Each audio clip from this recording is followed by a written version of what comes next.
What up, dudes? How you doing, Boris Nesbrick? Guys, I'm just getting set up here.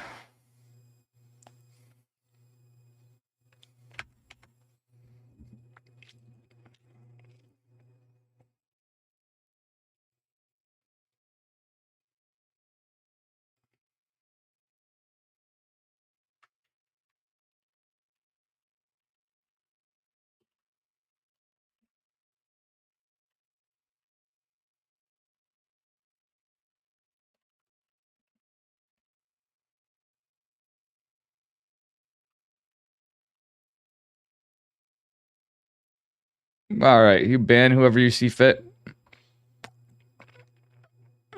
Enough to know about System 32 should be left alone. It's your IT skills. What's up, guys? Bang, what's up? Marco, y'all is still around. Everybody's here. Bang. Sorry, guys. I had to go grab some food quick.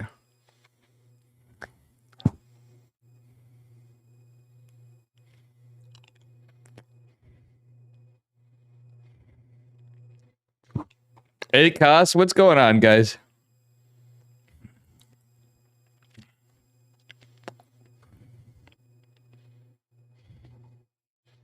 Hey, Cos has been here then before. Oof.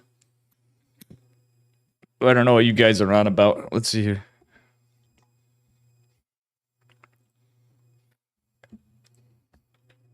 Boom, boom, boom, boom, boom, boom, boom.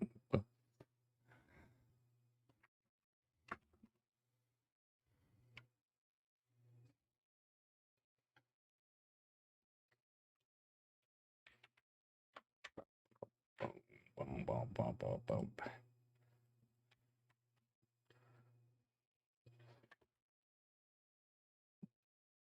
We got EPT Open Cup America's number 163 starting up here in a bit.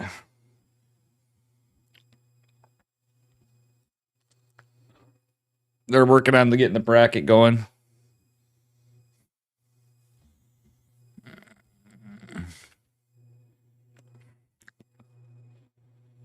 And we are on a 2-minute delay now.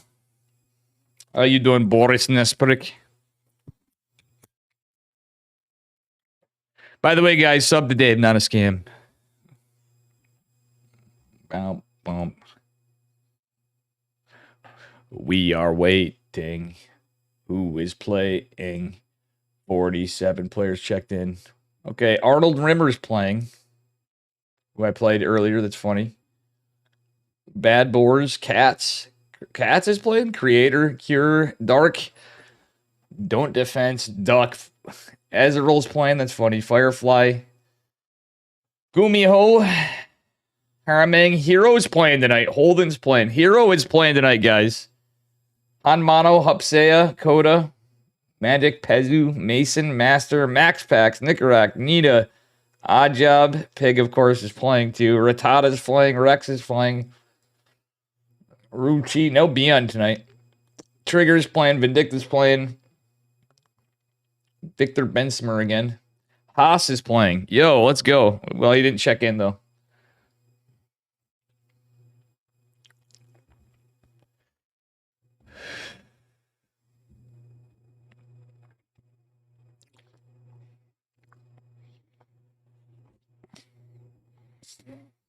Let's see who's casting tonight, too. Those off lurking in. Ah, that's funny, Boris. You dozed off in flows. Taking a nap, probably, at some point.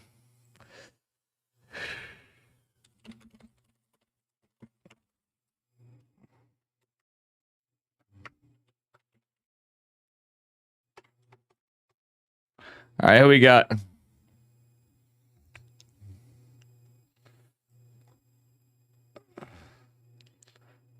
Vindicta got to walk over. Rattata got to walk over. Bad Boars versus Pig. Hero got to walk over.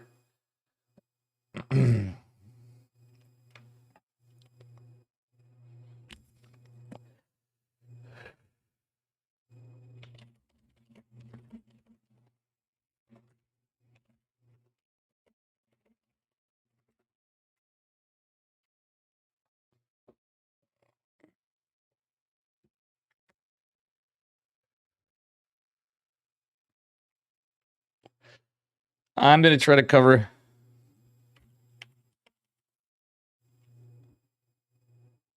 Holden versus Coda.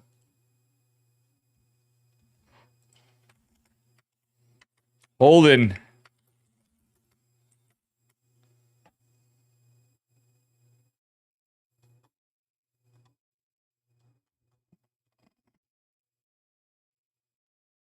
Actually, guys, let's see. X Decker.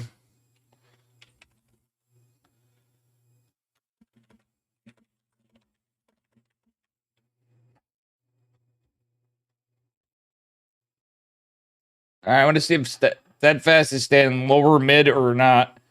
I might go upper bracket.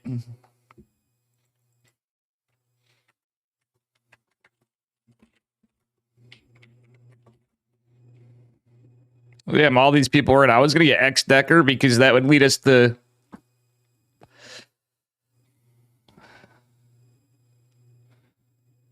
Yangtze versus Don't Defense. I'm going to do Holden versus Coda. We're going to do Holden versus Coda to start off with. That leads into a good series, too. I kind of wanted to go the hero side. You guys know I did, too. Holden versus Coda is where we're starting.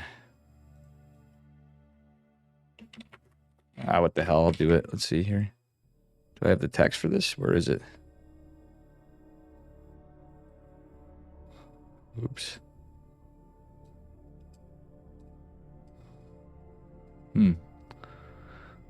Players, where are you?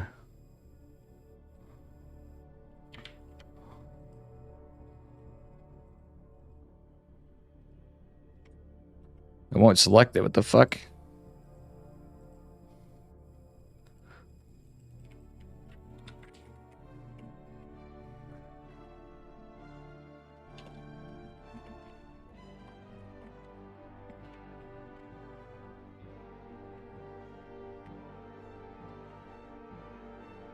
Wait.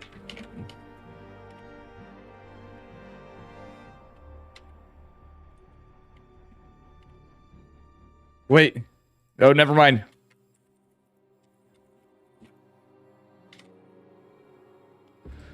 Sorry.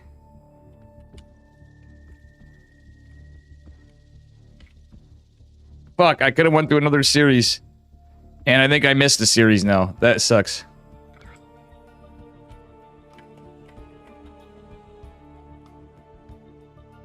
Oh, Mapu's casting too.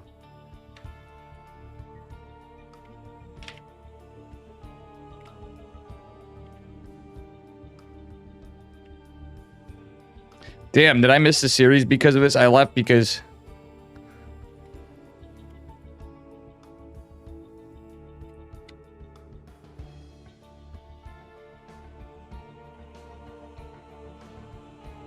Okay, Nicarac versus Diamond.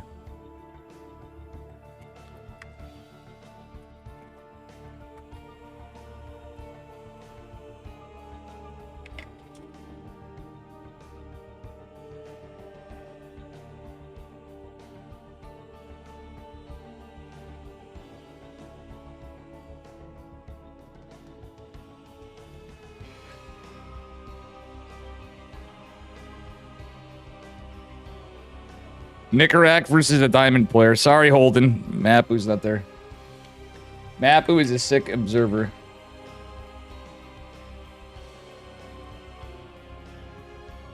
I'm not following Mapu either, guys. That's... Following him now. Mapu is a legendary observer for ESL. Alright, guys, we're doing Nicarac versus Stevie J.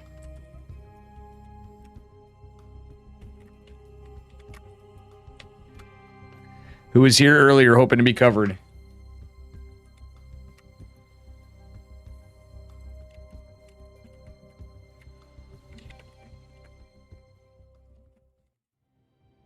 It's a Diamond player versus Nicarac, guys. Sorry, guys. I got a rough start.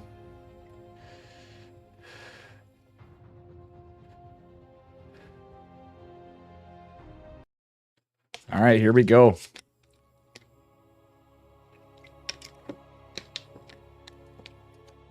I feel bad I wasn't following Mapu. Anyway. Here we are, spawning in the bottom left-hand corner of Altitude in the red. Representing Psystorm Gaming, give it up for Nicaract. And his opponent, the upper right. He's blue, give it up for Stevie J, our Diamond NA Terran player. What's up? What's up, everybody? We got a series, let's go. I wanted to get Holden, but Mapu was covering him, so... Oh, shit.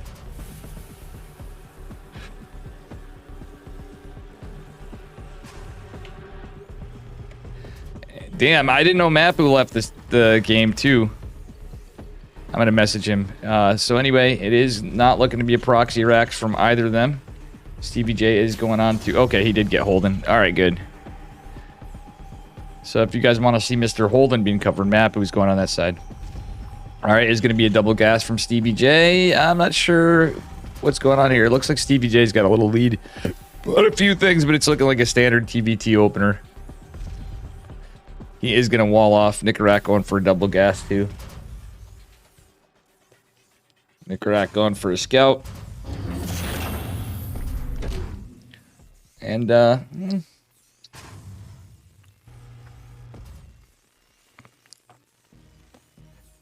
oh, maybe he's from EU. CBJ.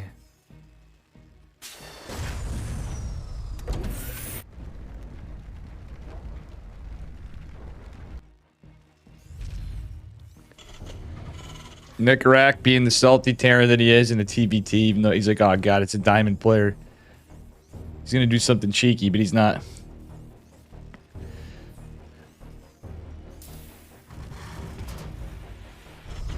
And I'm just gonna check for them. We are on Central.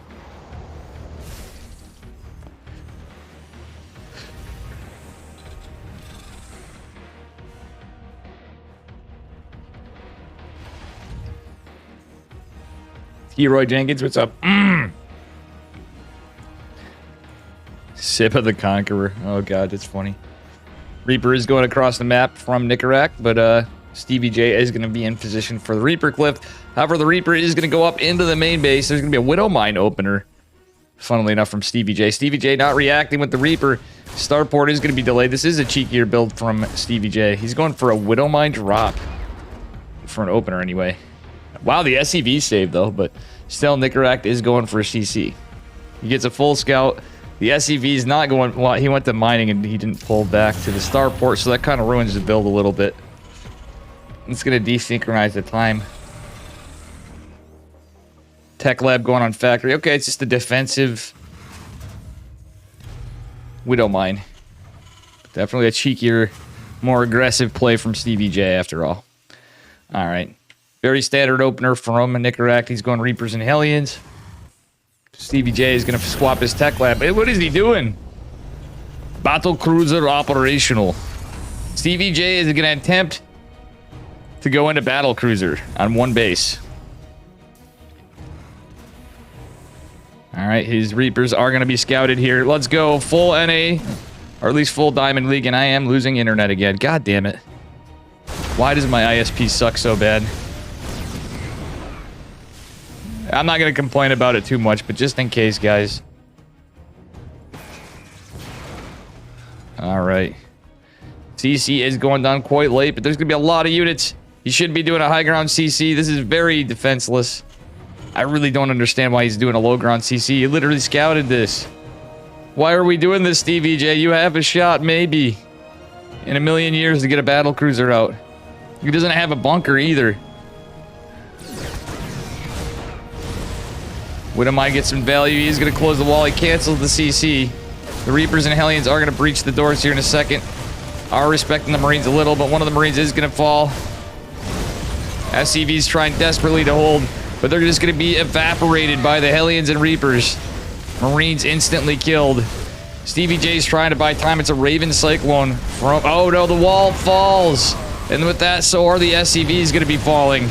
G is called. And Nicaract takes game number 1. 2 minutes are awful long. There's nothing I can do about it. Have you ever watched Rotterdam or Steadfast or You name a person. They all have 2 minutes delays on ESL. Chicken Man, Beowulf, Wardy. It's a requirement. It is a requirement. I know it sucks, but we're getting into it. It's fine. Spicy game number 1. Would have liked to see more of a defensive play and denying of scout from Stevie J.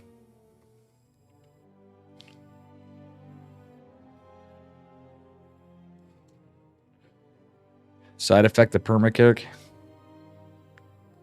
Tater Tutor wins. I have non-Rasta hair, but the Bible is like Lord of the Rings for me. Tater Tutor, are you serious? Are you for real?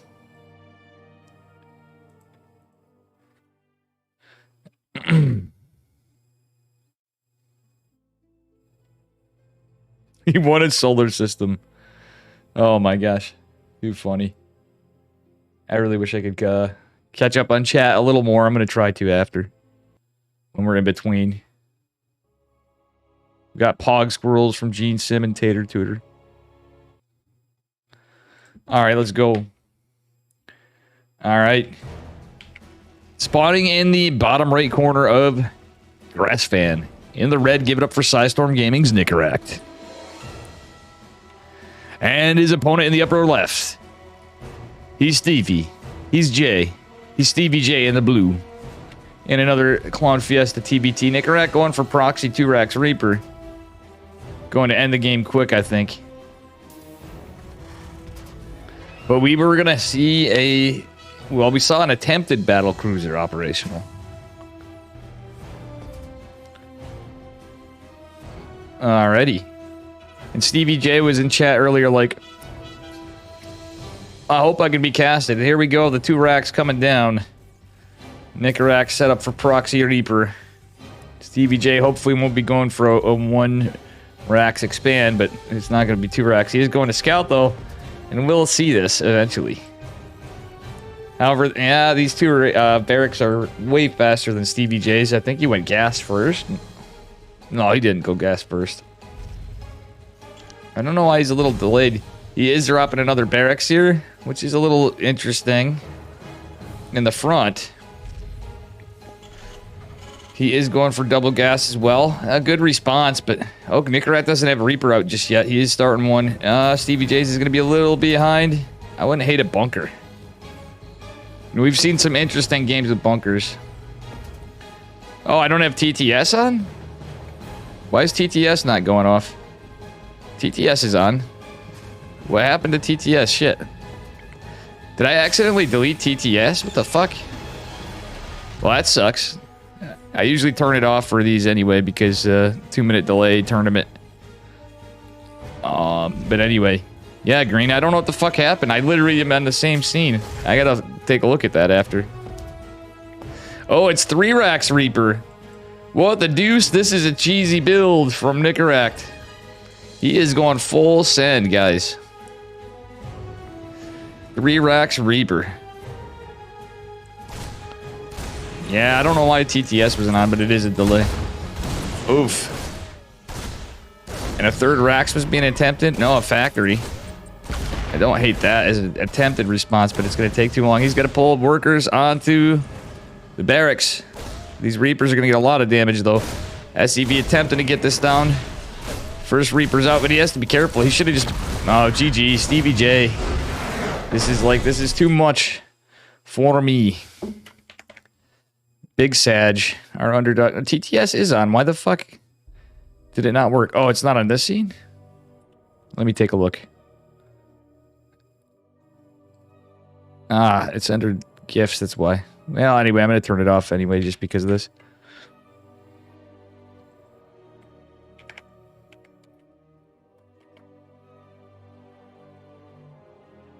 Well played, Stevie J.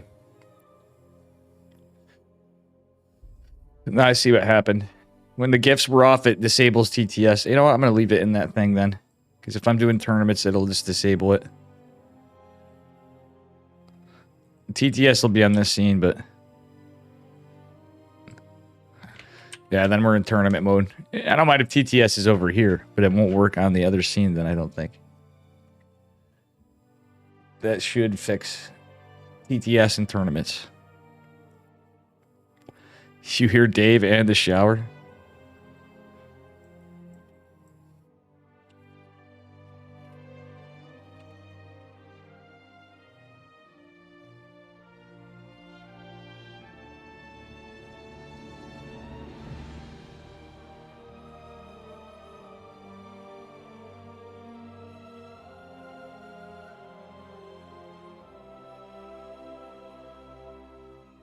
All right, we're going to go to Maison versus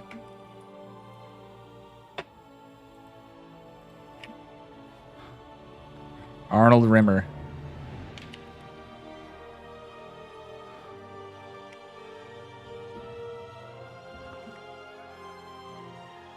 Winner goes on to fight Rattata, and in the previous series, Nicorak goes on to fight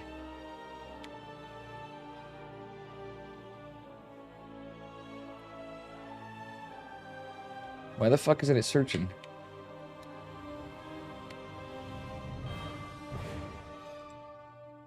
Nicorak's gone on to fight Han Mano. Ooh, that would have been a banger.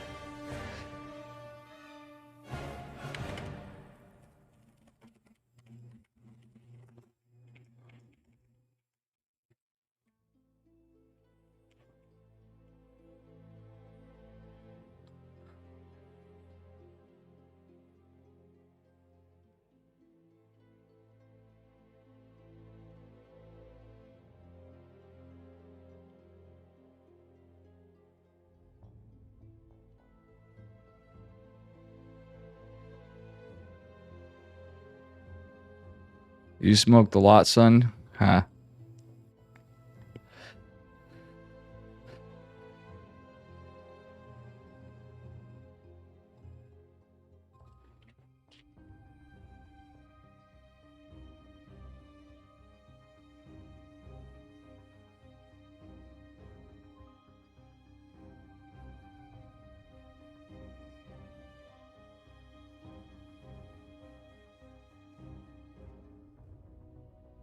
All right, Nicorak versus Han Mano. Here we go, guys.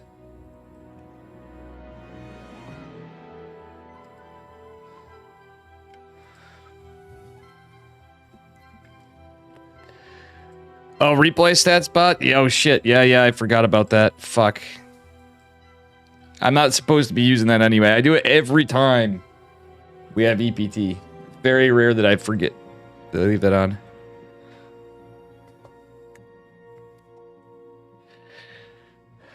All right, Nicorak versus Han Mano.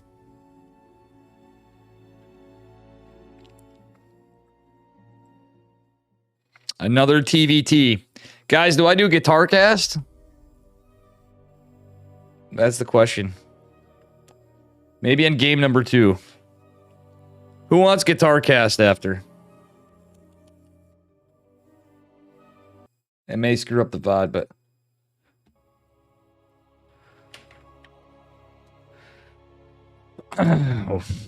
I'm actually kind of shot for that, but it might be worth a shot trying to do Guitar Cast after if you guys want. The new meta of TVT casting. Spawning in the upper left-hand corner of Garesvan, in the upper, well, in the pink, it is Han Mano from Prep Esports. And his opponent in the bottom right, representing Psystorm Gaming, back at it again, it is Nicorak in the red. Who wants a Guitar Cast, guys? That is right. I need an observer. Maybe later in the tournament I might attempt it when I could follow somebody's camera. What do you guys think? Tater Tutor does, or you're saying you look normal? Jesus. I don't know what Mr. Tutor looks like. Han Mano is going to look for a proxy. All right.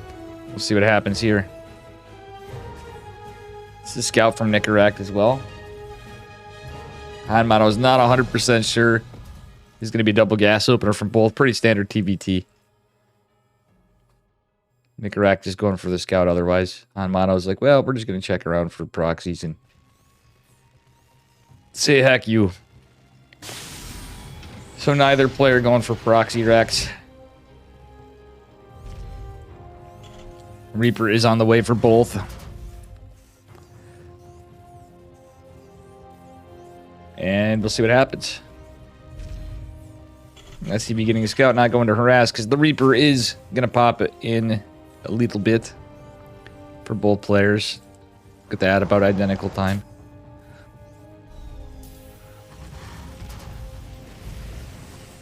So nothing too cheeky. Let's take a look at the gas saturation. 2-1 and 2-1.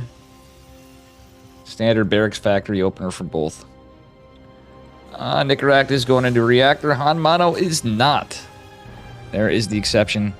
Reaper's going back. Oh. I don't think Hanmano is A-moved. Oh no. Nicorak winning the micro battle. Hanmano taking a bit of a sloppy fight. That SCV is certainly going to go down. Or at least be in a lot of trouble. SCV is going to go back. Okay, he keeps the SCV alive. Little delay on the CC. That's about it. Hanmano now going into a reactor of his own. He's getting that Hellion out. And yeah, we'll see. It's Reapers and Hellion opener. But that's about it. Boris cut off the long cock. He's been bobbited. That's hilarious, Tater Tutor. How you doing, CBJ? Stevie J, unfortunately, you went for the low ground CC. I think we should have been pumping out some more Marines and trying to defend. Maybe did a proxy cybercore, or proxy fusion core. Widowmine opener from Hanmano, but the Reapers, it'll be out in time. For sure. Tech Lab follow-up for Hanmano, pretty classic Hanmano build, but it's going to be a mass Reapers and Hellions for Nicorak. Okay, we have a Marine follow-up, so Widowmine. Oh, here comes the units. And I think that CC is gonna finish. Widowmine is scouted. And Hanmano is already going for his next gas. So he is going for a pretty gas-heavy build. And opening with a Raven. No bunkers out, so it's just Marines down here. The Hellions go back looking for... Oh no, it's the Reapers and Hellions go back. Oh! The grenade almost kills. Oh, that's a dead Widowmine. Next grenade kills it. Look at that play from Nicorak. One more freaking... Oh, wait, he's going to try to repair it. Widowmine is saved for now. Oh, that was a beautiful Widowmine. Nice catch for Hanmano. Even with all the micro tricks, Nicorak trading way less effectively. It's a Reaper and Hellion. 2 Reapers and Hellion chasing the Reaper and Hellion. That's going to win. Hanmano is going to engage. There is a Cyclone out and a Raven on the way for Nicorak. Hanmano already has his Raven, I believe. Yeah, he's going for Raven harass. Oh, Nicorak almost loses this. Little miss micro. And Hanmano does lose his Hellion. And I don't think these Reapers are going to make the... Yeah, one of them is going to fall. Hanmano doesn't have much to defend. He's going to be forced to pull the Raven back. Because he didn't go out too aggressive. Nicorak backing off for the moment. Just finding some trades. Alright. So we do have our first tank out for Nicorak. Let's see, Hanmano, does he have... Yeah, he already has one out too. And yeah. Hanmano following up with the other 2 racks. One is finished, so he can start pumping Marines out. He's going into stem much quicker than Nicorak. Nicorak's just pumping out tanks, taking a 3rd CC. Is this going to be a 2-base all-in or very committed 2-base build from Hanmano? That's what I'm wondering. Double eBay. I think he's going to have more pressure. He's going to have a delayed 3rd, but he might be able to get some good value. With all this bio, we're certainly going to see medevacs for sure. Hanmano trying to cheek out a little bit of some Beyond style drops, I think.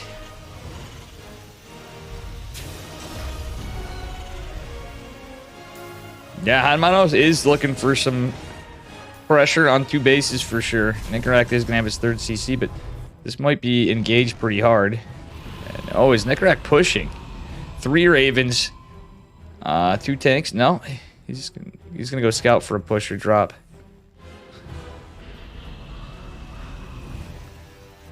Nope, Nicorette is going to push. This could be unlucky for Hanmano. Hanmano has to be careful. At the same time, he's going to fully load his medevacs. He is going to be able to delay this. It is looking like it's supposed to be a 2-base all-in. Oh, no, and 3 Ravens is a problem versus 1. However, Hanmano may be able to jump in. Is he going to commit to going across the map? He could actually possibly pick off some tanks, and the side is +1 infantry weapons and armor, as well as combat shields on the way. All right, double medevac going in toward the Nat. Oh! Nice Reaper suicide, and there's going to be a push right into the natural from Hanmano. He's going with stim. Combat shields and +1 not done. Vikings are coming, and he sees the siege tank, backs off, does take a hit. But he's going to save all the Marines for now. Siege tank going to stay there. 17 workers fallen. The 2 Vikings going to be a bit of a problem for Hanmano. He has to be careful a bit and how he handles this. He's forcing Nicorette in full retreat. Does he get the natural? No, he does not. He wants to kill the Vikings. Is not going to do so. No, he kills a tank. I would say that was totally worth it for 2 medevacs of Marines. 18 workers fall. He picks off a siege tank. He got one on the flank below. And now Hanmano is going to push across. Funnily enough, Nicorette still has a larger army supply. And the workers are pretty close because of the 3cc. Imagine Terran.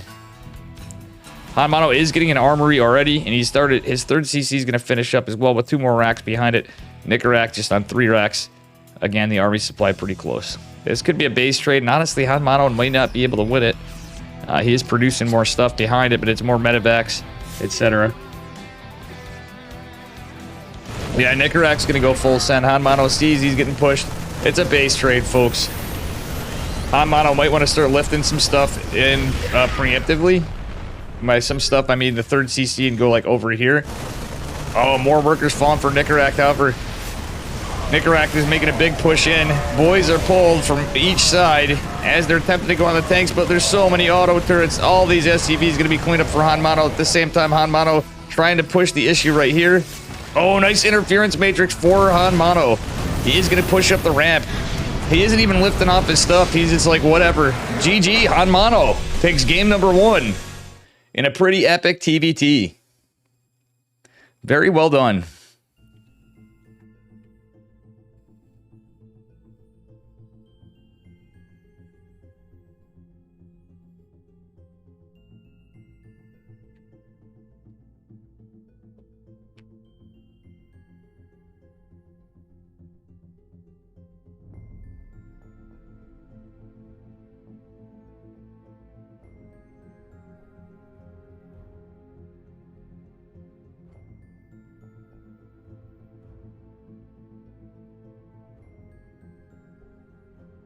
Hanmano hitting hard.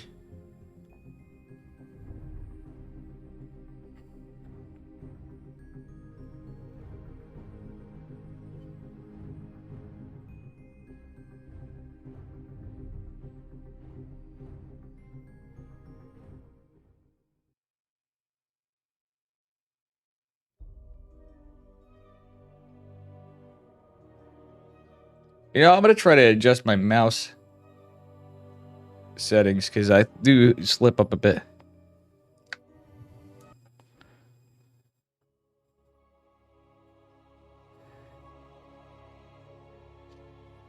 Yeah, that's what we do. The Nightbot be the Nightbot. All right, here we go. Up a point. Coming in hot in game number 1. We're on to game number 2. It is on Royal Blood, spawning in the upper right-hand corner. Give it up for Hanmano, representing Prep Esports in the pink. And his opponent in the bottom left, representing Psystorm Gaming. Give it up for Nicorette in the red. He is going for proxy racks. Hanmano scouted last game.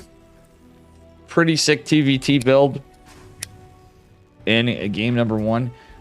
Yeah, he's not quite going for it. Nicorette's already got his first barrack started. Hanmano going to start his in a moment. Going to look around for proxy racks. Let's see his scouting locations. Oh, he is going right to the location. This is going to be scouted. It said, oh shit, you found my proxy moment. I think Hanmano may just shut down Nicorette. Damn.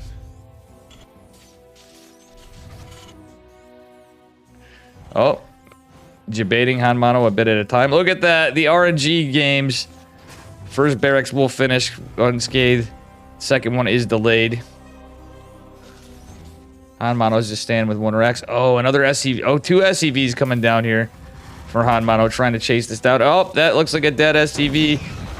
And Reaper is on its way. No, it's not on its way. Oh, God, Hanmano. Or Nicaract, rather. He's pulling boys, too. What is this? He wants to save the Rex. It's 3 SCVs versus 3 SCVs. It's a micro battle. And actually, unfortunately for Nicaract, Hanmano is going to have a Reaper out first. Going into a bunker. Yeah, Nick. Oh, wait. Actually, no. Yeah, he is going to have his Reaper out first, so...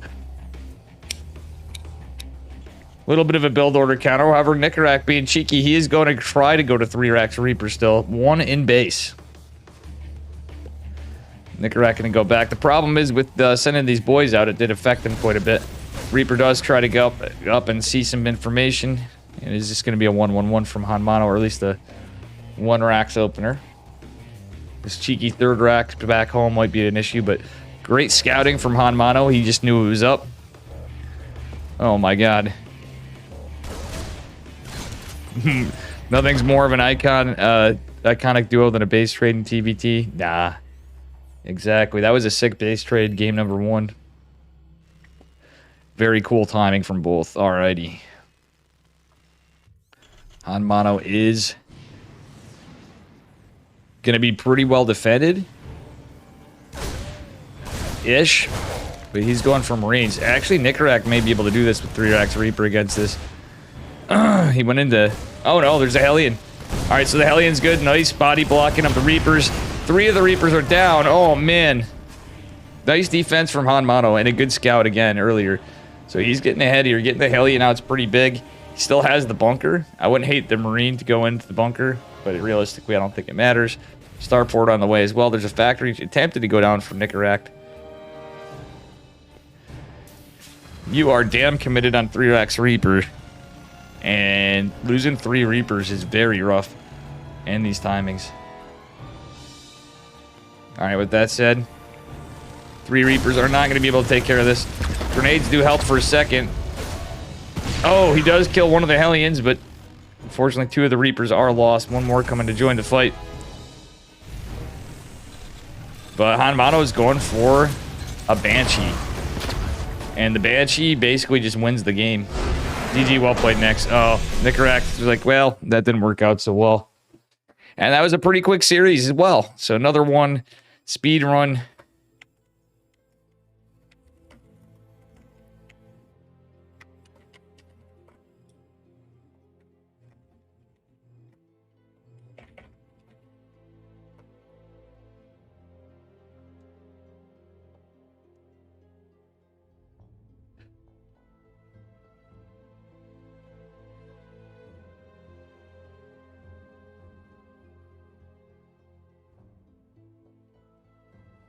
Damn, unluckily for my man Nicaract.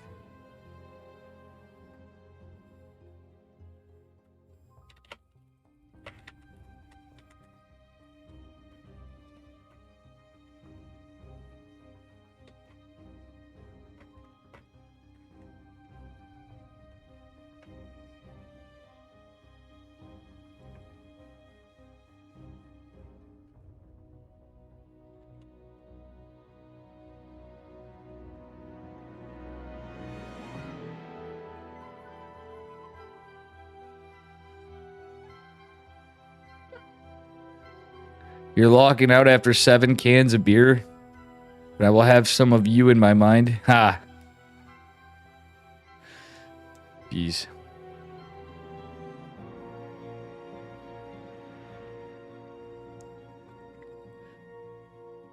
All right.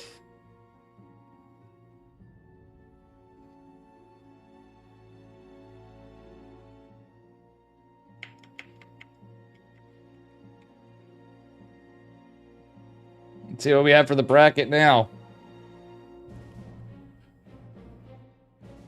Trigger versus Cats is going on. Nina versus Holden. Nina versus Holden. Shit. I think Mapu may be on that. Rick.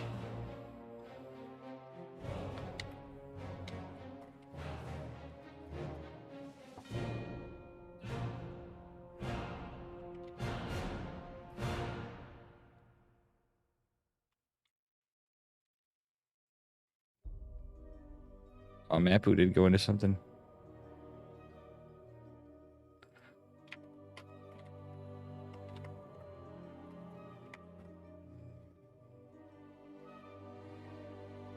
Much love, guys.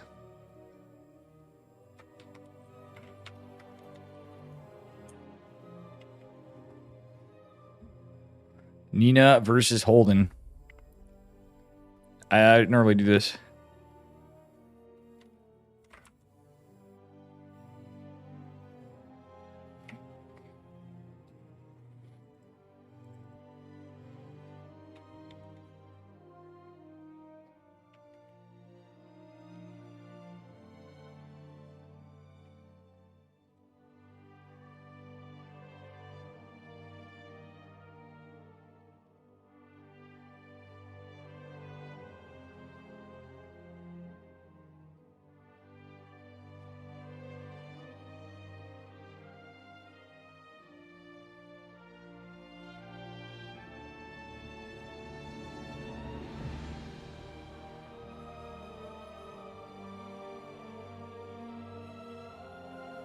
So we're going to be doing Nina versus Holden.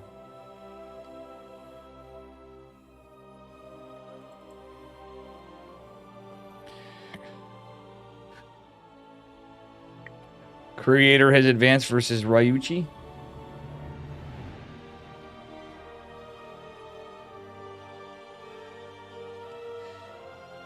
Man, this is actually a pretty stacked tournament. We got Dark, we got Max Pax, we got Hero, we got Trigger, we got Rattata. We got Vindicta. We got Nino. We got... And Darks are top dog. Zerk. Hubsai is playing Rex. Trigger versus Cats. That's funny.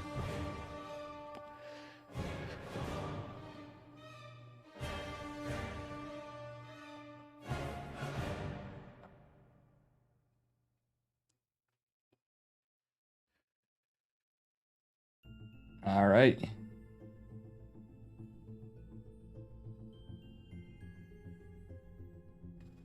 All right. We're just waiting on a series. I gotta see what's up.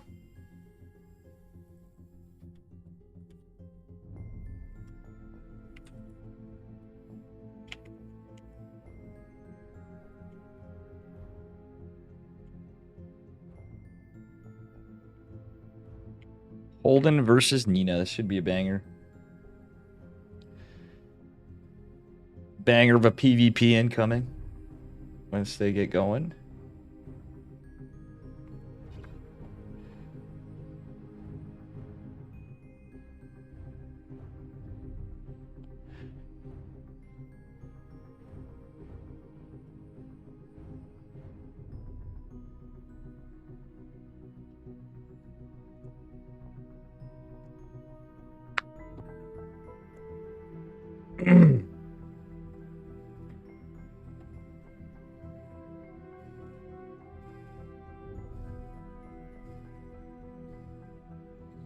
I'm sure Steadfast is covering Trigger versus...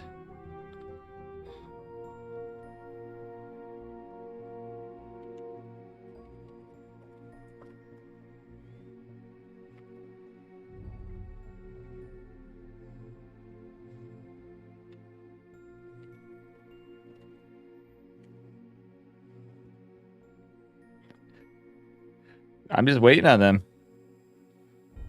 Let's go, Nina. Marco's like got the Nina God. Okay, Probius Corpus Raza. Now we're going Holden Nina.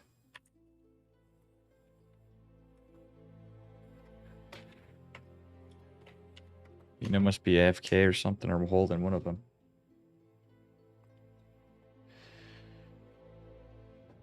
We'll see what's going on, guys.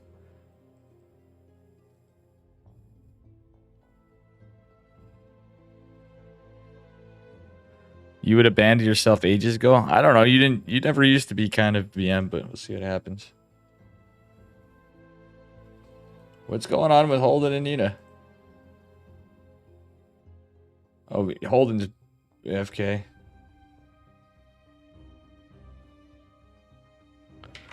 Okay, I'm going to use the bathroom. I'll be right back.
All right, I guess they're back. Well, here we go.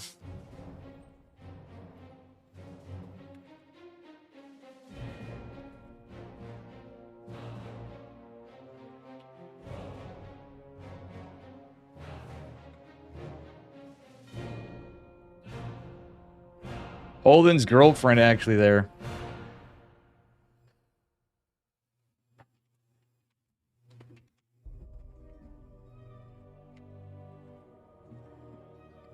All right.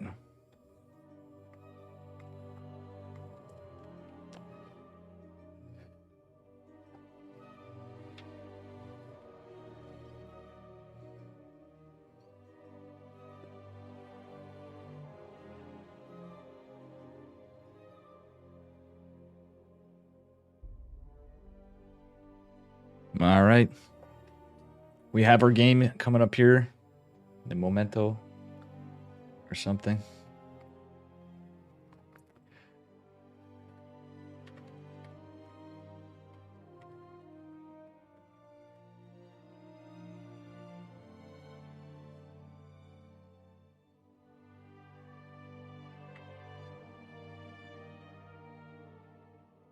Holden is hard flexing the fact that he has a girlfriend for trigger.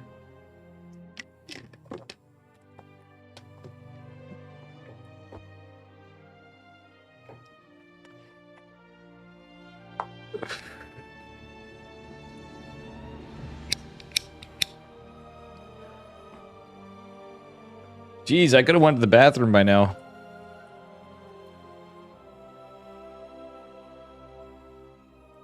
Nina's not streaming tonight. Right now. I don't see her on.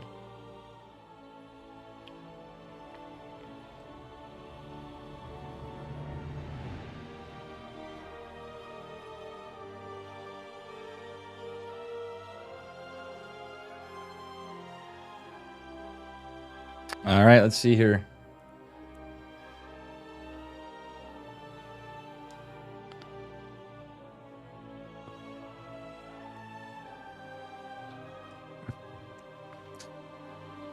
This one took a while to go in.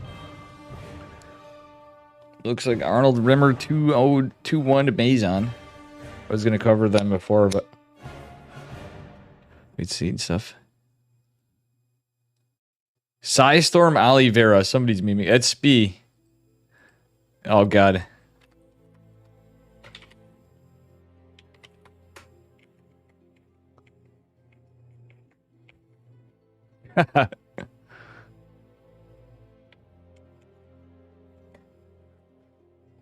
Spee.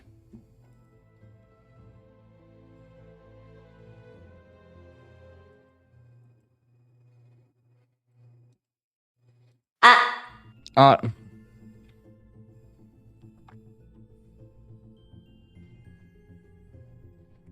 right, here we go.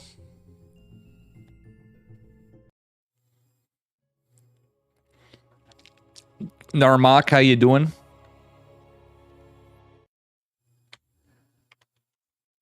The magic of waiting for games. You know how it be. Spawning in the bottom right-hand corner of Neo-Humanity representing Berserker Esports. The pink. It is Holden. And his opponent in the upper left. She's a red. Give it up for Anita. Holden stealing the pink in honor of Zest.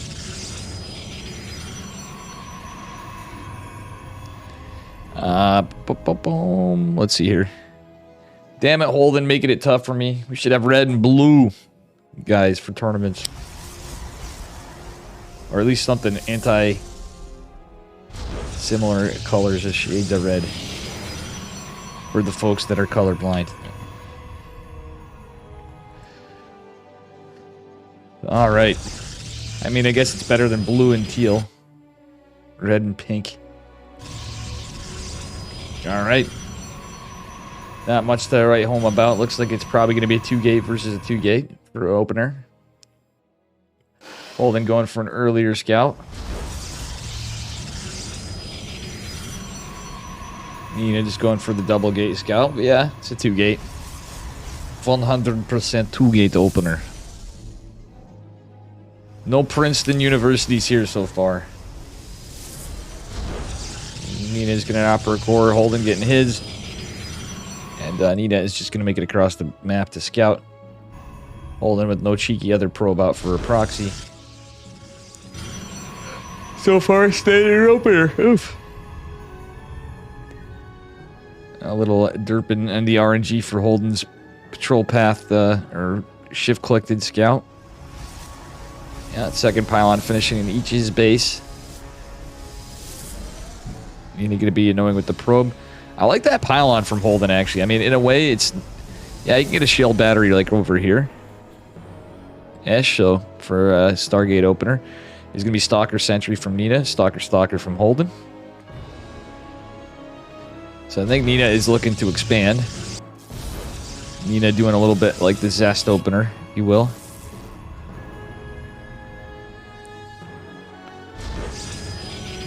The old Stalker Sentry one.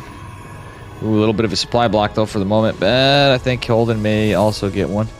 No, his pylon finished there, too. They're both going to be fine. Ooh, Holden is going to finish this. No, he's not. Actually, I think he... Oh, we lost internet. Did lose the internets again. And we're back.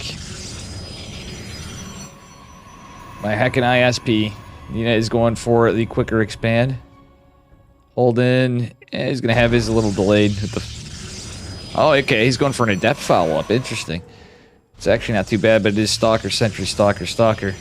Into another Stalker Sentry for Nina. Not going for tech just yet. Getting a pylon for the just-in-case Warp Prism or Blink. And Holden is going for Robo. He's going to just return back with the Stalkers. And the two adepts are going to go try to find some vision. Or try to get some damage. Ooh, Nina has that probe chilling there. But I think there's going to be enough units to scare the adepts away. We'll see. Nina doesn't have a probe in the wall. She is hallucinating to scout this. Oh, doesn't matter. She pulls in time. And the shades are canceled.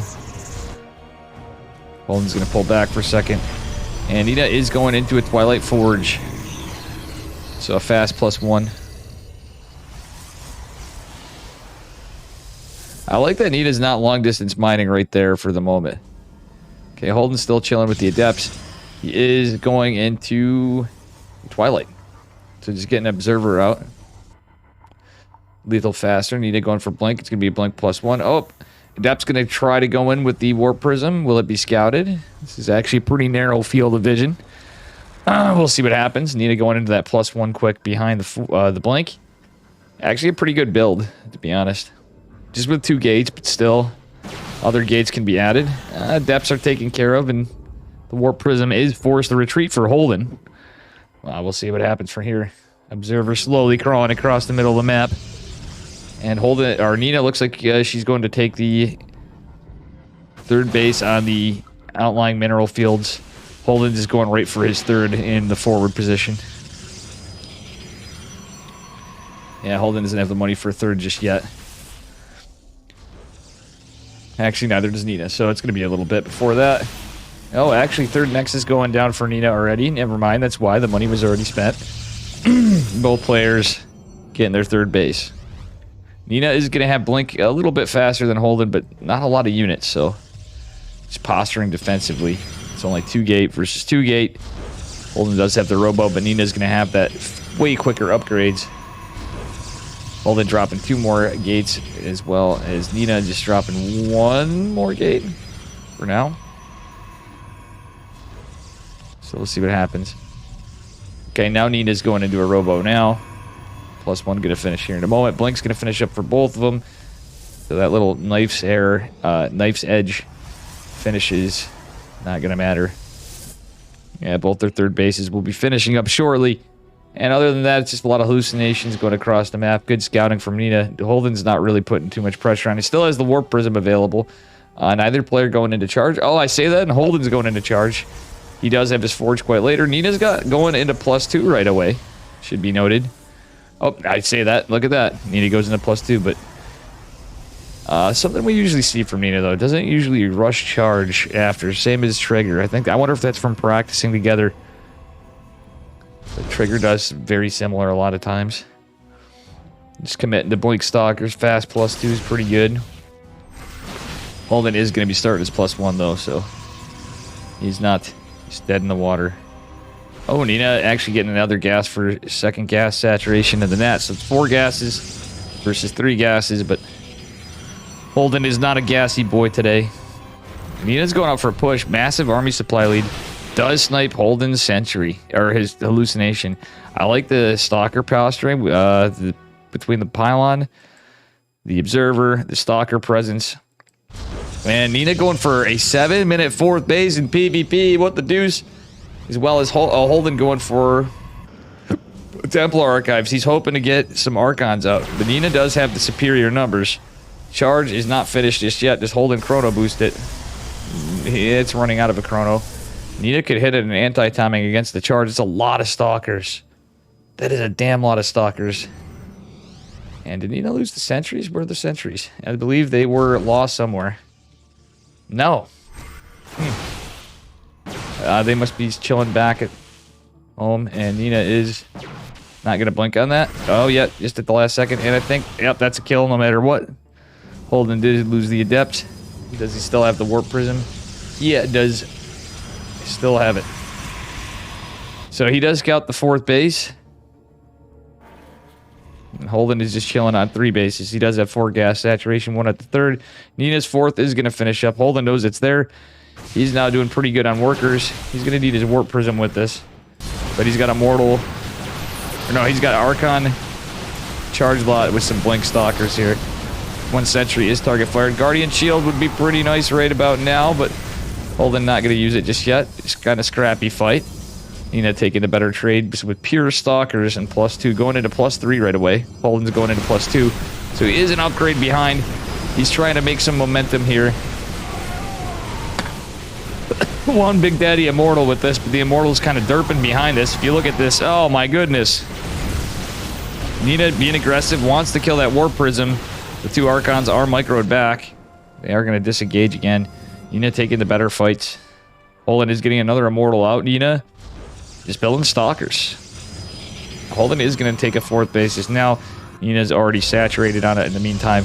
Ahead 16 workers and counting. And going to be taking another gas. With 2 more gates. So this is going to be at 10 gates for Nina. Holden's pumping out Immortals in the meantime still. So Immortal Archon Charge Lot. Warp Prism might be a little defenseless. Nina trying to snipe the Nexus. Big Daddy Immortal. Oh, nice micro from Holden, actually. Can he take this game? Let's see what happens here. Kind of a bit of a skirmish. Yeah. Holden's actually doing okay considering he's behind an upgrade. He's going to be behind +3 too, but we'll see what happens. I'm surprised he's not going into Disruptors just yet, but he's just trying to eke out army units. And Nina is insanely ahead on economy. She might go into Disruptors too, but we're starting to see Photon Cannons go in each base. Is Mineral Line for Nina. 2 in the 4th base at that. Holden's 4th is going to finish. The shield battery is out of energy, but battery overcharge will be available. Oh, are these Immortals going to be sniped? That's the question. There's 3 Immortals, though. Nice micro from Holden. Isn't losing the Warp Prism so far, but he doesn't want to overextend. It's the careful balance of PvP. Another Big Daddy Immortal. The problem with the, well, it's Immortal Archon Stalker army. He's getting some charge lots as well. Is if Nina goes into Disruptors. Nina's going into a Dark Shrine, however. Holden actually only has no observers, even though he opened Robo. He did have one before. Blink Stalker's going to go in the natural. Is this going to be a base trade? I think so. Holden may want to recall. Yeah, he didn't want to lose that base for sure. Nina taking a 5th base behind it. I don't know if Holden's going to win a base trade here. Because Nina's got a lot of gateways. Holden losing pylons and losing production. That robotics facility is going to fall, and I'm going to lose internet again. There we go. All right, so we're back to the game. And the stream should be coming back up. Oh, man. Nina is just bodying with a lot of stalkers. Holden still has a pretty big number of units, and his supply is pretty good, but his forge is going to get disintegrated now. This is a lot of Holden's production going down. In fact, The upgrades are also denied. Dark Shrine going down is going to be huge because he doesn't have a robotic facility. I don't think he's going to be able to win this one. Holden trying to kill all of Nina's gates. He really ought to kill the Dark Shrine. He's not really paying attention here. We got to see probes pulled and everything else. Like, truthfully, if Nina just built the DT even, that's like... That's it. Holden has lost too much. Yeah, Holden is targeting the Dark Shrine. One DT is going to be worthed out. And Nina coming in with all this army. Holden does not make the recall. Oh, no, not like this, Holden. 57 workers fell for Nina, and it doesn't freaking matter. Jeez. Sorry about that, guys. Internet is having a conniption fit today. Oh, Holden's not, he's move commanding. The Immortal was needed in this fight. He's trying everything in the base trade, but GG is called. Nina takes game number 1 in a base race.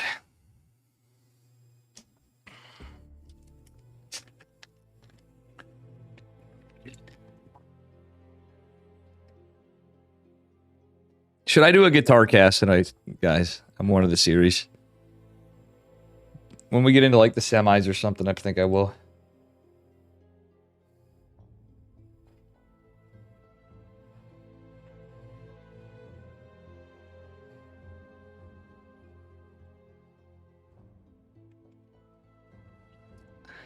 Kind of a scrappy game number 1 in this series. No real cheese, just a lot of pressure and aggression when they got to 3 bases. Needing with the quicker 4th. You're basically playing pure stalker. Other than the sentries. And there were some zealots, but that's it.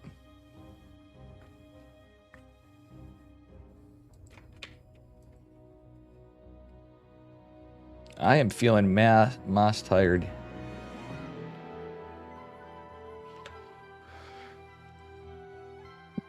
Rattata has advanced. He's 2-0 to Arnold Rimmer.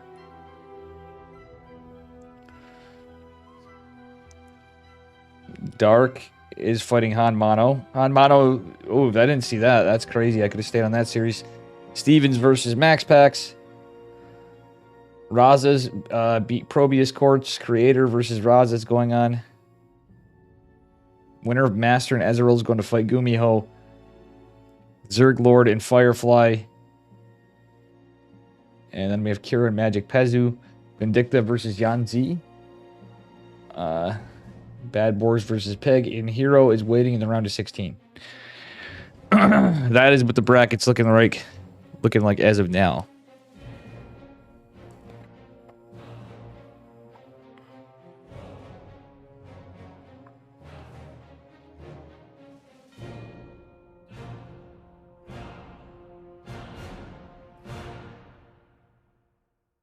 All right.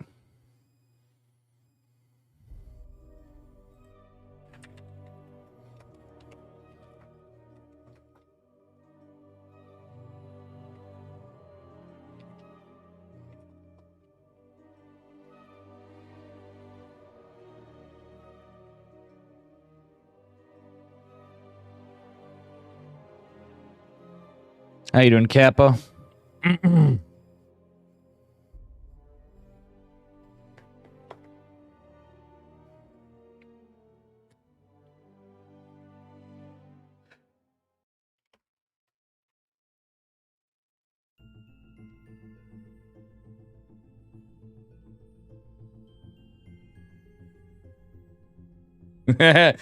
Oops, we have an accidental not selection of race right here.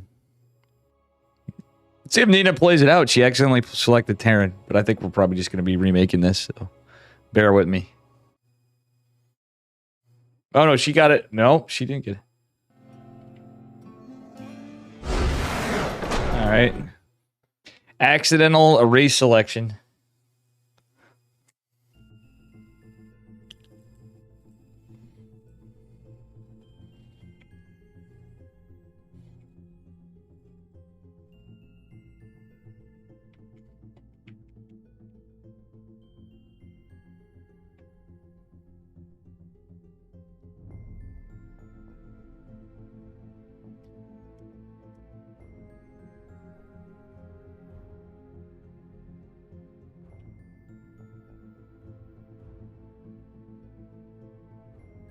All right.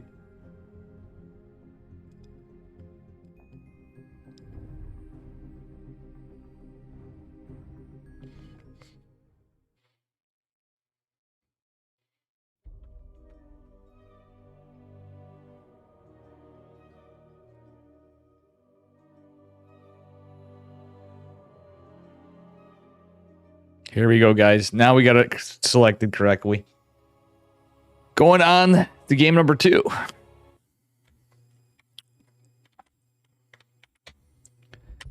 Spawning the upper right-hand corner of Ancient Cistern in the pink. Give it up for Holden, representing Berserker Esports. And his opponent in the bottom left. Give it up for our yellow Protoss this time. It is Nita. Changing colors into yellow.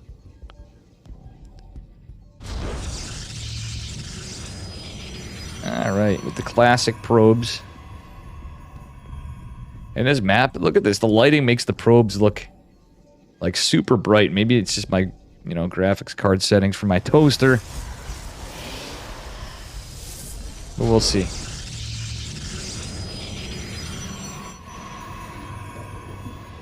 Holden going out with the probe. And we'll see what happens. You did about the same before. It's just a gate scout. Nina is not cannon rushing. Or anything cheeky so far. We'll see what happens. Oh, good old Holden. He actually played a pretty good game there. It was just some dicey fights, not having the faster fourth. Getting behind an upgrade just from the build order choice. That was a little rough. And then Nina actually secured the win with the just-in-case DT. Alright, looks like a standard 2-gate opener for both so far. Is there going to be a proxy? Well, I don't think so. Holden's going to be attacking the pylon. Nina going in for a scout as well. He's going to set up the second pylon. No proxy so far, folks. Unfortunately, no cheese in game number 2. That's a lot of cats. Probe attack in the probe. Probe on probe action. And we'll see what happens here. Yeah, a little razzmatazz. That is a bit all that's going on. We do have a Stalker Sentry follow-up for Nina. Ooh, pylon block is going to be pretty helpful to scout. Yeah, Nina scouts the Sentry, I think. That was revealed. Or Holden, rather. Holden did the same thing in the previous game. We'll see what happens from here. Is he going to leave? No, he's not going to leave the pylon. It's not worth leaving the pylon. Unless you're going for something cheeky. Holden going for a robotics facility. So he is going for 3-gate robo in base, it looks like. He could proxy a gate, but I don't see why. Yeah, it's probably going to be 3-gate robo from Holden. It might not be. But he's not proxying the robo. So it's going to be Warp Prism plays, my guess. Oh, Holden's going for a Nexus, actually. So he's just opening robo before Nexus. Nina does have 3 Stalkers and a Sentry, so Holden is not going to win that fight. He's hoping to get Nina out of position, and she will not be. She got a free Stalker, basically. Nina going to scout the Robo for the expand. Interesting build from Holden. Nina going for another Sentry. The 2 Adepts are here. Unfortunately, Holden's probably not going to be able to find much value. He should have just pushed forward the Adepts, honestly. Yeah, I don't think the Adepts are going to find any value here. They're going to be... Yep, that's going to be pounced on. Holden definitely doesn't want to finish that. Nina has the micro where she would double force field them in, and they would just be dead. Alright, 2 Adepts going to go try to shade over there. Not going to be able to find any value. Holden going for that Warp Prism. And looks like he's going to try to get some damage done. Nina does have a pylon over here. And going to go into Blink. So the 2 Adepts are going to be picked up by the Warp Prism in an attempt to get some damage. But I think Nina's got too much defense. 2-gate Blink again from Nina, this time without a Forge. Really early, at least so far. She's going for a robo of her own. And Holden's going for an immortal. Depths are going to attempt to go in, and will they get the probe at least? They will. Nina does have the stalkers there, though. Holden needs to pay attention. He's going to save the Warp Prism just in time. It does get a free probe, I guess. So it wasn't a total loss. Holden's just pumping out immortals. We don't see a Twilight. Nina getting that robotic facility. Yeah, he's getting another gate, but no other Twilight, interestingly enough. What is the play from the H-Man, Mr. Holden? That is the question, chat. And here we go. We got a big push. It's a Sentry Immortal push. With some Stalkers, but no blink for Mr. Holden. Adept's going to keep some pressure on and keep Nina busy. Oh, they are going to make it in, but guess what? That army is there to greet him.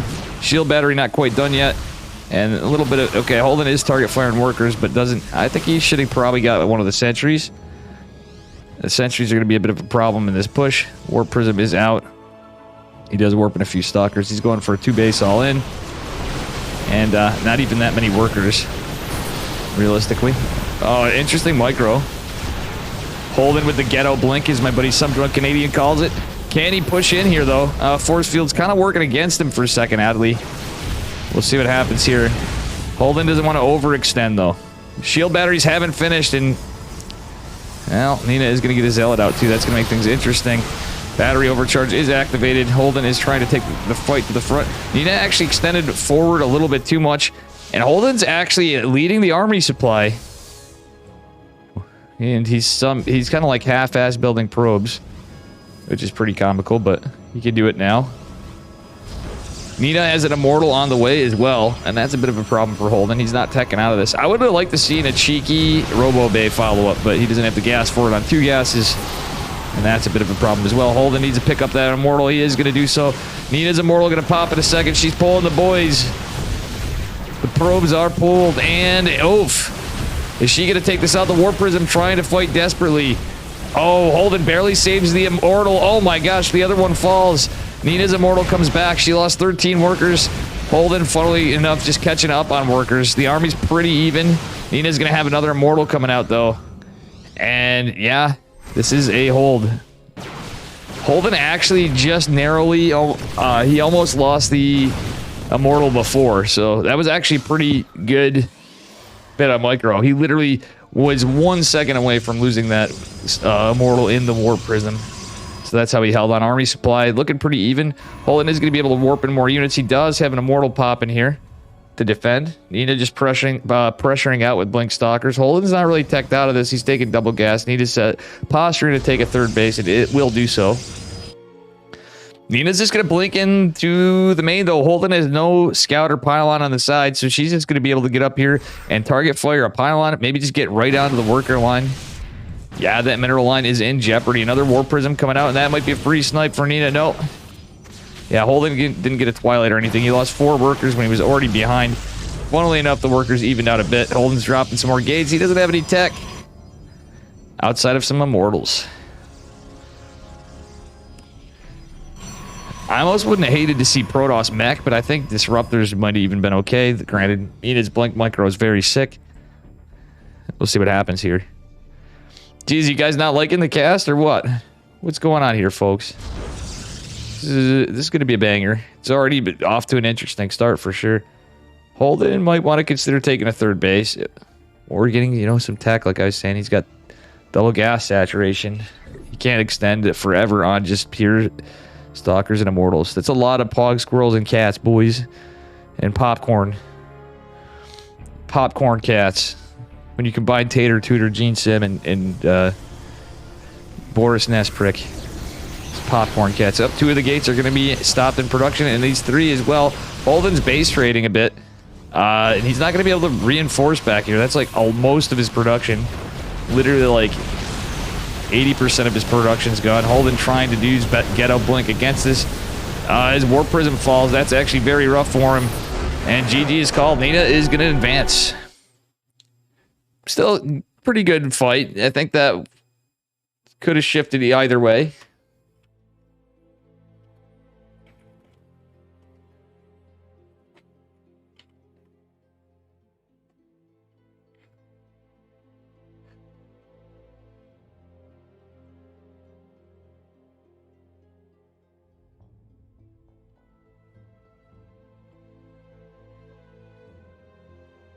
All right, let's see what we got coming up. Trigger versus Rex going on. Max Pax is going to be fighting Nita. Creator is waiting in the quarterfinals. Master versus Gumi Hoan going. Cure versus Firefly. And Hanmano versus Dark. So I think we're going to get Nita versus Max Pax. Max Pax versus Nina.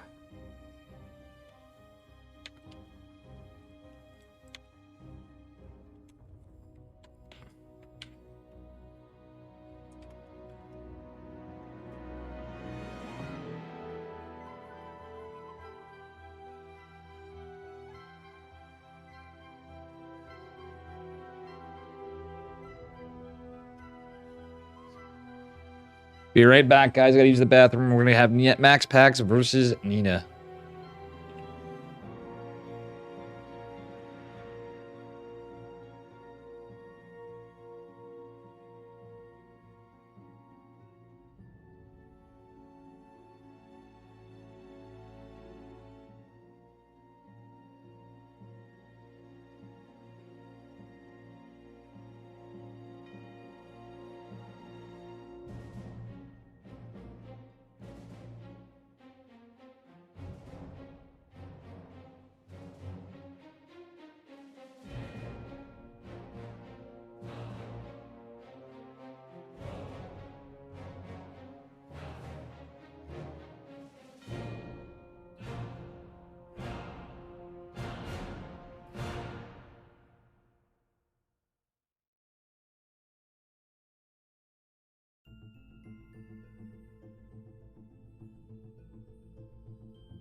I'm questioning Max Pax and his thoughts on the patch.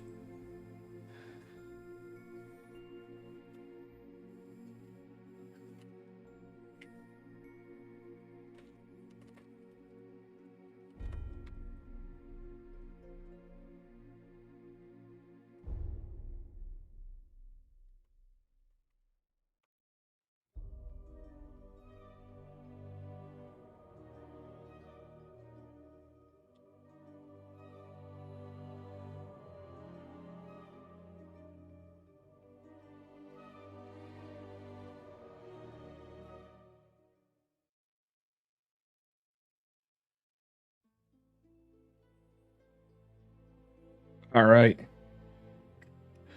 I was just chatting it up with old Maxi Paxi here, just wondering his thoughts on the patch and the map pool. And he's like, yeah, Terran's a little hard. I can't tell if it's the patch or the map pool that's making him seem stronger. But he did win earlier. Alrighty. Here we are. This is going to be a banger. Tell your friends. We got a good series here. Spawning in the bottom right-hand corner of Dragon Scales in the red. Give it up for Psystorm Gaming's Max Pax. And his opponent in the upper left. She's yellow. She's Protoss as well. Give it up for Nina. Alright, here we are. It's going to be a 1-gate expand from Max Pax, it looks like. Or maybe 1-gate Stargate, depending on if Nina gets the harass in. Nina going for 2-gate opener. Are we going to see some cheese? I think this is going to be a banger of a series either way. Maximus Paximus. He is going for a gate scout. Nina doing the same. MaxPax's reputation is preceding him now as a macro player. It is pretty funny in PvP most of the time. He just is constantly adapting his one gate expand builds. Though he will cheek it up sometimes. Nina maybe just going for... Is she going to go for a one gate after all? Go like one gate Stargate? Okay, MaxPax is adapting a little bit. He's not rushing the Nexus immediately. Probably going to go core before Nexus. As is Nina going for... Yeah. Nina trying to get the block. MaxPax is over there to do so as well. And my cat is wanting to cuddle. He wants to get pet. Mr. Charlie. Alright. I am observing with one hand and petting my cat with the other. You go boy, Charlie. He's a good boy. Alright, a little bit of probe harassing. Both sides, Zealot coming out for Nina and MaxPax. Which one is going to be able to drop the Nexus? With either before. Is MaxPax going to cancel the Zealot? No. There's Nina. MaxPax going for the Stargate first. Nina is going to scout that. And, well, I think Nina's going to go uncontested here for the moment and get her Nexus first. She may actually be able to get a block still. No, yeah, it's unwise to do so.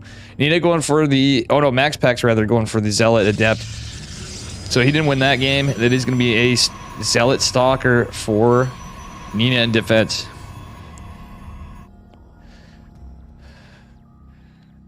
Is MaxPax going to pull the probe? That's the question. Nah, he's going for the Nexus, so he's just going to go back. Going to try to find some pressure, but he has to be careful. And is it going to be an Oracle or a Phoenix? It is going to be an Oracle for MaxPax. Nina getting her second gate. She's probably going to go into Twilight if I was to guess. The Adept and Zealot will be able to get in. Will they? Yep. Oh, there's two Stalkers and a Zealot, though. So this is going to be an interesting exchange.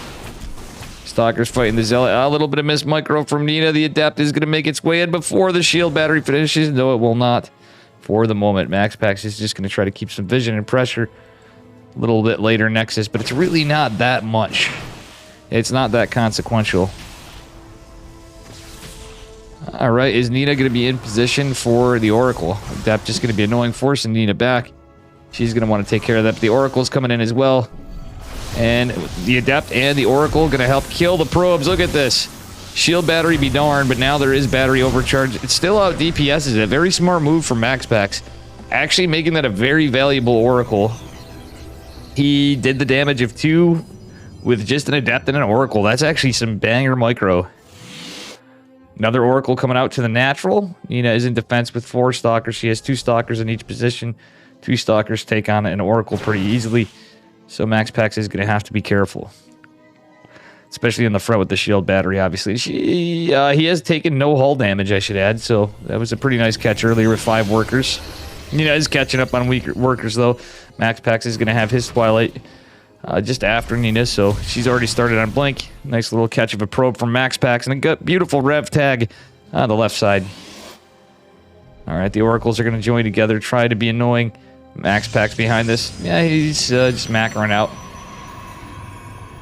Building a few Stalkers at a time. And he has to be careful, though. One of the Stalkers, or one of the Oracles is pretty injured. He still has got 5 workers, though, 10 in total. Very nice catches. A little collateral damage from MaxPax is going to add up. Because Nina's going to have to rebuild workers. And that time, MaxPax setting up for third base, but Nina's going to push out and have Blink a little earlier. It's not going to be for a while. It's 4 Stalkers and a Zealot.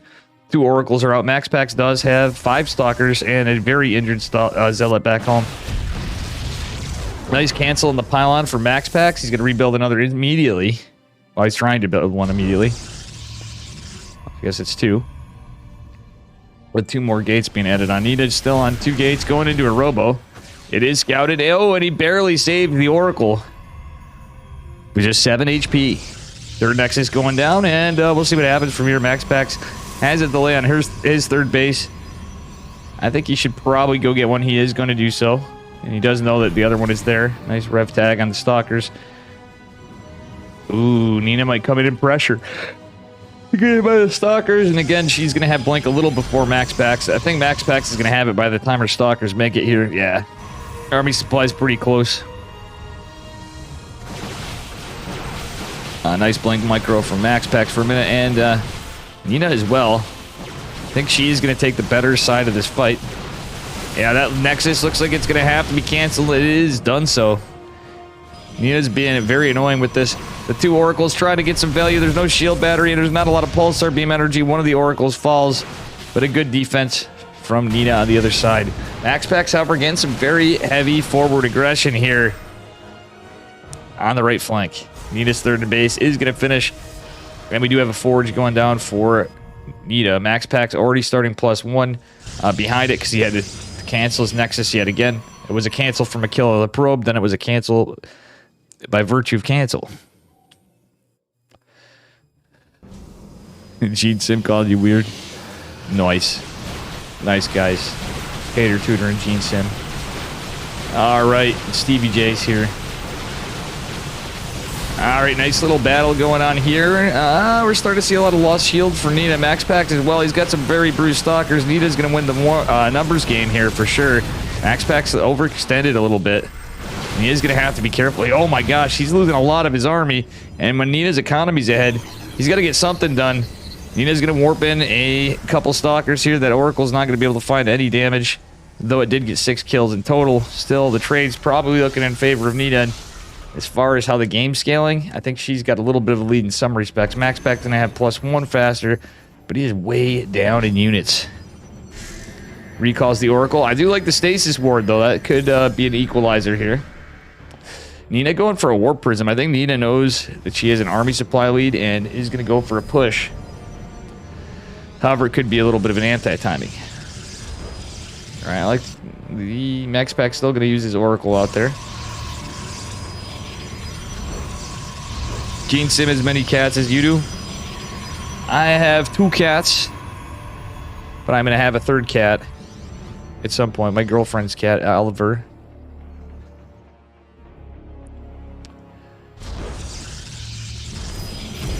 Ooh, Oracle goes down, only catching another worker. But you know what? I think that Oracle has more than paid its price. Does have a cheeky Stasis Ward, which may help in the fight. Nina does have an Observer, however, Max Pax leading on +1 going into charge. Nina is going to get as well as Max Pax going to go for +2. Let's question. Zealot is going to scout this. He doesn't have the numbers, so he's got to hope that Nina takes the fight into the Stasis Ward. Her Observer's not there. Max Pax being defensive, trying to jabate her in. Observer is with the army now. Max Pax using these Observers everywhere. One thing to know about both the players, Nina and Max Pax are very good at using Observers in cheeky ways, so this could go either way. I like that Max Pax is using this Zealot as well to scout. Nina going for a Warp Prism in the back. This is double Warp Prism play from Nina. Oh, she's going for some cheeky Adepts on the flank with a Warp Prism with her army on the other side. Max Pax does have to be careful not to lose his 3rd. Charge is going to complete here in 2 seconds. 1 second. And he does have Zoomy Boys. That said, the 2 Adepts are going to go to the 3rd base. Max Pax going to warp in a couple Stalkers. The Stasis Ward's still active. Charge Lot's going to catch a couple of units for Nina. Oh my gosh. But the beautiful force fields do help Nina out in this fight. Max Pax does have +2, a little ahead of Nina. But his army supply is looking a little rough. He is able to secure his 4th for now. But Nina taking a pretty big army supply lead. He has a couple of mortals out. He's getting more. He does have charge. Nina going for a 5th base. No, it is a 4th base. Never mind. That's okay. Nina had a very delayed 4th, and Max Pax is the faster one. Somehow he macroed out of this to get ahead. Very cool stuff.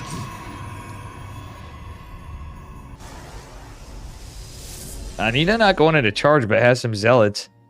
She is going into a Robo Bay faster, however. So Blink Stalker Disruptor for Nina. Max going into charge lots and such. could be a problem. I'm sure he will get there too if the game goes on, but we're not over yet. Max Pack's going for a Warp Prism attack of his own, but it looks like he is going to lose the Prism. Good old PvP. All right.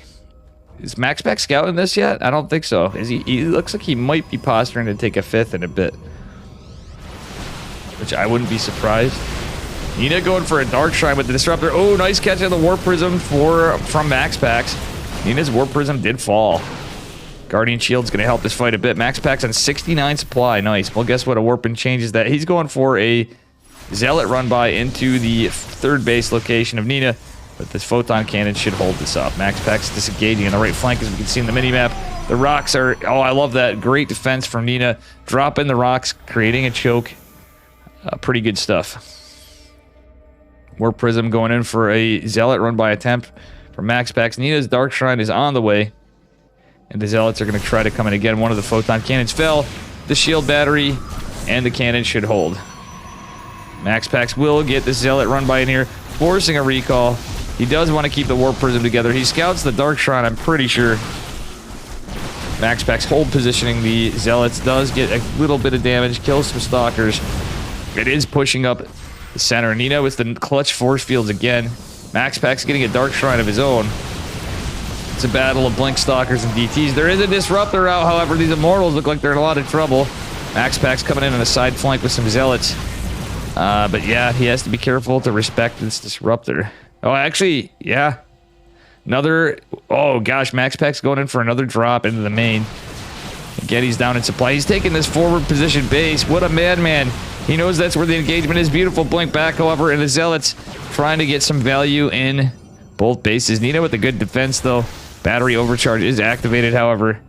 And Max Pack's trying to get what he can and disjoint Nina at least. He does get a snipe on the Disruptor. Another Disruptor's in production. And yeah, this game's scrappy. Oh, nice catch on the Warp Prism by Nina, though. Very back and forth in terms of trades. Let's take a look, in fact. Actually, Nina's traded way more efficiently, but Max Packs has somehow secured a base lead for now, but I think this base is going to be in trouble. He is not in position. Nina's going to push and does have Disruptors in as a follow-up. Max Packs looks like he's trying to get there as another robotics facility, but no Robo Bay. I don't know. He did manage to get a Robo Bay somewhere in here. And yeah, he is going to have to sacrifice this 5th base, which wasn't necessarily a little greedy. I just don't like the position. And Nina still has another Warp Prism on the other side of the map that she could be using as well in the counter. Max Packs is trying to hold over here. Nina has superior numbers, but Max Packs comes in from a flank on the side, disjoining the Stalkers, making the fight even weirder. But more Disruptors may be coming into the fight. Yeah, there are a couple coming in from behind. Max Packs kind of choked up over here. He's defensively using a DT. Nina's Observer was out of position. DT did pick off a few reinforcing units. Oh, nice snipe on the Disruptor by Max Packs. Max Packs has one of his own, but it is going to be a point of contention. Yeah, it's not going to be able to catch anything. Nina with the good defense to protect her army, but still the trades looking all the crazier. Nina is trying to get a 5th base of her own as well. And damn, what a crazy game. Max Packs' Stalkers are battered and bruised. He's down in army supply. Another Dark Templar trying to find its way in. Is going to go behind this and be a nuisance. Disruptor does fall short. And I'm sure Nina's going to have observers for days. No, there's a Photon Cannon here. Max Pack's not paying attention to the DT. Is going to lose it. And he has saturated his 5th base. Ooh, I like these Scouter DTs. The Probe's still on patrol path over here. But Nina's had this Warp Prism and has not been using it. There's a Probe over here. Was she going for a proxy Dark Shrine before? I'm curious to see what happens. There's a Probe in the Warp Prism, folks. But still, she's not making use of that. I would like to see some kind of Warp Prism harass coming from Nina, but we aren't going to do so. Oh, Observer sees the charge lot run by and the Dark Templar. Nina's still in a defensive position where she could possibly split or at least warp in. A couple workers fall for her. Max Packs is pushing on the other side. The army supply is looking pretty even right now. Shadow Stride almost completing for Max Packs. So we do have Blink DTs coming up. All right, Warp Prism coming in. And there it is, DTs with a Probe. Nina's attack is going to be deflected. She should have done that earlier. MaxPax is very vulnerable in his main base. Just one photon cannon.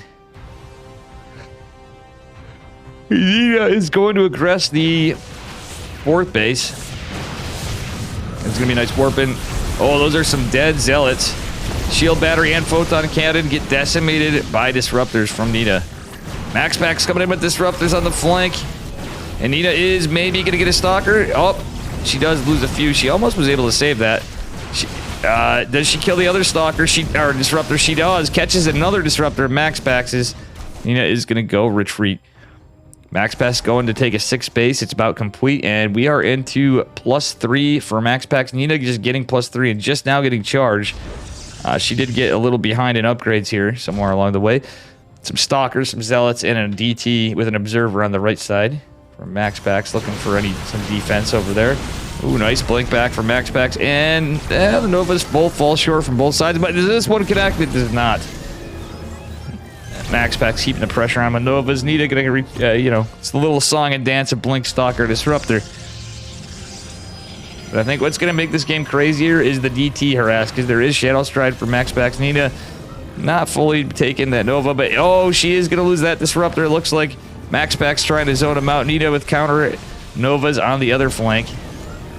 Oh, and MaxPax lands a nasty Purification Nova, cleaning up a Disruptor and about 5 Stalkers, I'd say.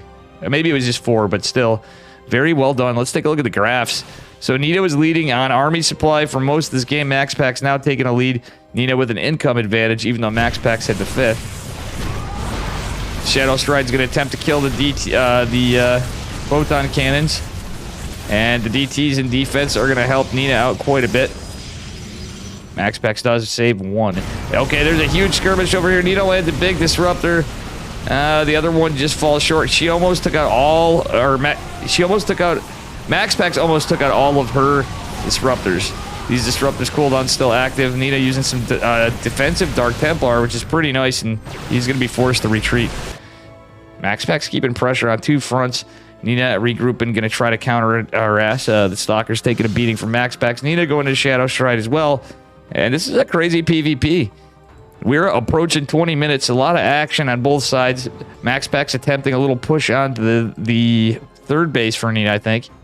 If I remember correctly, that might be where she took it. It's usually the 4th, but we'll see. Nice snipe on this disruptor from MaxPax. Nova falls short, only catches 1. Only catches 1 of the zealots. How you doing, Gildan? 2 of my Protoss buddies right here. If I can only talk today. MaxPax posturing to take a base. Funnily enough, oh my gosh, he's going to drop a pylon. It's a Manor pylon, folks. No, he was actually going to take that base too, hilariously. MaxPax doesn't have the numbers to win that side of the that fight on that side. Nina, oh, look at this cheeky army positioning, but MaxPax snips it out. Is going to land the disruptor hit before Nina, and he's going to fire one first again. Both out of range. And there's going to be a scrappy engagement over here. There's more Stalkers than anything. MaxPax has so many DTs, and I don't know if that's going to work. Who wants to have some fun? Hey, Upsea, thank you for the raid. I hope you had a fantastic stream. By the way, what's up there? Guys, make sure you give Upsea a follow. I don't know if you want to cast some stuff. Let me know if you're just taking a break or whatever and you get bored. I'm kind of like feeling the blah today, but we're still doing it. Appreciate the raid. Oh my goodness. This is a scrappy fight. So many DTs versus so many DTs, but MaxPax taking kind of a crazy fight against photon cannons with all this. He is going to take out Nina's 6th base, it would appear, which was in contest. Nina is going to chase down the Zealots and Dark Templar, though. This is a crazy game. It's now getting to be Charge Lot, DT, and Disruptor for both. Nice thing straight out. Oh, nice snipe on the Disruptor by MaxPax. MaxPax did aggressively blink forward and is consequently going to lose a lot of the Stalkers. Is he going to be able to land a Nova on the flank? He's trying to, but I think all these Disruptors are going down. Some of the Zealots die, not the DTs, unfortunately, for MaxPax. He's going to lose all his Disruptors over there. He's going to again kill a base. That's a kill, not a cancel for Nina. Nina taking an army supply advantage. And this is just game 1, folks. Holy heck and heck. All right, this is a lot of pressure here. DTs and Stalkers going ham. And yeah, MaxPax is forced to recall. Is he going to make it in time? He does, just barely, but he is going to lose the Nexus anyway. He comes in. He's going to trade out and win the fight. Nita's DT's actually taking a better fight, though. Max. Oh, that was Nita's Observer. MaxPax does not have an Observer over here. Oh, no. Okay, there it is. The Observer with Ob Speed is coming in and is going to help MaxPax out. Nice micro from both of them. Nita getting some counter damage done, but she did lose a Nexus over there. Let's take a look at the graphs.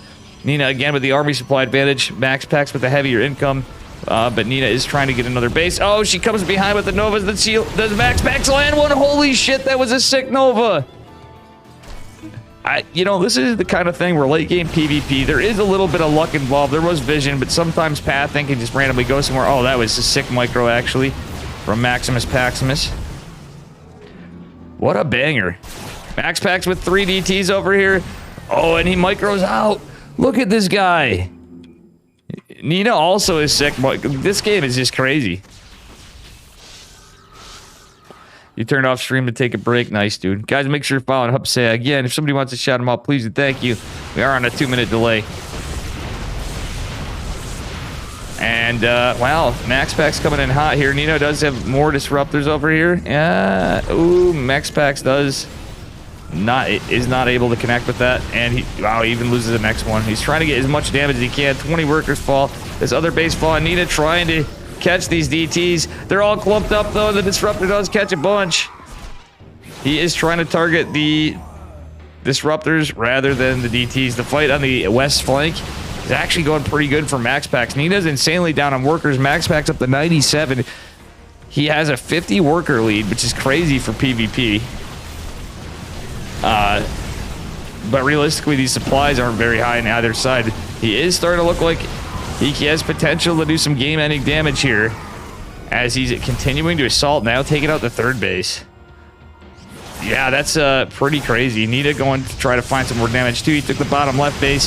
However, static defense is going to be pulled away. MaxPax is going to try to save what he can on the probes. Nita trying to be smart with these stalkers. An aggressive blink means MaxPax can't blink back away against the Novas. MaxPax blindly setting a Nova as well before. Oh, Nina with the disruptors behind this. Do only catch one disruptor. MaxPax not paying attention. The others are hidden behind the grass. This is a crazy game. This is a crazy, crazy game. Man, Nita is losing so much in terms of workers and bases, but she still has a decent-sized army. MaxPax now leading an army supply. But Nita wants to get something done. He has most of the base. I don't think this is going too hot for Nita still. She's got to try to get something done, and realistically, MaxPax still has all his production with all these bases as well. She needed to make some kind of move. Oh, she's going to trade out inefficiently on that disruptor even. MaxPax with a huge... Oh, Nova is going to fall short, however. Nice micro over here. MaxPax is taking every base. DT's going everywhere. Classic MaxPax game. But honestly, classic Nita game, too. It's not like she's played really bad. She's done some pretty good trades this game. But it's ultimately tipped into MaxPax's favor. Yeah, I think we're about to see the end of the game right here. It is like one partial mining base to like a million. GG, MaxPax takes game 1. All right, that was a sick game. That was a long game. There we go.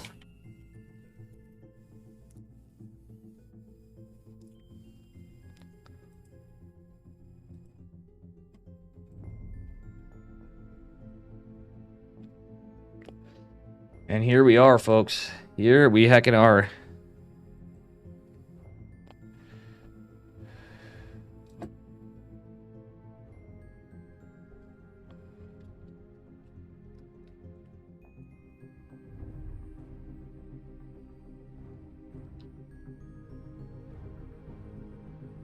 I don't know how these folks do it. Or you too, for that matter, huh? PvP. PvP makes me go re. You know what I'm saying? Like this.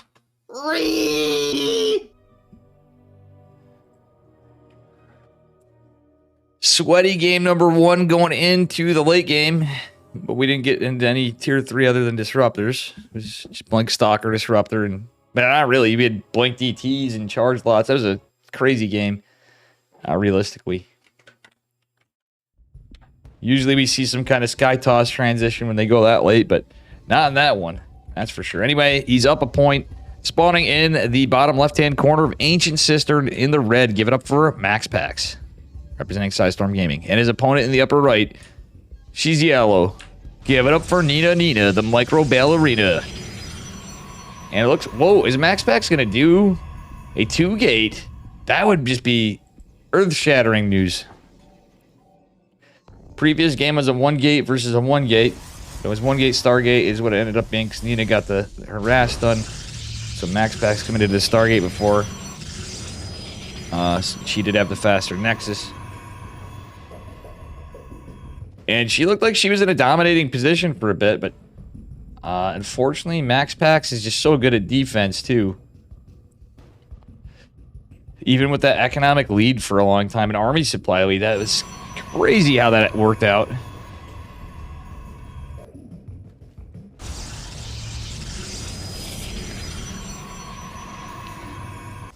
I know I seem a little off because I'm, you know, we overdid it last night. Oh, a little bit of Kirktown, you know what I'm saying?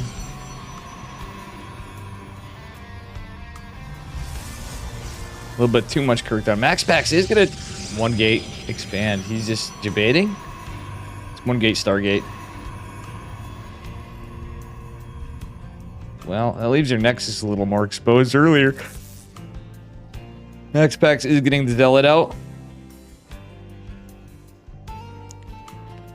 Honestly, he could cancel it. He very well could cancel the Zealot. And just go for the Nexus.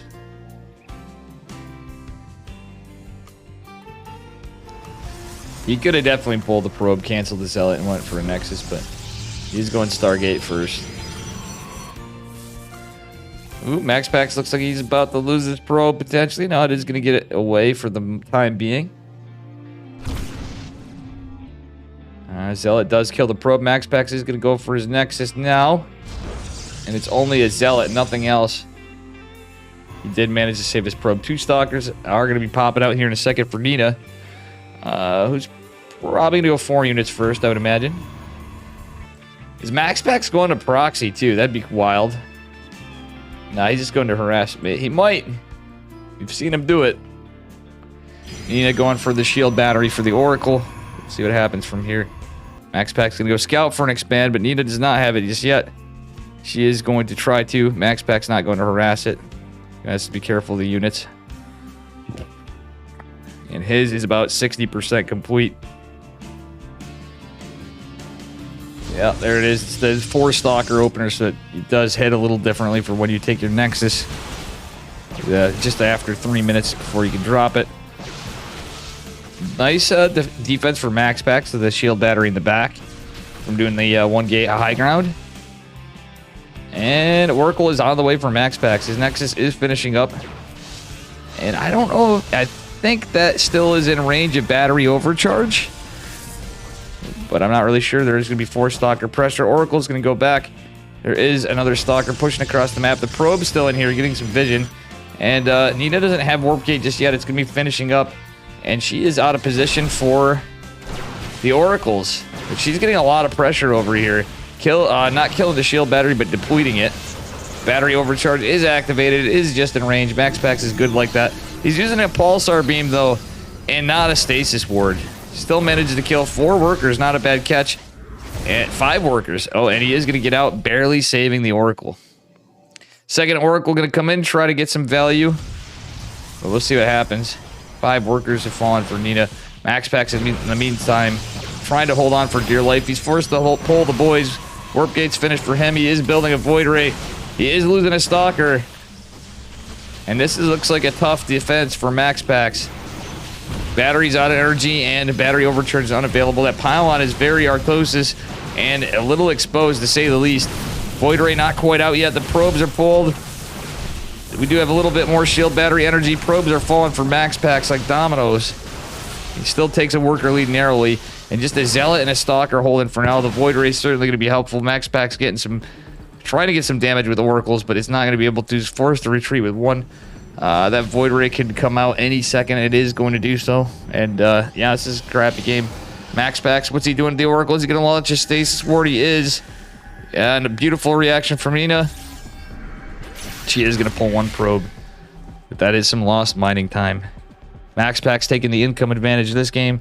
And Nina trying to keep the pressure on Army Supply dead even. Some of that is in Oracles for Max Packs. He does have the defensive Void Ray, though, but I think that is enough where they could get some damage done. Oh, that said, Blink's not... well, far cry away. Scrappy game. This one, they're not thinking about a fast third. They may be thinking about it, but either one of them can't really do it situationally. All right, Prismatic Alignment is on cooldown. Max Pack's not going for another Void. He's going into Blink as well, and dropped another gate. Some very heavy 2-base play from both of them. How you doing, Night Garden? You've never been in there without me saying I overdid it last night. I didn't drink the other night. We're going to go back on chilling out a bit this week. At least make it to Friday. Hopefully. That's the plan anyway. All right, Nina trying to keep vision on stuff. Does scout the Oracle. Blink is not quite done. She does have a lead on Blink, though. Will the Oracle fall? Answer is yes. Thanks for the follow, Pedro Cool 23. All right. Yeah, neither of them on a third base. Max Packs is going to go set up for taking one. He definitely wants one at this point. I'm sure Nina does as well, but she's just playing it safe for the moment. They're both Equan workers. Max Packs going into a Dark Shrine. Funnily enough, that's actually a good read. There is a robotics facility from Nina, though. I don't think she's too surprised about this. A rev tag reveals there's nothing here for the moment. Nina's going to push. And Maximus Paximus. Oh, he is going to drop this, but the Stalkers are going to be in position. I don't think he fully saw that. I think he saw some of the Stalkers. Yeah, he did. Oh, no, he didn't. Okay, Max Pax does lose the probe, but is going to be in a good position. Max Pax dropping a pylon. I don't know if Nina sees that. Let's take a look in her vision. Nina does not see that pylon, so Max Pax with the Dark Shrine, he may be able to get some damage, even though she has a robotics facility, which is certainly going to be an observer. Just knowing how Nina plays. Maybe not immediately. Crazy fight right here. Prismatic alignments on cooldown. Nina has the superior numbers, but her Stalkers are very damaged. Oh, that is one dead Void Ray, however. Max Pax is trying to secure his third. And he's going to retreat to try to defend. Shield batteries on the way, but it couldn't come soon enough. Nina not quite taking her third. Max Pax going in with 2 DTs. Oh, it's a Warp Prism from Nina. And these DTs are going to be in a position to do great work. There is an Oracle out for Max Pax as well. Nina is... oh, this is looking pretty ogre. The cheeky pylon for Max Pax. He even has a defensive DT. Observer is coming out for Max, though. And he's not really micro. He's going to try to kill... oh, he's going to get more workers. That said, Nina's trying to get whatever damage she can done. And the Observer will be out, but she's losing 21 workers and counting. These DTs just going ham. Oh, and all the workers are coming out. Nina has a rally away. She's going to blink back, pulling the Observer back. The DT in the main base getting some damage, chiseling at the static. And Max Pack's now in a huge lead. Nina is going to secure her third base, though. The DT in the main still chasing this down. We don't have another Observer because we don't have much gas, and Nina's unable to mine gas for the moment. The DT does finally fall. Oh, no, it doesn't. Just kidding. And more DTs coming out. Nina just doesn't have gas, and that's the problem. Max Pax is going to be finally losing that DT, but still, he's got some great harass with these units. Gosh. He's going for a third of his own. Now, he's going to push out with his Stalkers, going into +1 as well, going for a robotics facility of his own for the Observer DT war. And, yeah, Nina is looking pretty hurt here. Certainly a lot of craziness. Absolutely, Night Garden. And welcome, Pedro Cool, and everybody from Hub's chat. And everybody else who's still here, the D-Gens. Welcome to Kirktown. Can I get an exclamation mark, Kirk? Alright, another TT coming in. Max Pax may have worn out his welcome with these Dark Templar. Now that there's an Observer out. I'm surprised Nina hasn't built another one. She's trying to get a Dark Shrine of her own, but Max Pax is getting Observers. He does have the Oracle still. Stasis Ward going down. And he is obviously leading on workers, but Nina's earlier third base means she is going to catch up a little bit. There is no detection in the main, though, and there's another DT in the main that was walked all the way across the map by Max Pax. Max Pax and his DT Micro. Sounds like a band name. Alright, this is a lot of Stalkers coming into the third from Max Pax. He's going to blink forward aggressively to nothing. Nina's army coming in, but Max Pax is the superior numbers. I think he just wins this Micro or not. Probes are starting to fall too on the flank because there's a DT somewhere. I think the one in the main went in his killing workers as this big fight goes on. The one Observer out for Nina is going to be a bit of a problem. Max Pax, even with an Observer of his own, means he can target fire. He does kill the Observer. And look at this Micro battle right here. Nina's trying desperately to hold on, but 24 workers falling behind this is not what she needs. And I think we're going to see it. GG. And that was a 6 series, but a 2-0 for Max Pax.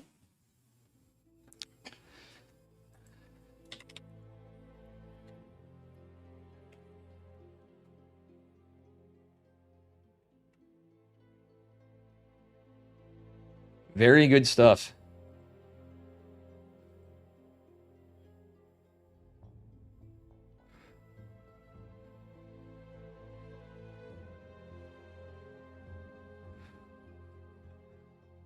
All right.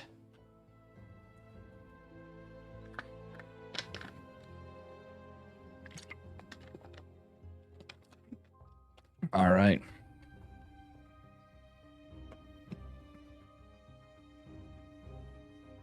Let's take a look at the bracket. That was a take him down to long Kirktown. series.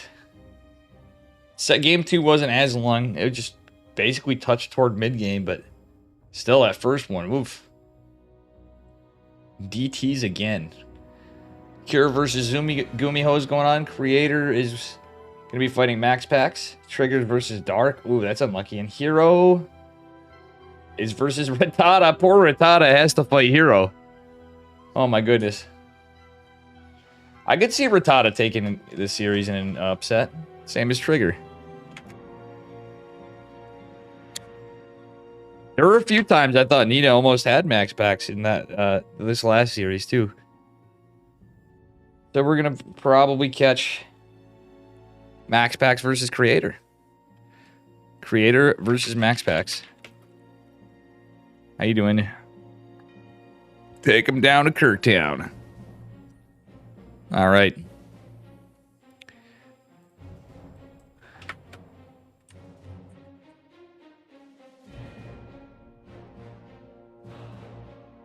All right, here we go.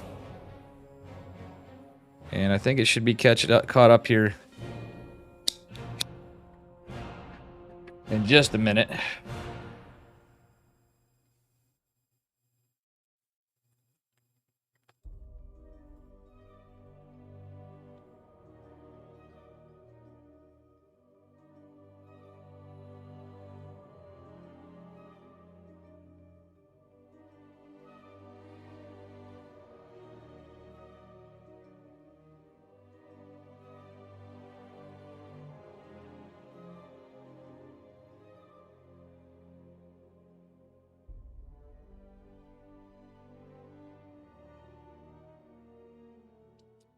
This is going to be a good one. Creator versus Max Pax. More PvP.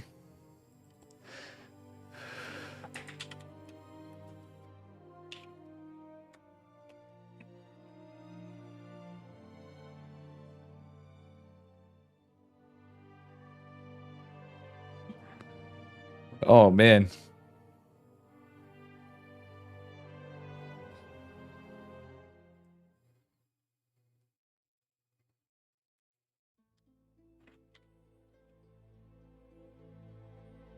Max Pax had random selector. Max Pax secretly a Smurf. Actually, what if he actually was a Smurf, guys? Like not like a literal Smurf, blue and short and stuff. Maybe that's going to be the Dave theory. And maybe I'm going to do a guitar cast for part of this one after. We'll see. Spawning in the upper left-hand corner of Gressfin in the red. Give it up for Creator.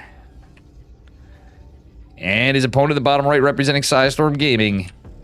Give it up for MaxPax. Mr. Team NV Creator.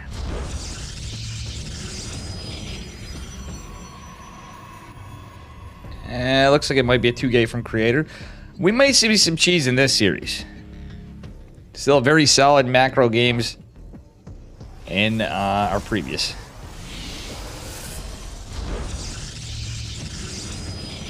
MaxPack's going to do the fake out, but it's probably going to be a 1-gate expand or 1-gate Stargate expand. You know how it'd be. Creator not going for early scout. Playing him more in line of a little bit of a macro game. MaxPack's being a little safer with the scouting. He's not sure what's going on yet. Creator checking for a cannon rush. That would be wild to see MaxPax just surprise us all, throwing in the old days of MaxPax and cheeking in a little cannon rush out of nowhere. I would love to see it because he's just always committing to his build and improving it and adapting with the same build every time. It's crazy. And even when he is forced to 1 base, then he gets extra cheeky with his response. He is a wild man. Creator going for proxies. Is this going to be a proxy Robo or Stargate? Is it going to be a 4-gate? We'll see. It's looking like it could be a proxy Robo. But we'll see. MaxPax, yeah, he's getting a Zealot out. I don't know if I agree with this every time. He could have got the next. Yeah, he has different things. It might actually be good. It's a little safer opener. And a quicker Stargate against the Robo could be good if it's scouted. It is going to be a proxy Robo. It's not going to be 3-gate Robo at the proxy, though.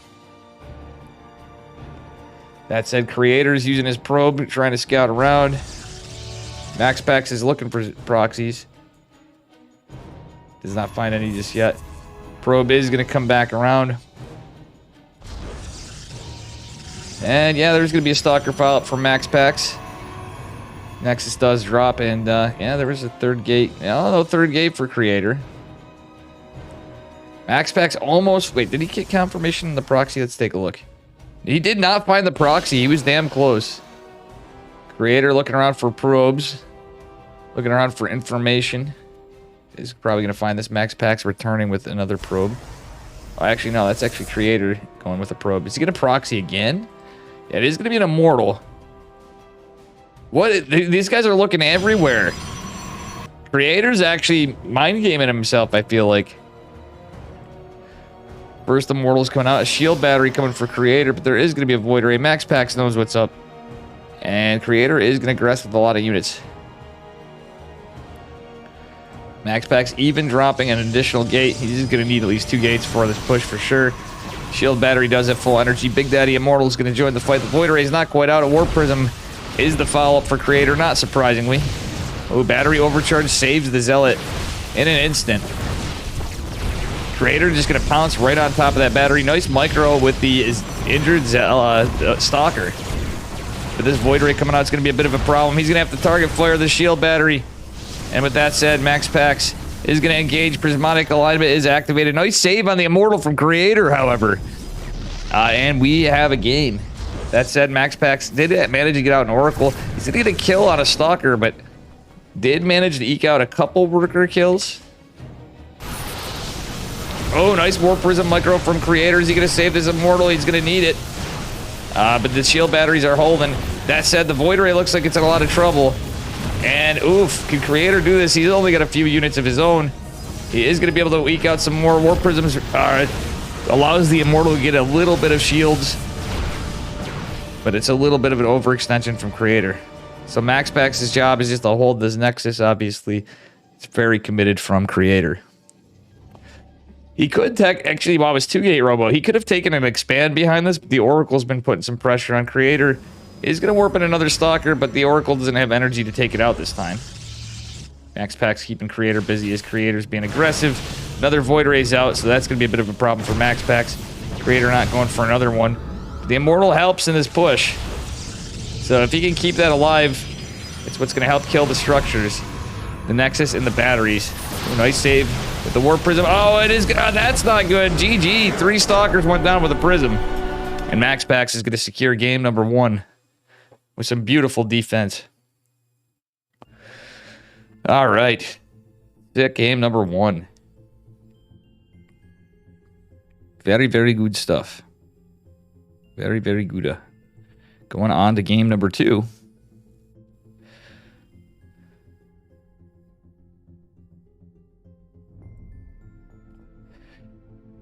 Very, very good shit.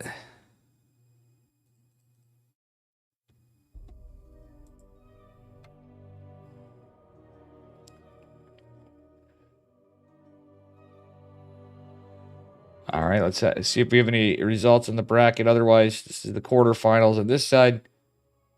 Hero is 2-0'd Rattata. I mean, that's sad for Rattata, but that would have been reaching. That would have been a big upset if Rattata was able to beat Hero, to be honest.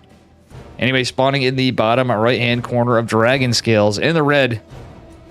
Give it up for Creator from Team NV.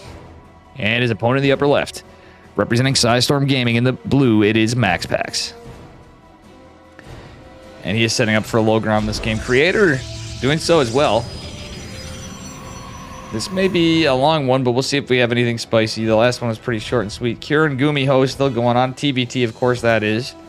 What else do we have going on? But we have our first semifinalist, Mr. Hero. Obviously, this match. And we do have Trigger versus Dark still ongoing. Can Trigger beat Dark? That I could see Trigger beating Dark. Chat, what do you guys think? All right, Probe is going to pass by here. We'll see what happens from now. But we have some interesting players tonight for sure in this week's EPT Americas.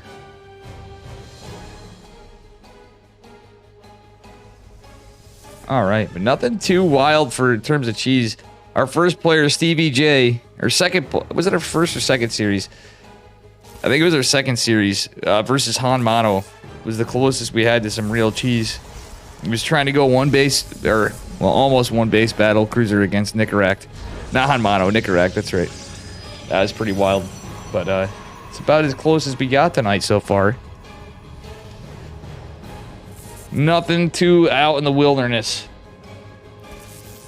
I think this is the first EPT Americas of the new season, the New Year's season of ESL. The confirmed year season of EPT, anyway. Hopium, we get some more. Let's see. Some Pro Barras here. Zealot's going to go out, and Creator is going to get a block. Max Pack's going for the Stargate. Creator going for the Stargate as well. A little bit of a mirror build. Max Pax looks like he is going to get this probe. Yeah, Creator's missed microing a little bit. Actually, Max Pax is missed. Sorry, it's Max Pax. This microing it. Creator is going to cancel it again. Doing a pretty good job. The lay-in as well. Max Pax is going to be able to secure his Nexus. Creator is going to as well. So it's looking pretty even Stevens here. In this case, I wouldn't like to see either one of them build an Oracle. One of them is going to try it, I bet, but pretty crazy stuff.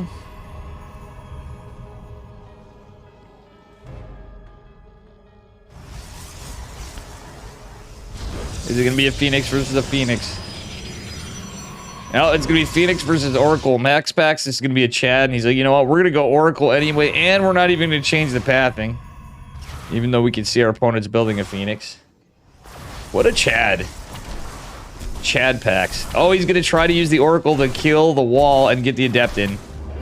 Phoenix is going to help buy some time for the Zealot. The first one is out. The Oracle is changing its path. We have a Phoenix follow-up from Max Pax. Probe is going to scout the Oracle. Phoenix going in full retreat. The Zealot and the Adept do work. Max Pax manages to get the Adept over. Adept is going to shade away. Zealot's trying to chisel at this, depleting some of the battery. Adept over here is going to fight this off. Phoenix is going to lift off the Adept, and it is going to fall.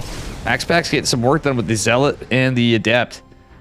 Did the Oracle fall? That's what we didn't see. Yeah, the Oracle died, naturally. Some little worker damage here, but realistically, I don't think that was worth it for MaxPax to even go for the Oracle. He was scouting the Phoenixes. We may end up in a Phoenix battle. We'll see. One of them may go blank. Creator going for a Stalker as well, though. There's maybe a Phoenix war, guys. Do we see another Stargate come after? That's the question. No other gas being taken. So far, it's just single Stargate Phoenix.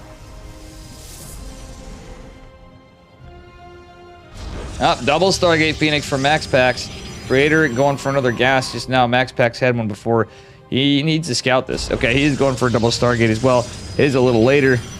And my other cat, Mitters, is harassing me here. Good girl. Alright, MaxPax with the clutch scouter pylon. Creator doesn't have anything in the field of vision on the right side. He looks like he's just checking his third bases. Alright, good information from Creator. Now, I was going to say he's flying blind a little. He's going to drop the pylon now over here.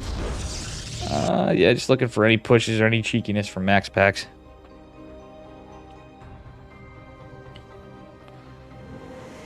Creator is getting some map presence with his Phoenixes. MaxPack's already starting that second Stargate production, so he's going to have two coming out a little quicker. Creators is just finished up now. But it's looking pretty close. Realistically, this is a not too different game. Creator is leading the army supply, but let's see the Phoenix count. It's even. Creator going into faster fleet beacon. Not really. They're both getting a fleet beacon. So we have a Phoenix in the Carriers game. Phoenix in the Tempest game. We'll see. Sky Toss game. So this is our first remarkable series, I'd say, of the bunch.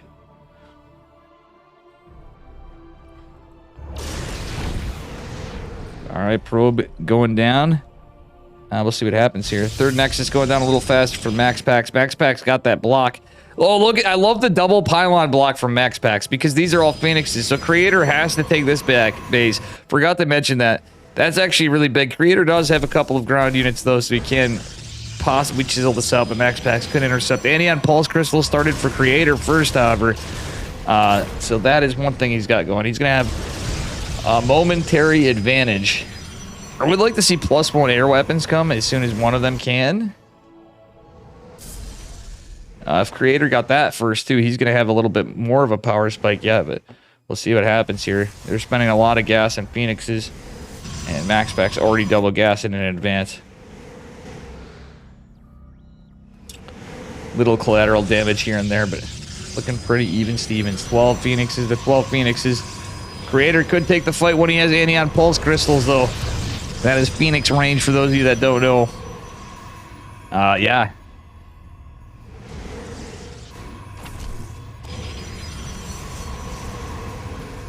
And okay, they both have Anion Pulse Crystals. Creator, I think, didn't take the better fight there. He did lose a Phoenix. They both lost a Phoenix at some point, so they're still even on Phoenixes. And even on bases, MaxPax does have double gas faster, though. He's going to immediately saturate. Going into a third Stargate on both sides, neither of them with +1. Again, I think it's the gas bank. But that's going to probably change pretty quickly. MaxPax going into a Forge, actually. Or Creator, rather, going into a Forge. That's actually pretty smart. Creator going to kill this pylon. There's 2 pylons right here from MaxPax. It's hilarious. I think that Zealot's going to go down. That Zealot's basically like a little bit of bait for MaxPax. MaxPax is trying to set stuff up. When he has the Forge, he can build cannons, and that's going to give him a little bit of aggression. MaxPax's going to make... Creator's trying to build some stuff, too. Those are defensive pylons for Creator. MaxPax's making the transition to Carriers now. A Creator going into +1 air weapons. That could be a little scary. MaxPax's getting a Zealot of his own. Creator has pylons everywhere. It is a bit of a war of attrition. My god, MaxPax still dropping pylons to block Creator, and he's going to go for a 4th base. He's getting another Forge, and he is starting +1 air weapons. Finally, Creator's definitely going to have a lead. Creator going for double carrier. Max Packs on triple Stargate carrier. Creator does have 3 Stargates, but okay, now he's starting his third. Max Packs will have that carrier a little earlier, though. What a weird one. Yeah, Sky Toss games could be a little bit of a slugfest, but lots of little weird stuff happening. But Creator's doing a good job of... Or Max Packs is trying to chisel at some of these, and Creator kind of doing the same, but he's got more pylons out in the map to scout. He wants to get position on the Phoenixes. Max Packs is able to get a cheeky pylon next to the 4th base of Creator as well. So they're both going to have a 4th base pretty close in time. Creator's is a little faster than Max Packs is. Max Packs will have a higher carrier count, but the +1's going to be significantly faster for Creator. And the fact that they're both on triple Stargate's interesting. Max Packs is dropping another one, though, so he is now on 4 Stargates on his 4th base. Creator's going to actually have his finish up a little faster. Yeah, he has 4 Stargates as well. Creator's actually taking a little bit of a lead in terms of upgrades, but yeah, it's evening out. It is evening out. There's going to be some little differences, but that's about it. Pure Sky Toss versus Sky Toss. Who gets the mothership first? That's the question. And we'll see what happens here.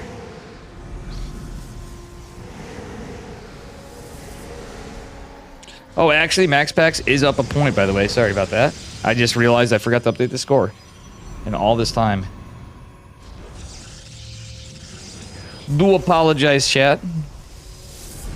So, Creator really wants to win this game, so it's a battle of patience and little things. Speaking of little things, Max Packs is going to lose a Zealot over here. Small, inconsequential trades, you'd think, but with all these pylons, it's kind of a... This is literally like a slow-paced chess match.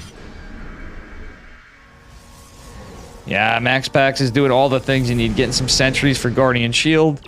And hallucinations, if not. To hope to mess with the target firing, and... both players going on. Creator getting photon cannons out. Max Packs, not so much. He's going into double upgrades now, so that second Cyber Core did finish up, which will help Max Packs out a bit. He is going to have +1 air armor as well. So even though there was a pace of faster +1 air weapons for Creator, he's not got a second Cyber Core. Army supply in favor of Max Packs, actually. I think Max Packs might be able to just take a fight somewhere. Should look for one of these newer bases because he could actually win the fight if timed out right, because that +1 air armor is going to give him an advantage for a little bit. Creator going to start killing a pylon over here. Max Packs going to go to try to intercept some of this, but he has to be careful still. Shields on the way for Max Packs as well. Yeah, he's going to lead upgrades quite a bit, going into a robotics facility for an observer. All right, Creator getting this base up. Max Packs going... Yeah, he's set up on 5 bases already ahead of Creator. The Max Packs is starting to take a better pace overall, but Creator will have kind of a power spike, but it's 1-1 versus +1. And Max Packs going to lose another probe and pylon to the carriers. All right, I like the Oracle, but there's no mothership from either one. First battle ensues. Max Packs, I think, with superior units. Creator just had 1 sentry, and the 1-1 versus the +1 is the interesting thing. The micro is interesting here as well. I don't think Creator's taking the better fight. Max Packs just is leading it, but the Phoenixes are going to be on top of Max Packs as carriers. However, Max Packs still has some Phoenixes of his own. Creator going to build more Phoenixes. And Max Packs is just going to push it along on another flank. However, there was some static defense able to be made over here. Photon cannon is tipped its hat, and it will go down. Well, the shield battery as well. Creator's going to sack this base. He's going to lose a few workers as well. Max Packs in quad carrier production, and Creator's trying to get more Phoenixes. Max Packs does have to be careful after and regroup. He's getting a... Oh, I love that play. He's hitting the rocks to get the interceptor started and out. And that's usually why you see that. Battery overcharge. Shield battery does fall. The carrier count's just in favor of Creator, but Max Packs is losing some carriers here. Max Packs doing a good job of pointing this up, however. The battery's going to help the Phoenixes out. His Phoenix count's low, but don't think it matters. GG. Max Packs advances. Oh, I didn't realize when Mapu was on, I should have assumed that he was doing this. Artosis came in late. I don't even see him in here. Oh, he's following Mapu. All right, here we go.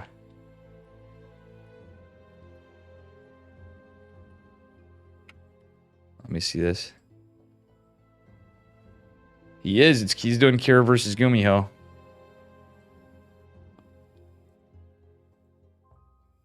Giddy up. Thanks for the follow, Mouch in French. Let's go, Artosis. My man. The man, the myth, the legend.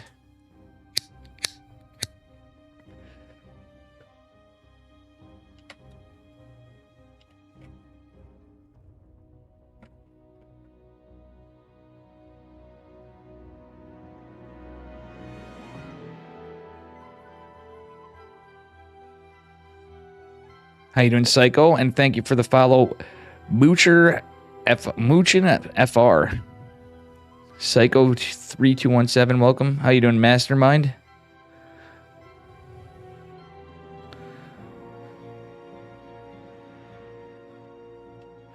And let's take a look at the bracket. We might be waiting a bit. I'm not sure if Artosis actually has the score set correctly. Dark has 2-0 Trigger. Sadly, it is the end of the line for Mr. Trigger. Dark versus Max Pax, and then we have Hero versus the winner of Kieran Gumiho.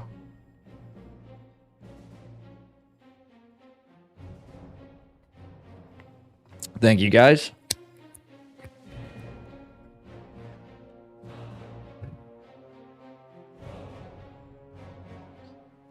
Max Pax versus Dark. Let's go.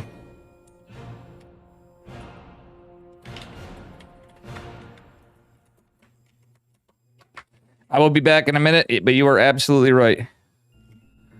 Yeah, Artosis is casting by himself, but he is an observer. That's Mapu. So Mapu is streaming as well, but he's providing a clean feed for Artosis.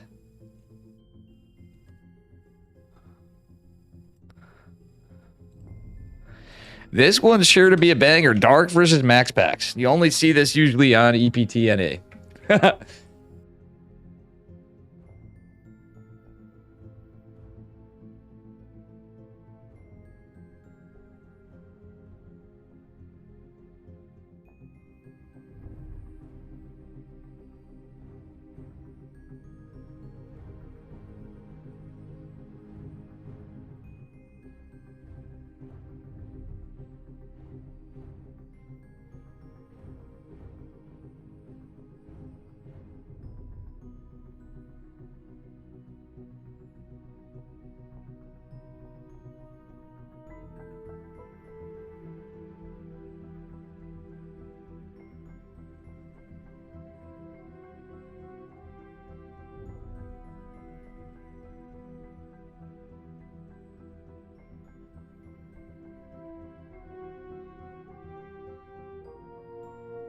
All right, and I am back.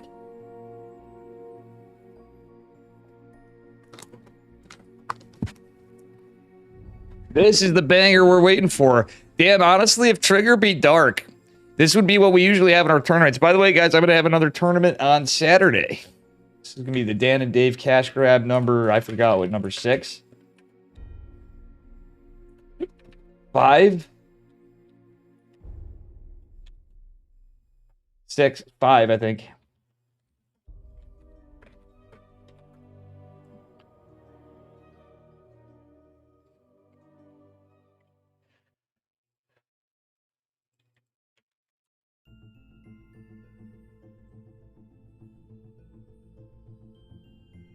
All right, Gumiho's 1-0 so far. Nice, nice. Good to see Artosis is casting too. It brings some more viewership to the Americas. We got Pig as well. All right. And here we go. Spotting in the upper left-hand corner of Neo Humanity in the red, representing Psystorm Gaming, it is Max Pax. And his opponent in the bottom right, he's blue. Give it up for Dragon Phoenix Gaming's Dark. And the interesting news, Rainer no longer on Kitesy Gaming, guys. For those of you that didn't know, Dark is going for a proxy hatch. Classic Dark strats. Let's heckin' go, guys. Is he going to go for gold? Or is he going to go right here? Is he going to go... Where is Dark going to go? So we already have our series of the night so far on this side.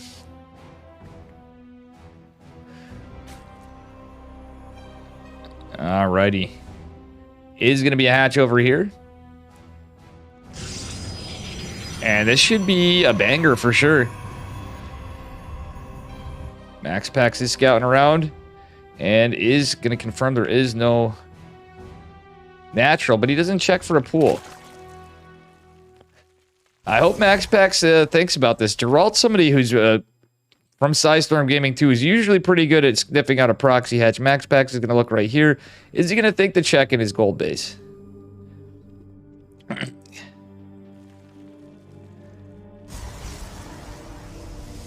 So this is actually, funnily enough, timing out to be like almost like a standard build from Dark. But he's going right into gas. Is this going to be something like Bly? That's the question. A drone being sent over here. Max Pax looking around everywhere. The drones are pulled. Max Pax unfortunately doesn't see this. Oh, Dark, you cheeky man. Going in for a crazy series here, guys. Let's heckin' go. Max Pax has not found it. He's one over here. He's still not thinking to check the side. Max Pax is looking everywhere but his own... Oh, Max Pax. A man who used to cheese. He's going to build a battery, but this is going to be all mined out. There's going to be spine crawlers and lings and metabolic boost. Oh, my. And Max Pax just does not know where this is. 47-ness, thank you for the 300 bits. As well. Oh, thank you so much, my friend. Base 47-ness. And, wow, this is going to be scouted a little too late. Unfortunately, this is all going to be mined out mostly. Max Pax is going to scare away the adept. The two lings are going to go in force. Yeah, Max Pax just doesn't have enough to defend this. I mean, a Nexus is helpful. Max Pax is going to have to micro the probes as well as try to hold this. He's trying to get pylons and shield batteries and anything in here. Second adept's going to come out. The first shield battery is going to finish, but the adept is going to take some damage. Oh, the probes are pulled away, and Max Pax is to micro so much out of this that it's a bit of a problem. Ling's now getting into the front as well. There's 4 of them. There's 6 in total over here. Drones gonna become spine crawlers for days. Max Pax dropping another gateway. The 4 lings coming back in, and an adept is chasing it away. So Max Pax needs to get a stalker out, I think, but he's not gonna do so. Actually, yeah, he does have the full wall though. I like his defense mostly. If you notice, the spine crawler is just out of range. Max Pax is gonna start draining that shield battery, however. And that's going to be a bit of a problem. Battery overcharge is activated. The lings are going to go for a run by from Dark. Max Pax is just getting kind of picked a little apart here. Tasking is multitasking.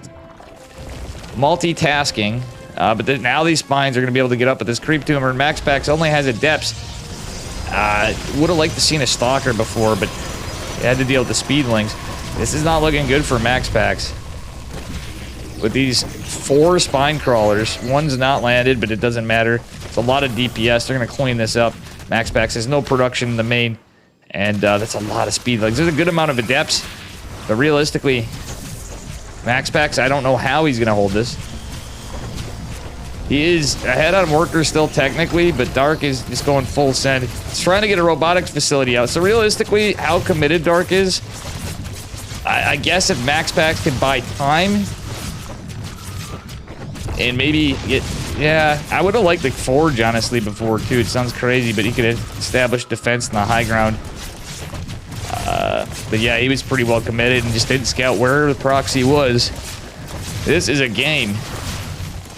We got sentries and a stalker with 4 adepts. And I wouldn't hate another battery overcharge before this goes down. Maybe? Nah, Max Pax is going to save it. Actually, what does Dark have back home to defend? Just a queen? Max Pax has a probe over here, funnily enough. Nice force field, but the sentry is caught. Another is going to fall. Max Pax is going to recall to the main because he's surrounded. His units are very battered and bruised. He only has a robo, and it does have 1 gate, but it's not going to last forever. Does he warp in a unit before it falls? I think he might have. But that cyber core is now in jeopardy as well. It's only a robotics bay. We're building our first drone out of Dark. and Forever second drone. So Dark knows he's won the push, and there goes the Cyber Core. So MaxPax is committed on to Robotech with a huge supply block for the moment. Big Daddy Immortal is going to come out, but it's a lot of speedlings all returning back home. MaxPax getting an Adept out, trying to get any workers. Now MaxPax is insanely behind. Sad, and I think MaxPax may just be dead here, folks. We'll see, but it's not looking good. Dark now has technically 3 hatches. Well, this third one's coming down. He's mining out of the proxy hatch. He's contained MaxPax. 1 Immortal, and yeah, he's going to do another Immortal. Dark's looking for proxies everywhere. Pretty cute stuff. But that ultimately just very greasily won the game. Can I get an exclamation mark Bubbles 3, guys? That was greasy. From Dark. Not surprising, but Dark setting the pace of game number 1. For sure.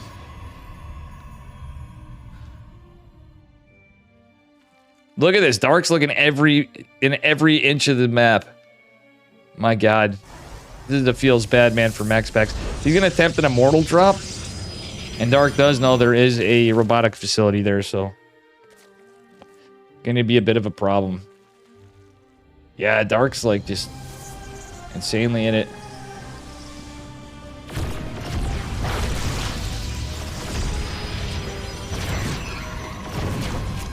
Okay, MaxPax has to be careful of these spines. Oh, he's debating the Lings. That's actually pretty smart. Roach Warden's going to finish for Dark. His hatch is going to finish as well as 4th hatch. Dark's now got a good queen count. He's even waddled 1 back.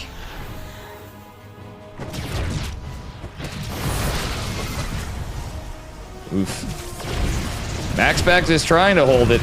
We saw Neeb 2-0 Dark and I Am Katowice in a similar kind of game, but different map. But it was just a matter of unluckily not scouting that. And now Dark going into Roaches.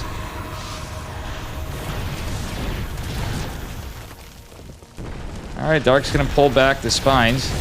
MaxPax is going to micro his heart out over here. Wants to kill one of these spines, but has to be careful not to get surrounded by Lings. Still can Warp Prism micro his way out of it. Now, if MaxPax realizes this is a base, this base is now a little exposed. He has a lot of sentries. It's Immortal sentry. It's basically all he could do, but there's going to be a lot of Roaches coming out here in a bit. MaxPax pressuring out with the 2 Immortals, but there is going to be spines and queens. Let's see an amazing Warp Prism micro out of MaxPax. He's going to have to be careful. There's so many queens. And he is going to take some hull damage to the Warp Prism. Very crazy game. Spines finally making it back. MaxPax going to clean them up, I think, before, but Lings could possibly surround the Immortals. More Immortals in production. MaxPax. Easy. Oh boy, I don't know why that came up. Oh, Bubbles is on a separate one. Well, I probably shouldn't have had that on there, but what can you do? MaxPax making the most out of a pretty one-sided game as he can. The army supply is pretty close, but that only lasts for so long. He should have went for the proxy hatch. This would have been a lot of lost mining, etc. But he wants to try to somehow kill Dark on 1 base, full-walled, all-in, Soul Train style-ish play, but just from the awkward start to the game. MaxPax is trying to warp in whenever he can as well. Yeah, these force fields are not targeted just yet from Dark. He wants to hit some corrosive biles on the units. It is going to land sub. Oh, MaxPax. Ooh, eating another bile. The hallucinated Colossi kind of trying to get under Dark's skin. I don't know if he realized it's not a Colossi. Oh no, MaxPax going to lose an Immortal in the front. He needs every one of these Immortals. He wants to try to do anything, but realistically, this was a desperation push. GG is called, and Dark takes game number 1. Redeemed proxy. True. Thank you again, 47 for the 300 biddies.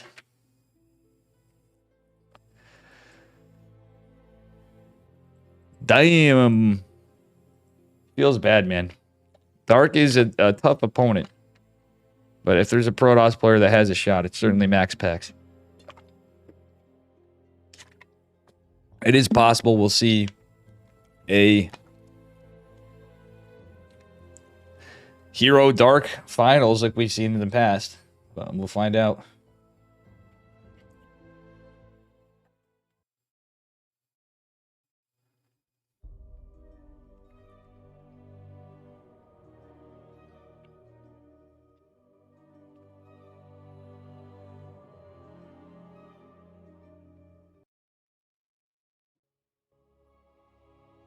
I don't know if Pig was in with us before, so I just was trying to let him know that, you know, Dark was up 1. All right, here we go. He's down a point. Can he come back? Is he going to get cheesed again? Spawning in the bottom left corner of Ancient Cistern. Representing Psystorm Gaming in the red, it is MaxPax. And he's dastardly. He's blue. He's from Dragon Phoenix Gaming. Give it up for Dark. Bringing us a proxy hatch in game number 1 of this series. On the quarterfinals. All right. Or actually, this is semis. My mistake. MaxPax just going in for a scout. Dark may or may not be going for a proxy hatch. We'll find out.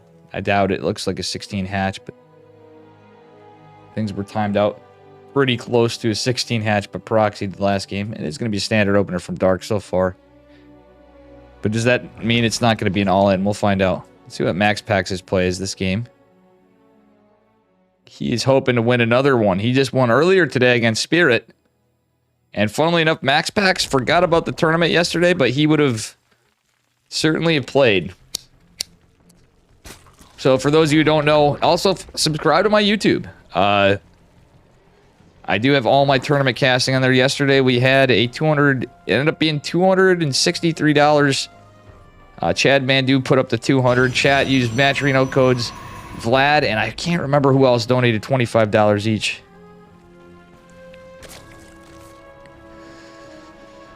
Yeah, I think there was just a little bit of nerves.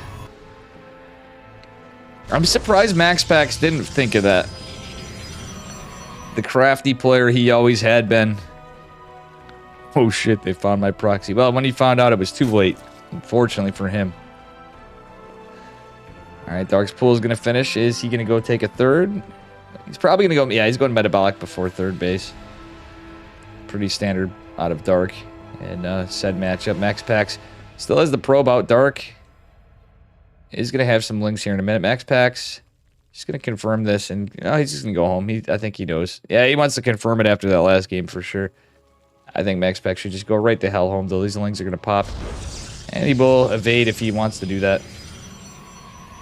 Is going to be a Twilight opener from MaxPax. Is he going for Resonating Glaives? Is he going for DTs? We'll find out. What is the play from MaxPax? And that's the cool thing about MaxPax. He's not just going to commit down into necessarily the hero build or something. He does like his Twilight play in PvZ.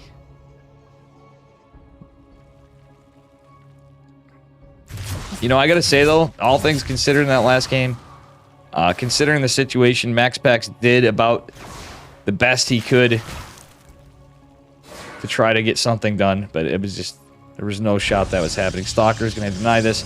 Have another gate coming down, and Warp Gate is well underway. 2 more gates coming. Oh, the Overlord over here, I think, did get a scout for Dark. Let's take a look. No, he didn't. Okay, second Overlord didn't. MaxPax might want to check around for another Stalker push up there. Yeah, it is going to be, well, 3-gate glaive. He may drop a 4th gate here. MaxPax is unable to save the 1 adept, however, so that's 1 less adept he has. Dark again without the scout. He is going for a Roachborn. That could be unlucky for MaxPax. He is going for a robotics facility a little later. And if it's just 3-gate, it's just going to be a delayed 3rd. But honestly, I wouldn't hate that. This could be a build order counter otherwise. And maybe Resonating Glaives into DTs. And we'll have to see what Dark brings us. Knowing Dark, who knows? He might go for a Nidus. He hasn't saturated the gas for it, but he's certainly posturing for some Roach play. I do like that MaxPax has Pylon down here just in case. He knows he's playing against a cheeky Zerg player, and it does not want to die. Adept's going to push out to the side. We do have some Roaches in production and more Lings. Just 3 Roaches so far, but let's see what happens. Okay, Dark is on 2 gases so far, but it's 3 Ravagers being morphed. I like the splits on the Adepts. MaxPax is looking to see if he can find any information. Does cancel both Shades. Warp Prism is on its way out. MaxPax is going to get some more Adepts. I think Dark has held this, though. And yeah, that is Wow, it's actually 5-gate glaive. Very wild stuff. Max Pack's getting another gas, so he should have a follow-up of some kind. Could be a Robo Bay. And it could be Dark Templar. We will see what happens here. A lot of adepts.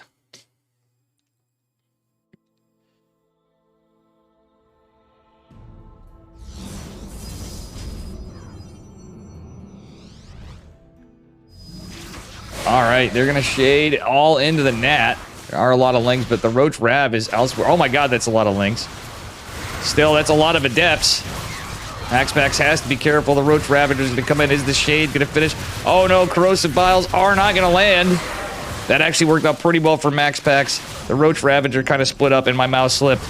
And that's okay. Oh, he finished the shade. That was not the play, Maxpax.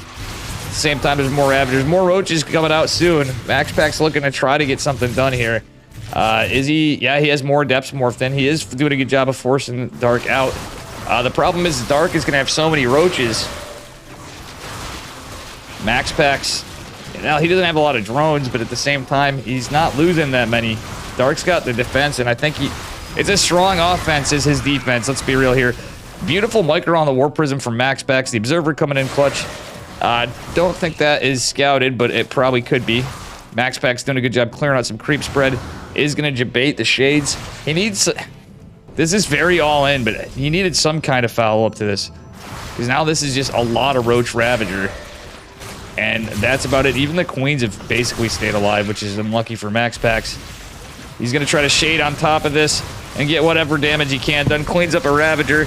Cleans up another Ravager. But now there's going to be a lot of Roaches behind this. And Adepts just don't fight Roaches. Well, he is cleaning up some of the Queens. Trying to, which do prevent transfuses. But yeah, he's just trying to get what he can done. He's getting a few workers, but Maxpax just doesn't seem to be finding the damage he needs.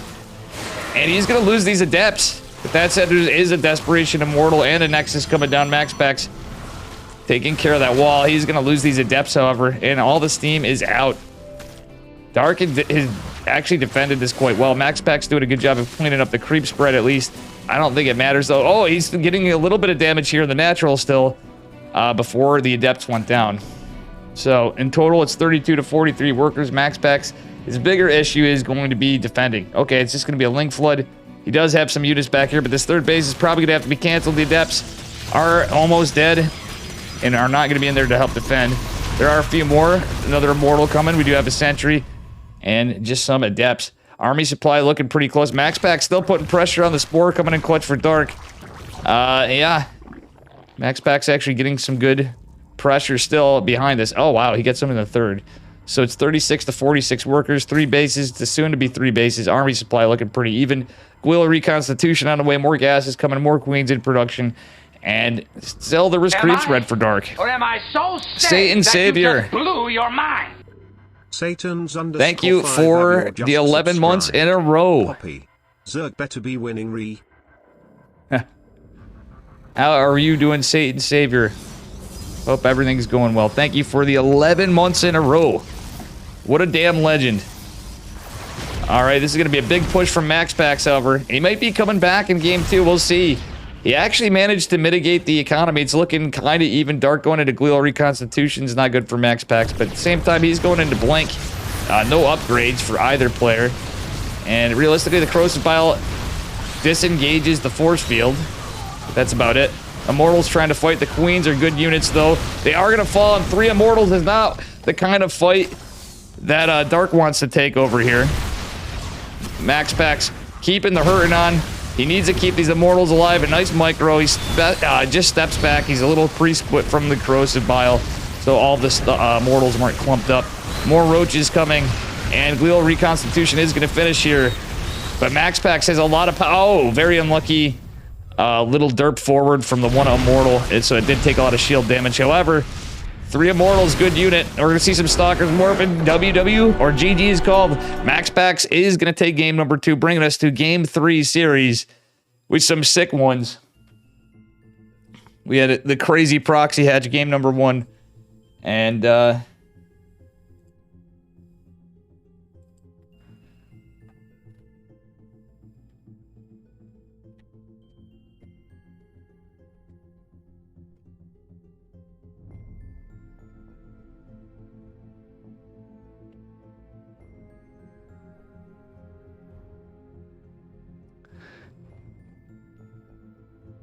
Yeah, Max Pax ended up taking it. He ended up being ahead. It was weird trades, and the fact that Dark was going so aggressively from the I bet it was pretty crazy.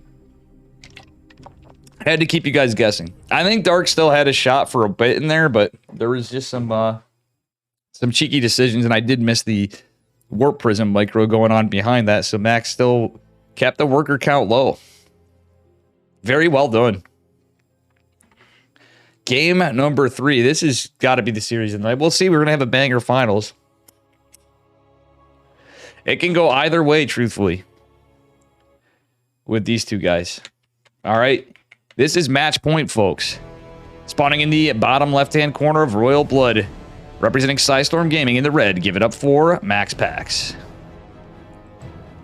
And his opponent in the upper right. Representing Dragon Phoenix Gaming in the blue. It is Dark. And we are on the Magic Carpet map of Royal Blood for our third game in this side of the semifinals. Does anybody know how Cure and Gumiho are doing right now?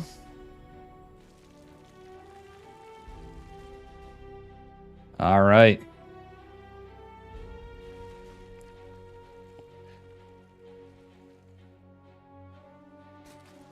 Yeah, nice little forced third from Max Pax. Dark is going to go take his third base. It's going to be a bit more of a standard opener. With Dark Point, you never know if it's going to be a standard game, though. We possibly have something cheeky coming in this final match. Winner goes on to the finals for this weekly.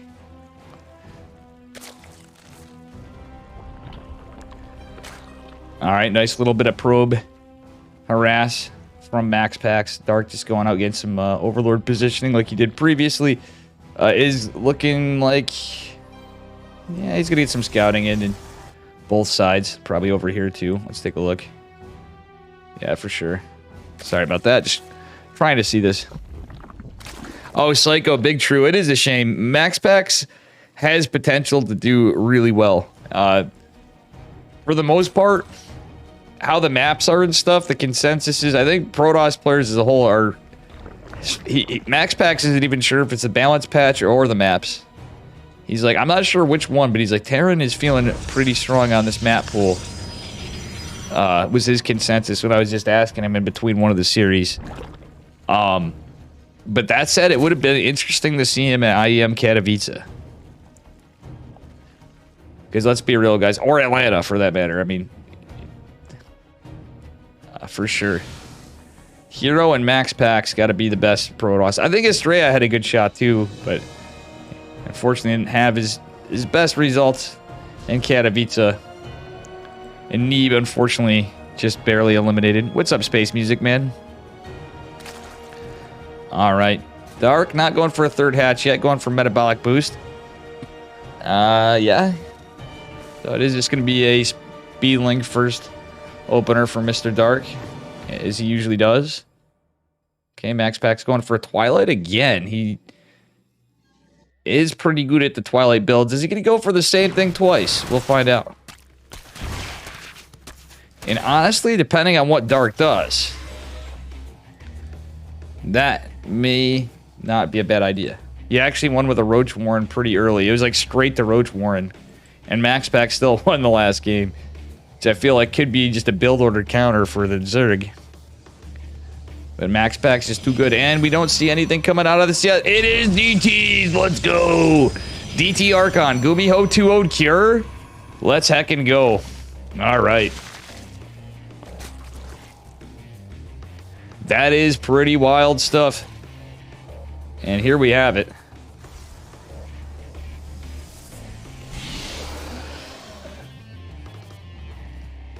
Max Pax denying any scouting so far. He's not rushing his 30. He's going for the other gas. Roach Warren's on the way. We don't see a layer just yet. We don't see any spores just yet. And a pylon for scouting for anything. Overlord positioning for a Nidus. Max Pax maybe tipping his hat that he's not jumping for a third base just yet. War Prism, I think, may be scout. Yeah, it is going to be scouted. And Dark. All right, do we see this? Yeah, Max Pax is psyching out Yeah, he's psyching. Okay, there is going to be a Spore Crawler coming down. We're going to start seeing them from Dark. He was going to do the fake Resonating Glaives, but it's actually DTs. Dark may be able to hold this. MaxPax is getting that third base behind it at about 4:30. Pretty standard timing. And Spores are coming down. DT's coming behind this. And they are scouted. Layer on the way for Dark. Spore Crawler is already down. MaxPax is going to see this, is going to disengage. Spore is going down to the Nat, but not in the main. If MaxPax... Oh, no. MaxPax is going to get caught in the surround from the Lings. Can he grab these with the... Alright, he's trying to chisel at Queens. I actually wouldn't have hated it if he killed the Lings. 30 Lings in production, and the layer is on its way. Good defense from Dark. MaxPax is trying to get whatever damage he can. It is a macro build, so it's not like he's just all-inning him, but DTs do set you back on some tactic. MaxPax going into Blink behind this, and he is going to have to get out of here. I'm surprised he didn't morph him into Archons. It was only 3 DT opener. What the heck? Oh, it was just an extractor going down. DT's in the center trying to scare away the Lings. MaxPax wants to get some Archons, but can't. Doesn't have much to defend back here. This is a lot of Lings. We do have some Roaches out, but not very high committal there. But this base is in jeopardy. It is going to be a Spire. So we're going to see Mutas from Dark. And MaxPax is going to have a Forge here in a second. Does get these DTs in defensively. And do we have an Overseer? We have no Overseers. So Dark may actually have a good opportunity to get some damage done here with the Spire. MaxPax not finding really any value. Yeah, it's just a Roach and 28 Lings. Not the damage he was hoping for. He's going to go back, try to get some damage with the Archons. But the problem is going to be Mutalisks. MaxPax's going to go try to clean up some creep. What he needs is some information. And he does not have any at the moment. He's going to try to pick off a Roach or two. Forces some transfuses. MaxPax has to get the hell out of there with the Prism. He is going to fight the Queens. Loses an Archon. Oh, no. He needs that Archon. And the Spire is about to complete. Dark did kind of think it was, but I think Dark had a pretty good idea what it was that game. MaxPax going for a 4th base. I love the macro, but he really needs to know that there's going to be Mutalisks coming. Glial Reconstitution about to pop. Is it going to be Mutas? It's probably going to be. It's going to be a big bunch of Roaches and then a Muta follow-up, I'm pretty sure. And MaxPax has no information of this, very sadly. For the Prince of Denmark. He's going into a charge follow-up. Yep, there they are. There's the Mutalisk. Shit moths, Randers. They're shit moths. Oh, yeah, he's trying to be annoying with the Archon, but MaxPax isn't going to know what's coming. Does have a good amount of Blink Stalkers. There's still a decent amount of Lings, I think. Not too many. MaxPax's going to try to kill this base. He has to be careful with his Warp Prism. Did he lose it, actually? No, it's somewhere on the other side of the map. He is going to cancel this 4th, but that doesn't really matter. He doesn't have anything to defend against. Well, not much to defend. Okay, he did scout. He got a good read on this. He's building blind photon cannons, at least. Alright, so that he did get a read with the Warp Prism, I think. Maybe not. One Archon is going to try to fight the Queen, get some worker kills. Is going to get a few in disjoint. Dark a little bit. Dark is pushing in with the Mutas. MaxPax warps in some Stalkers. That photon cannon is not done. 9 workers, 10 workers, 11 and counting falling for MaxPax, but the Stalker is going to defend a little bit over here. MaxPax has no defense over here and the back. So the 4th base is scouted by Dark. MaxPax still has an Archon over here. Other than this Muta harass and defense from MaxPax, that's about all we have going on. Dark is behind on workers and bases, however. MaxPax getting a Colossi out, and Dark fending off, going off Mutas for the moment. So Dark is on 3 bases. MaxPax is starting to get a bigger army supply. The Mutas are probably going to catch this Warp Prism. MaxPax should drop the Archon. Yeah, you got to let it go, unfortunately. I wouldn't hate him building more Archons, honestly. Building at least 2, 3 more Archons. Just because of some Mutas, it just makes it easier in the fights. But he's going to get more Blank Stalkers. He's going into upgrades. DT trying to find some value. Dark trying to get a 4th base. MaxPax with a Dark Templar right there. One Overseer finally being made. MaxPax going to get some, at least get some damage on this hatchery for sure. Forcing a transfuse. Maybe MaxPax not paying attention. Oh, yes, he is. MaxPax is going to come behind. Does the DT. get enough to get a kill. I think he's actually going to cause enough damage where it's almost kill. Oh, he snipes the Overseer. So sick micro on a Max Pax. That was the debate. He does eat the bile, though. Not the greatest micro right there, but still, that was sick. He was able to get a kill, not a cancel on the hatch. Dark contained to 3 bases against the 4 base Protoss. 55 to 73 workers. Max Pax is just so good. That's just incredible.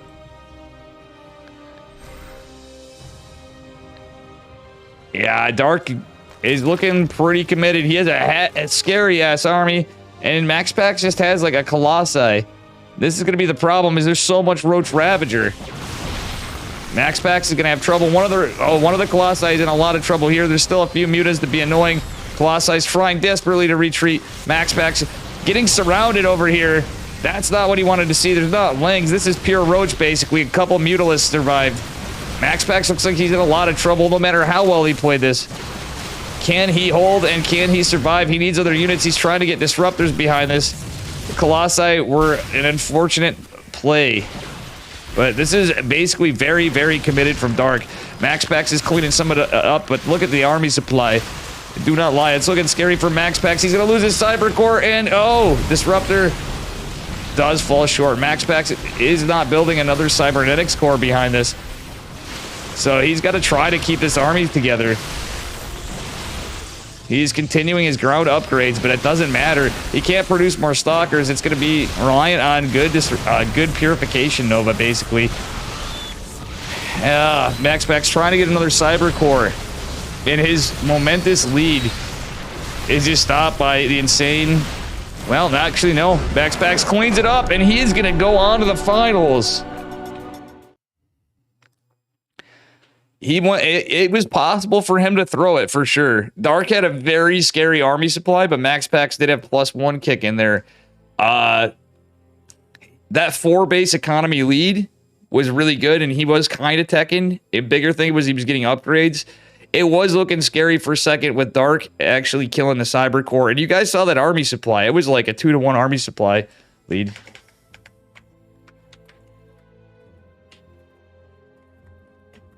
So, let's see what's going on.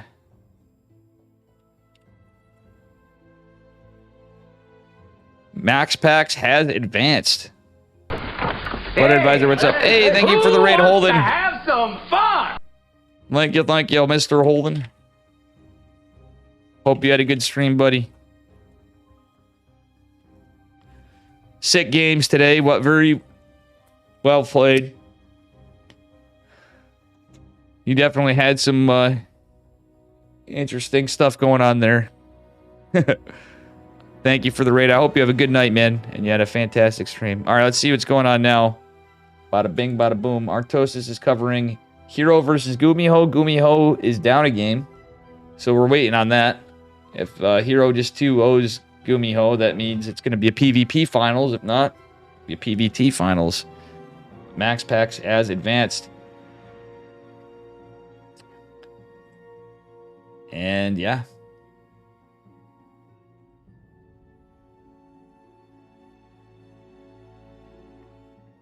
They didn't update the bracket just yet, I don't think. Maybe it didn't refresh for me is why. Actually, yeah.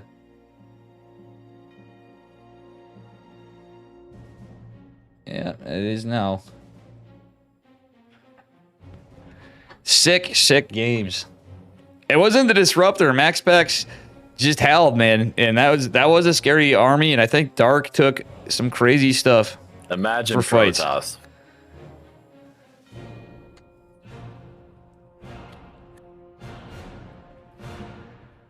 Twilight play, boys and girls. Twilight play. Bringing Max Pax back. And not getting cheesed. I thought Dark was going to bring us a cheese in Game 3, too, but he didn't. That's usually Dark's... I think in ZVP, Dark is ridiculously good. At early ZVP aggression, if you will. Cough cheese. All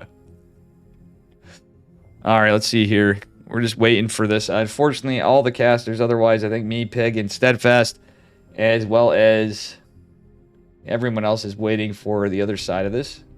Artosis is covering it. We're just checking it out. Looks like Gumi God is trying to hold off against the Stargate play. He's going into Banshees and stuff, but man, Hero is just cleaning it up. Trying to give us some filler here.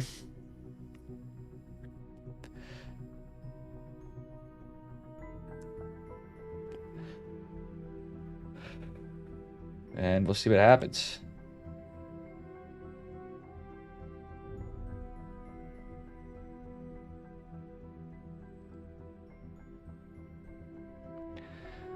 All right, looks like we may... Nope, nothing yet. We're still waiting on the results. Game is still ongoing. Ooh, beautiful stasis ward from Hero. Catches some tanks and Marines. Phoenix is intercepting a Banshee. Hero's doing a good job defending, but this is a massive Terran army. Looks like a 2-base all-in from Gumiho. He was forced in that spot. But the stasis ward helped out. Hero, I think we're about to see it. And here it is. It is a PvP finals.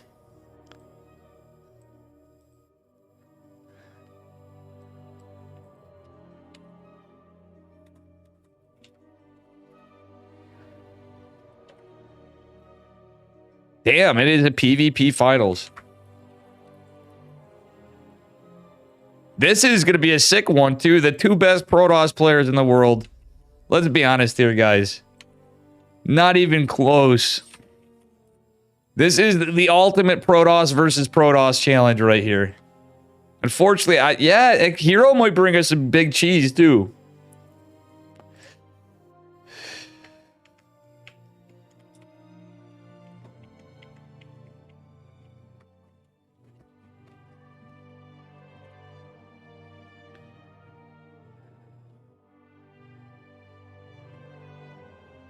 The best PvP series in the world.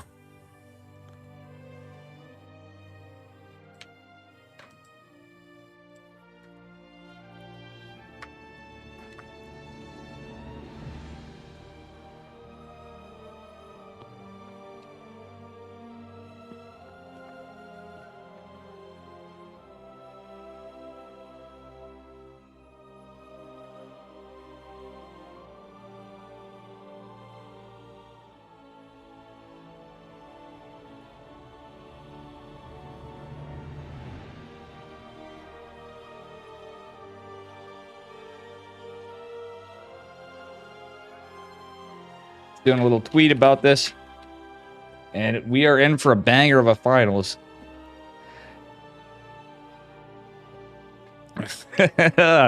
Craziness. I didn't think we'd have this.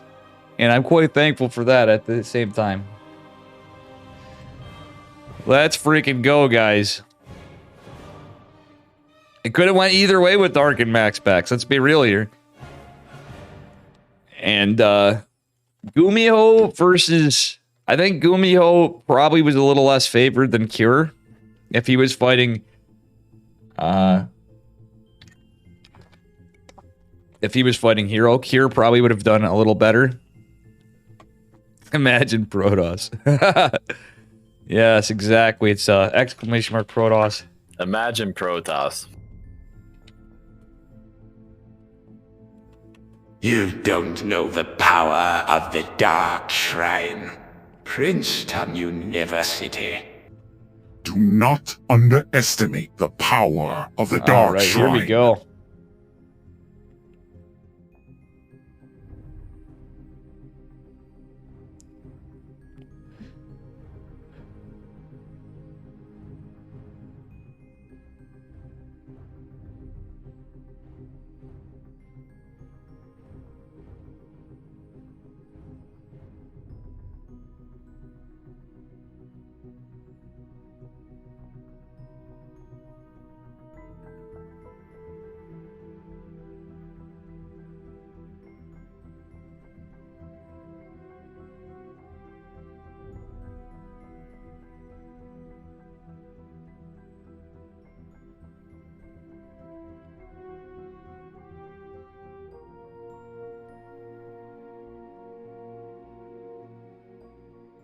The grand final starting up here, guys.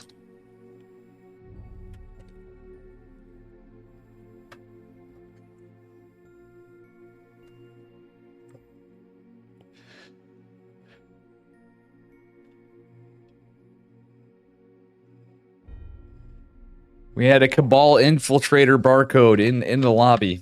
Now we're getting started. All the casters are present. Alexander Enki, Mapu the Observer, aka Artosis, Rocklets, Pig, Steadfast, and myself. Covering some crazy stuff.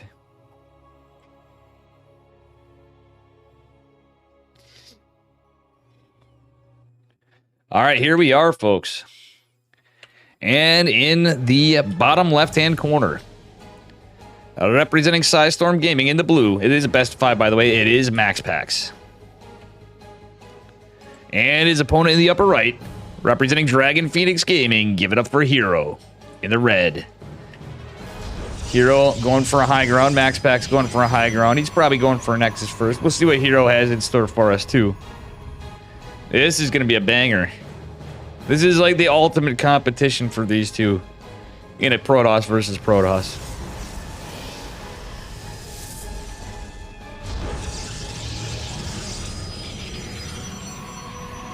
Artosis has to be mauling that it's a PvP right now.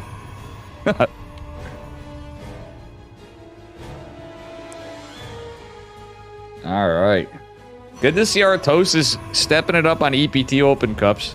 And I'm glad you guys are sticking around. I was actually getting a little nervous about that when we have all the big shots on here for the night. But we'll see what happens. I think it's good. Little caster diversity.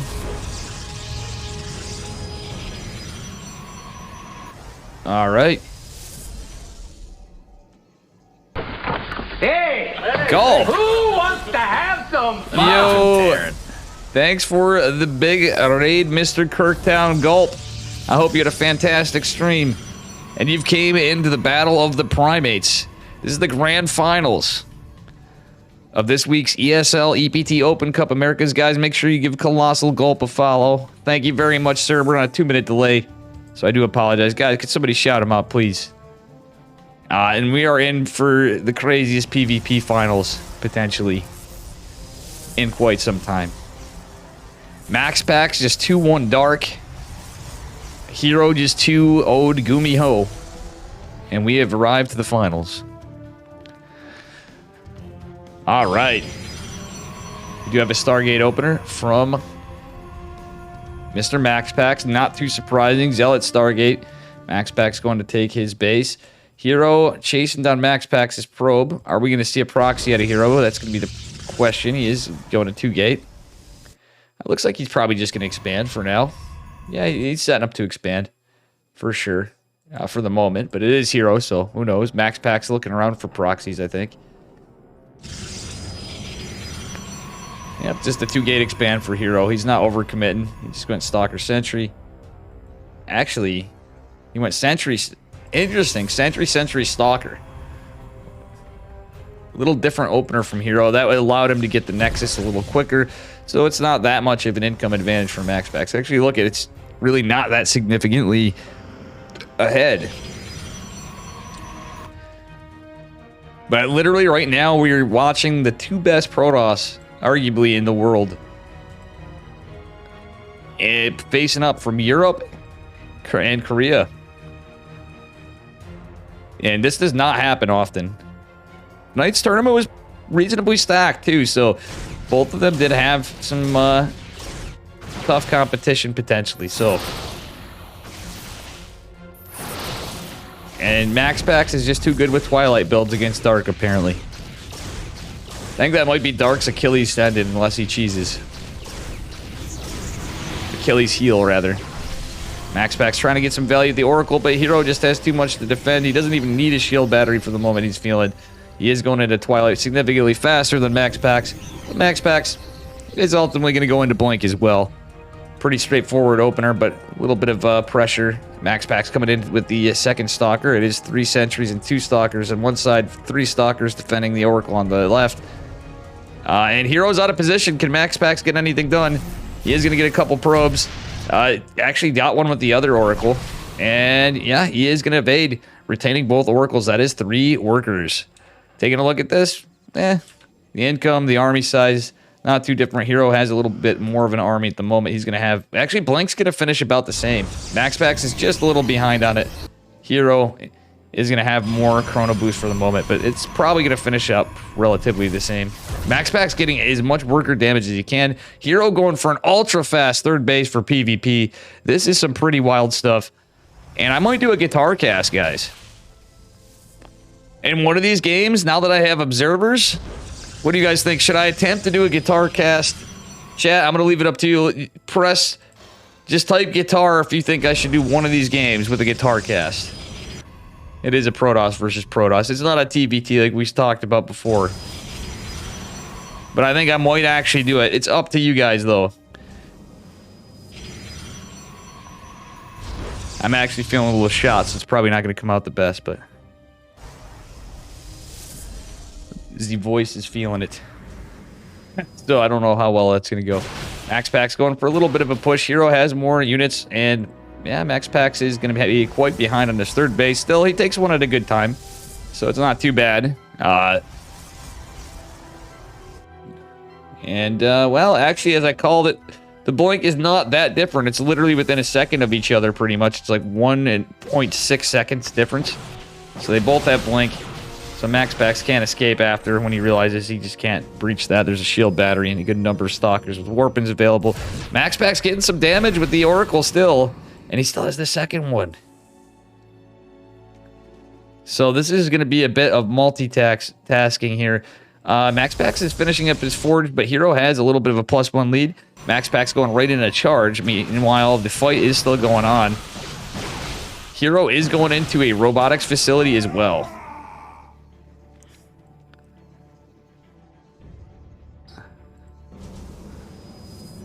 Yeah, this is Max Pax going to get more damage. He's going to throw away this Oracle, though, I think.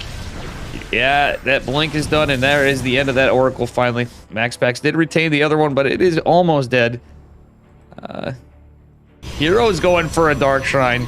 This is what I want to see. We've seen a lot of DT battles when we had Nina versus Max Pax earlier. It was definitely a pretty crazy series. There was definitely no Sky Toss in that one. So yeah, we'll see what happens here. Hallucinated Phoenix is going to get shot down. The other as well. And yeah, let's see what happens. All right, pretty big push from Max Pax, but I think this is still just a hold for Hero. Max Pax is just now getting his robotics facility. Actually, he is catching up on the upgrades a bit. Charges finishing up for Max Pax, but his stalkers are a little disjointed. He does have to be careful. And, well, that was just a hallucination from Hero. Hero getting some decent scouting with the hallucinated phoenixes and observers. Dave Lagoon told me to call you a bitch. Guitar. Yeah, Dark just got outplayed, Sage Savior. That was all there was to it. Lagoon is a little bitch? What? Gillen. How dare you? I would never say such things about Lagoon. Alright. Here we go. 2 DTs coming out for Dark. Max Pax Observer isn't out in time. Max Pax not walling off or anything because he's pushing on the other side. Observer's going to be out, but there's nothing here to defend. The Observer's going across the map with the army. Max Pax losing 12 workers behind us and counting. The DTs are going uncontested, and still Hero holds. There is going to be a rev tag going down. DT getting some work done in the main base. Is going to deny an upgrade. Max Pax didn't recall. I don't think he has any available, so that's going to... yeah, that's unlucky, because Hero is going to have an upgrade advantage yet again. Zealots trying to surround this. The Observer nowhere's near back. Max Pax going for a Warp Prism. Where's the Observer? I guess he's just buying time, but he lost so many workers. 71 to 60 workers. Max Pax does have a 4th base, however, so the game is not quite over. There's more DTs coming from Dark. MaxPax really needs another observer. He's going to try to drop photon cannons. These 3 DTs are going to pack a punch. Is Dark going to split that? Or Dark. I keep saying Dark Hero. You guys got me all confused. Adonis Dark also has high ping. True. If the server is favored MaxPax, there is that. EU versus Korea is definitely a little tough. Welcome Adonis, by the way. Yeah, this is on NA. It alternates. If both the players are on Korea, they'll go to Korea. If both the players are from EU, they'll go to EU. MaxPax is insanely behind on workers now with a power spike with +2 for Hero. And with Shadow Stride. He is certainly looking like he could win it. Army supply even an advantage of Hero. MaxPax has to be careful. He is finishing a robotics bay, but I don't think it's going to matter. Big Daddy Immortal and an Archon with these charge lots are going to be a bit of a problem. Unfortunately, that Stasis Ward would be coming in helpful, but it's way out of position and is going to dissipate here. MaxPax does. Oh, no, that's Hero's Observer. MaxPax does. Oh, he does actually have some detection, but guess what? The more important thing's the army. If this cannon folds, though, that's going to be a bit of a problem. Oracle is out, but there's no energy for a rev tag. MaxPax looks like he might lose this robotics facility, but that was a beautiful blink forward, and he kills the War Prism. Very sick stuff. Meanwhile, the DT's still fighting over here. GG is called, and Hero takes the first game.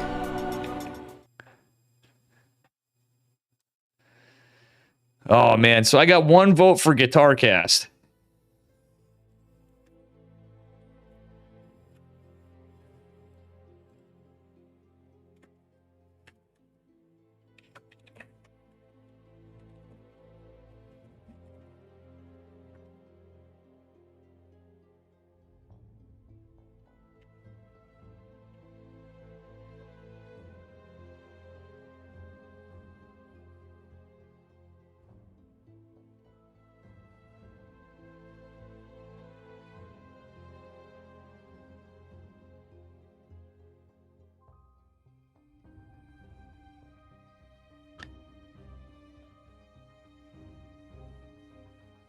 Nobody's using the poll. Wow.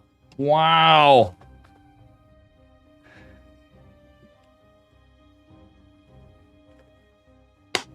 We're on to game 2.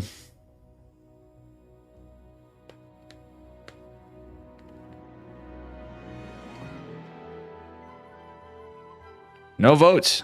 Wow. How you doing, Golden Sea, by the way? Welcome, welcome. And a shout out again to Colossal Gulp. I'm Cosmo Kramer, the Yes Man. And nobody voted.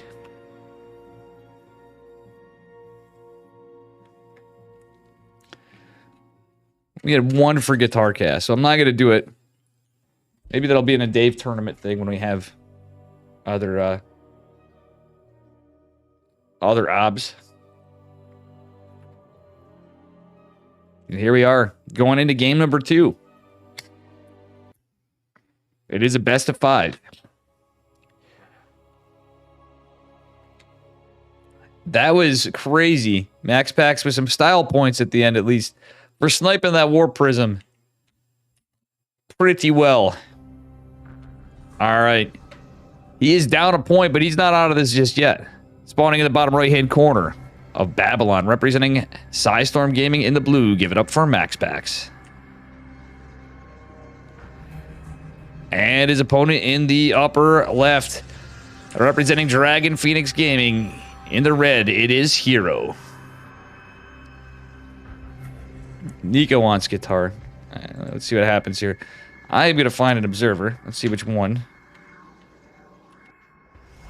We're going to follow Steadfast. All right, so it is going to be a low ground from each of them.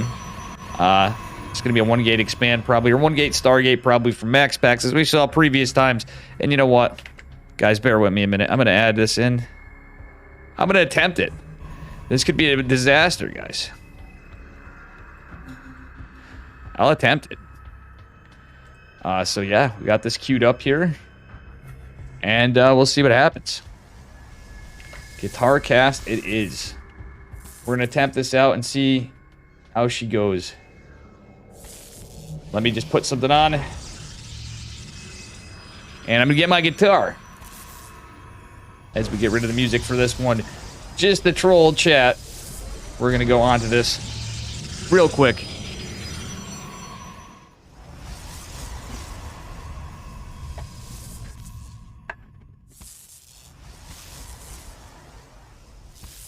And yeah, here we are. End of Guitar Cast. Attempted.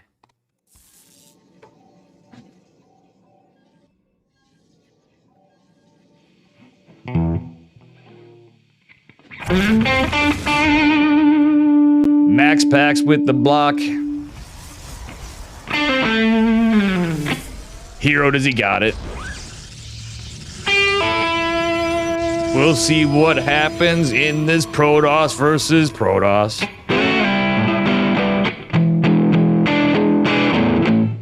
Max Packs. Hero Finals. Looks like Hero got the Nexus first, and he has a Stargate too. This is the first time I've done this in PvP.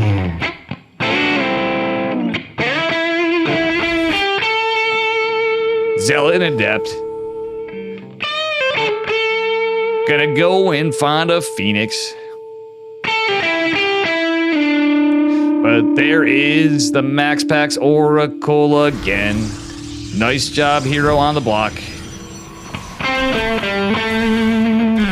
We'll see what happens when Max Packs goes to Oracle against Phoenix. We know what's gonna happen, guys. Let's go. Zealot fights the Adept. Adept freaking wins. The Phoenix is gonna kill it though. Oh wait, the Adept shades away and saves the day, but there's a shield battery for Hero. This is really fucking weird casting with a guitar.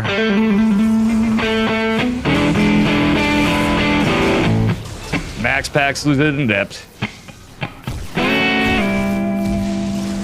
But the Oracle's doing the work. Oh my god, Hero's down to 21 workers. Max Packs building Phoenixes behind it.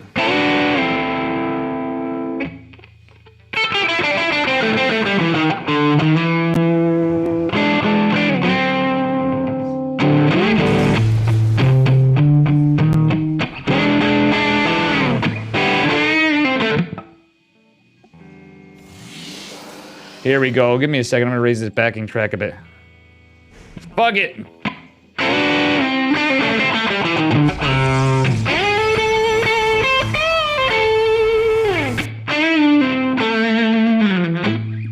Here we go. The Phoenix War starts now. Heroes get an Oracle and a Twilight counts.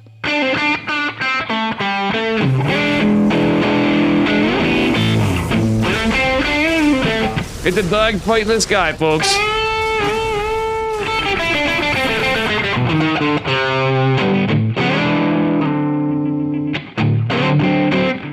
But Max Packs has more Phoenixes. But guess what? Hero's getting worker damage.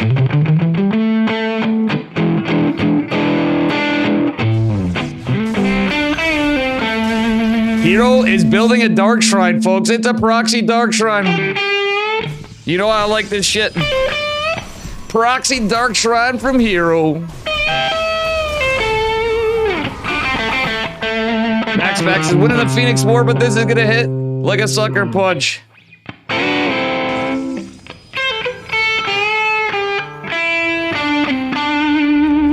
Well, here we go. Two of the best Protoss in the world, and Hero looks like he might just have a win. Max Packs has no idea there is a Dark Shrine. He sees the Twilight. He's not building an Oracle, and there is another proxy gate. You know something, guys? If Pilly was here, I'm pretty sure he would have built an Oracle too, but maybe not. Pilly may be great, but he is not one of these two.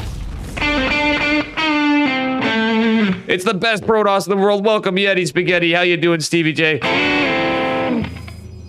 And the 3 DT is going to go on, but Max Pax is full wall. He only has 1 battery. That robotics facility will not get done in time. Can Max Pax hold? He is one of the best defending Protoss in the world in PvP. But let's see how it goes. The DTs hit the wall.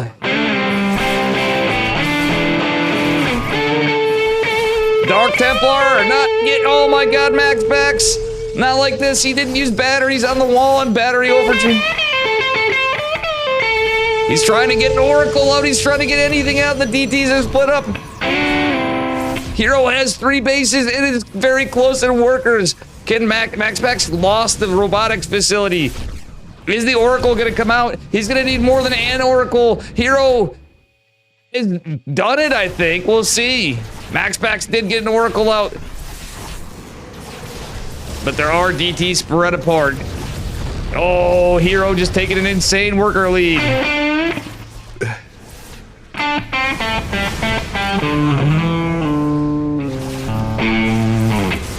Oh my god, these Phoenixes trying to do God's work to defend. Hero's down on economy too, but he's macroing behind this, going into blink.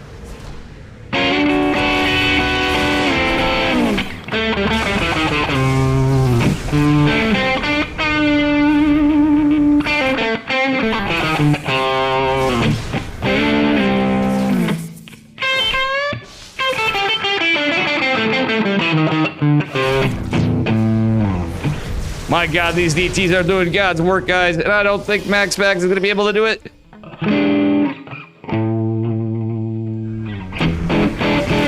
Now this game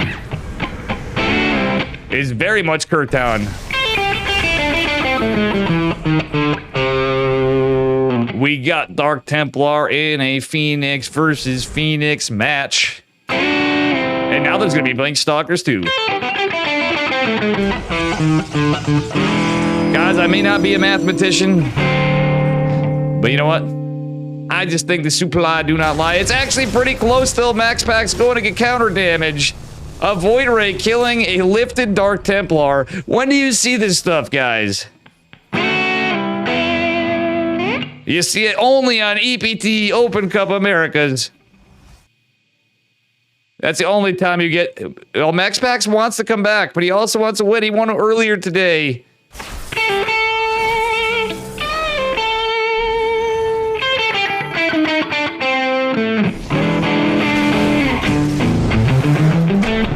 Hero takes it. And there you go, folks. In the VOD, you won't have the backing track. You're just going to hear my silly guitar. But that was it. I did a guitar cast for you. Okay.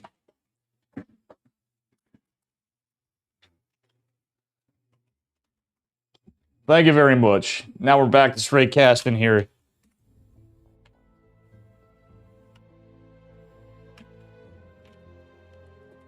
And I'm just going to tell them.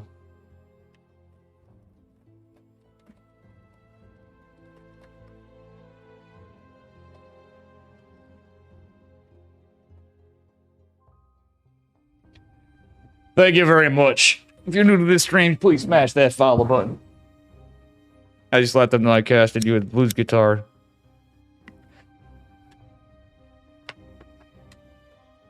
And that was Steadfast and Obs.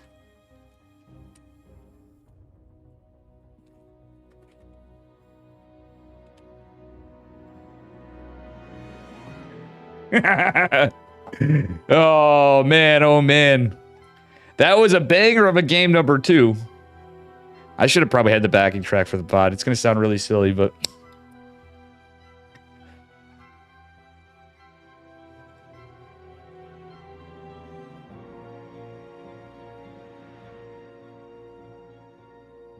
Man, I don't think that worked out so well. We're losing people. Jeez, you know, I know my voice is bad, but I didn't really practice or prepare for this. Figured I'd try something out, though. Change it up a little bit, you know what I'm saying? When have you ever heard blues guitar played in a PvP at this level of StarCraft 2? The answer is never, because it's Kirktown. James Tiberius Kirktown, right, Yeti Spaghetti? Could have hit you up too, Yeti. I didn't know because it's Monday and all that. I had way too much Kirkin last night. All right, guys, here we are. Spawning in the bottom right-hand corner of Dragon Scales in the blue. Representing Psystorm Gaming. Give it up for Max Packs. And his opponent in the upper left. Representing Dragon Phoenix Gaming. If he takes this game, he takes the tournament, and he is our first place winner. Give it up for Hero. All right, it is going to be a low ground pylon versus a low ground pylon from both of them. And man, that was actually a really sick game number 2. For a PvP, let's be honest, guys. We're seeing the air dog fight, and Hero did something that, honestly, I haven't had one of those games in a while. I've been known to do that in the past, too. You see a Sky Toss player, you go DTs. And you could sometimes just win it. Oh my gosh, I still have my guitar amps on. Sorry about that. That's going to be removed. I'm like, why is that hissing? So I hope that made up for all the guitar cast for a bit. I wouldn't really call that practice, but you guys ask and you shall receive on the DT stream. We got DTs and we got some guitar. Max Pack's going for the same opener again. I almost want to see him rush a Nexus instead, because he's had some opportunities where he could have got the Nexus first. And maybe did a little bit different of a build. Hero is going to get his Nexus again for Max Packs. And let's just take a look at these guys here. Even in the beginning of the game, Hero with the heroic APM for the minute. Max Packs has got to be really tired in his time zone. It is really late in Denmark. It is damn late in Denmark right now. For Hero, it is, well, it's about 10:30 in the morning. 11:30 in the morning, I think.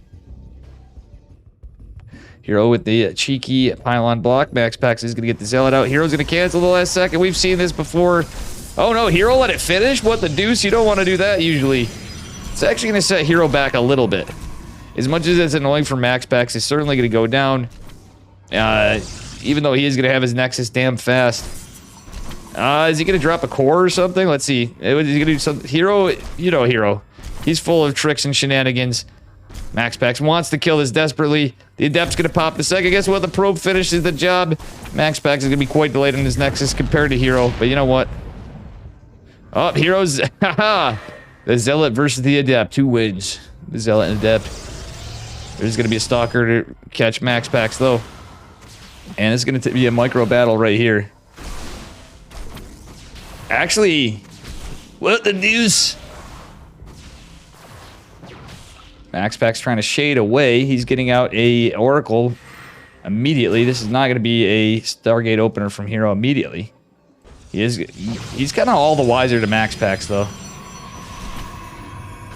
I wish Max Packs kind of killed the Zealot before, truthfully. I think he could have actually taken the fight with the Zealot and Adept if he came back. He is going to make... No, that's just Max Packs' probe still alive. I think that Adept just went down. Hero's disengaging. The Oracle is out. And he activated the Pulsar Beam. He wants to... Oh, he's going to run out of energy. Is he going to get it? Oh, he catches the Stalker. That is still some value. Max Packs is going to scout. There's a push out. There's a proxy pylon possibly coming from Hero. Max Packs did scout the probe, and he did kind of path over like he is going to stop it.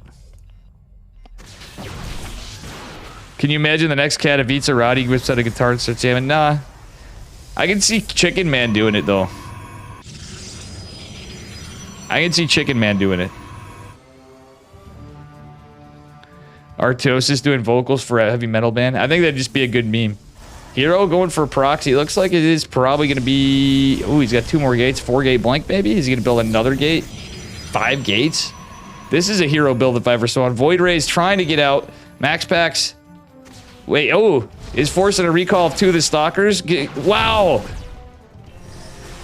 Wow! Max Packs forcing a full retreat. I don't know if he knows about the proxy where it is, but Max Packs has an opportunity to cancel the proxy.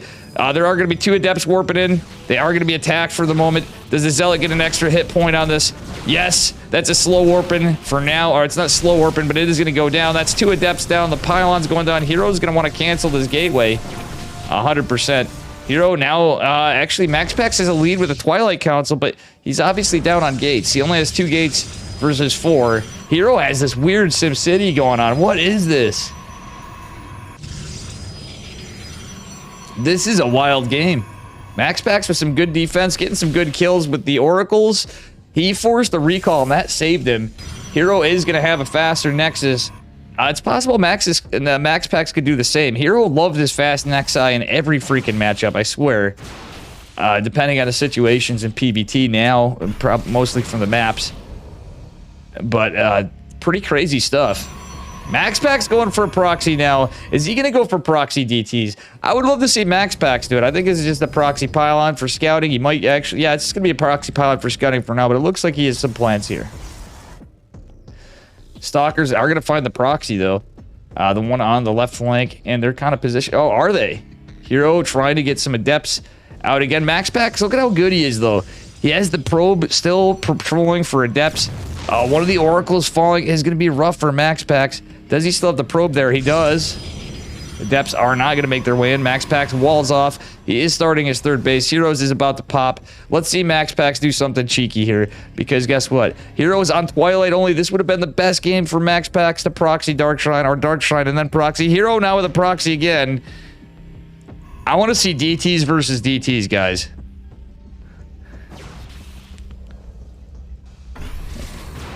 I scared you guys away with my voice, but I'm just not feeling the greatest. This is going to be another proxy gateway from Hero. MaxPax still has the probe there, but isn't really using that proxies too much. We were hoping for something cheeky, but we're not going to get it. This Stalker is taking some damage. The Shade is canceled. That is one dead Stalker to 2 Adepts. Proxies found again from MaxPax, and he has Blink advantage for a bit, but Hero now is going to have Blink as well. He has a bigger army supply in terms of Stalkers, and I think that's going to matter. MaxPax does have a shield battery. He does have Blink. He is going into a Forge, but that Forge isn't going to matter. Battery overcharge is going to be available in a second. Prismatic alignment helping the fight. And yeah, I think MaxPax actually should be able to clean up this fight in a straight-on fight. Yes, he is. Void Ray probably will go down, but actually it does a great job in the defense. Hero going into charge. MaxPax's Forge finishing. Is MaxPax going to go into charge as well? That's the question. Still, again, this is here. I keep going back because I wouldn't put it past MaxPax, but Hero still doesn't have a Robo is why I'm saying this. He doesn't have any Photon Cannons. It would be a very bold move for MaxPax, but he has done it in the past. And the fact that he's been DT'd, now finally we have a Dark Shrine at 742. I would have liked to see that a little earlier. He may be able to get this fourth base if this goes unscouted. 2 Adepts going in. Might be telling of the proxy, though. MaxPax even getting an Observer this time. He's learned his lesson. He's not getting charged, though. A Hero with charge is going to be a little rough. But Hero is pure, no upgraded units.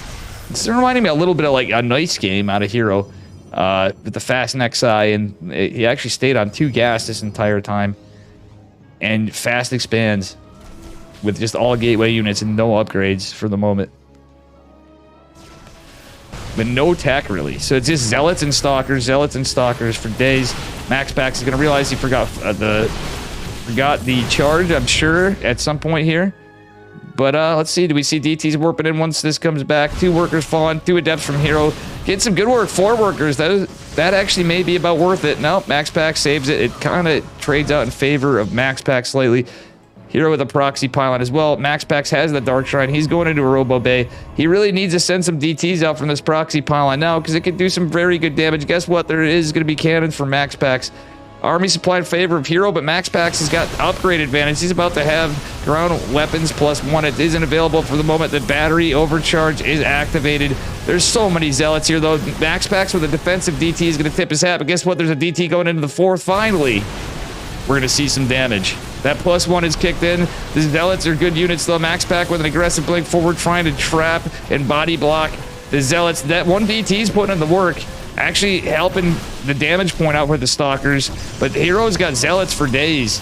Does actually, Hero's kept MaxPax busy enough? Where did the DTs go? Oh my god, MaxPax is finally getting some value, but he's really losing this fight a bit. His charge lots are too good. MaxPax didn't get any out, but the DT's helping to fend this off. Hero losing 14 workers. He's going to lose this robotic facility, but he's building another one in the 3rd base location. Damn. I really wish that was earlier, because that would have been literally game-ending damage.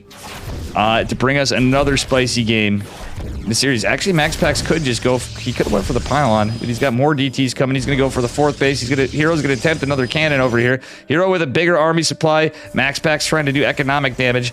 But Hero can't fight the DTs back on. Max Pax needs to warp in some more defensively, I think, with Stalkers, because then he can take care of the Zealots. And I really wouldn't even hate an Archon after, but now he just needs a hold. He is going to do so.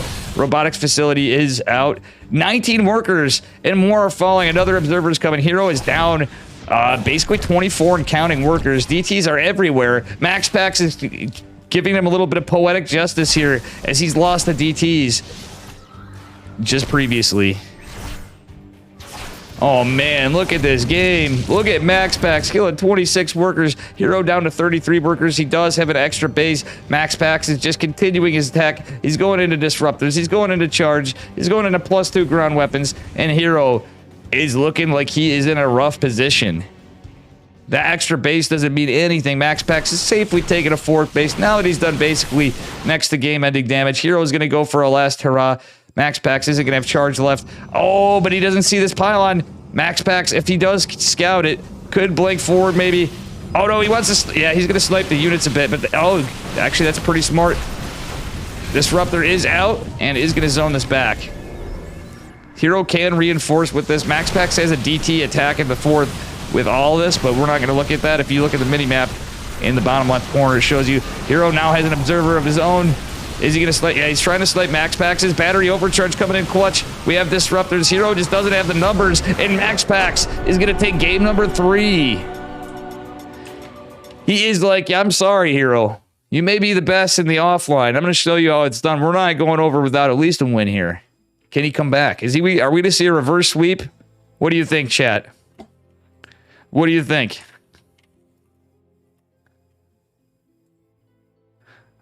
What do you think?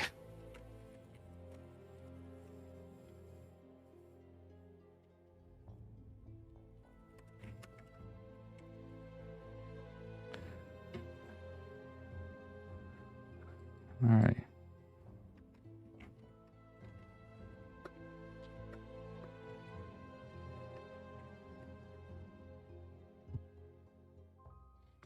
All right, let's see if I can... Oh, why is this not letting me... I'm going to do a little prediction. This is a banger. Are we going to get a reverse sweep? Get those channel points in, folks, as we approach the potential end of the finals right here. Or maybe not. Is Max Pax actually going to do this? That was a very incredible game number 2. Now we're on to game number 3. Max Pax not going down on his back.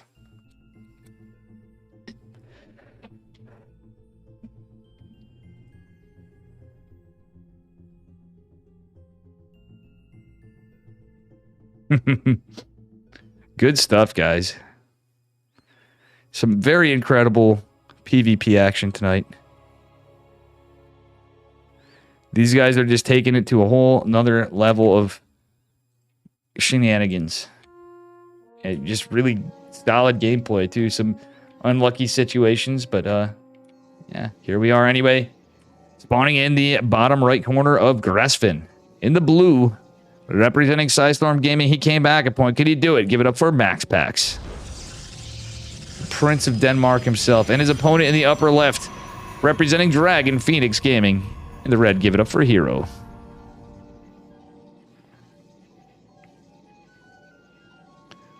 Yeah.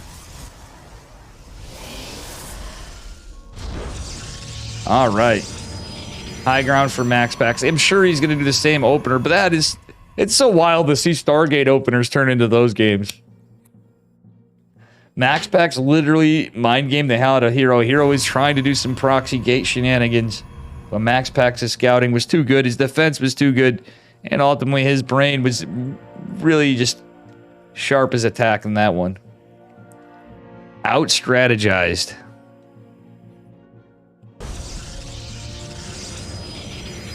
All right, it's going to be a 2-gate from Hero. Max Pax, of course, with 1 gate again. Hero might change it up again. Max Pax, is he going to change it up? Let's see. Max Pax has this. Oh, it's Hero's probe. Okay, Max Pax is going to be facing a metagame proxy pylon possibly, or a proxy Stargate. We'll see. I doubt that's going to be a robo there. But it's probably going to be at the least a metagame proxy pylon. There it is, the pylon. The probe's staying. So it's possible we could see a proxy Stargate Oracle. And MaxPax is going to know there is no pylon. He's still going for the Zealot. And honestly, I really don't think he's going to need it, but he knows better than me. Sorry, we are losing internet for a second. Come on, stream. Come on, stream. Come on, stream. Come on, stream. Holy shit. I really hate my internet. My ISP do suck. All right, what do we got? MaxPax going for the Stargate. He's going for his Nexus hero. He's got the 2 gate going 2 Stalkers. He is... Oh, my goodness. Is this going to be Proxy Blink or Proxy Dark Shrine after? It could be a Dark Shrine and gate after this. But I'm thinking it's probably going to be Proxy Blink. MaxPax getting the low ground battery here. Hero didn't even scout, really. MaxPax is just chilling with this probe. What's going on here? We've seen DT so far so much. Or so far so good.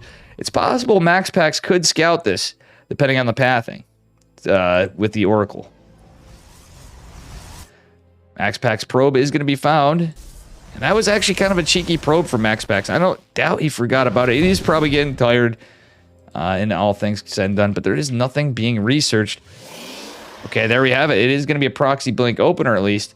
MaxPax is getting his Oracle out. And do we have a shield battery from Hero? We do not. It's going to be another gate. So it's going to be 4-gate Blink. Probably. Hero is he going to do another proxy? That's such a Hero move.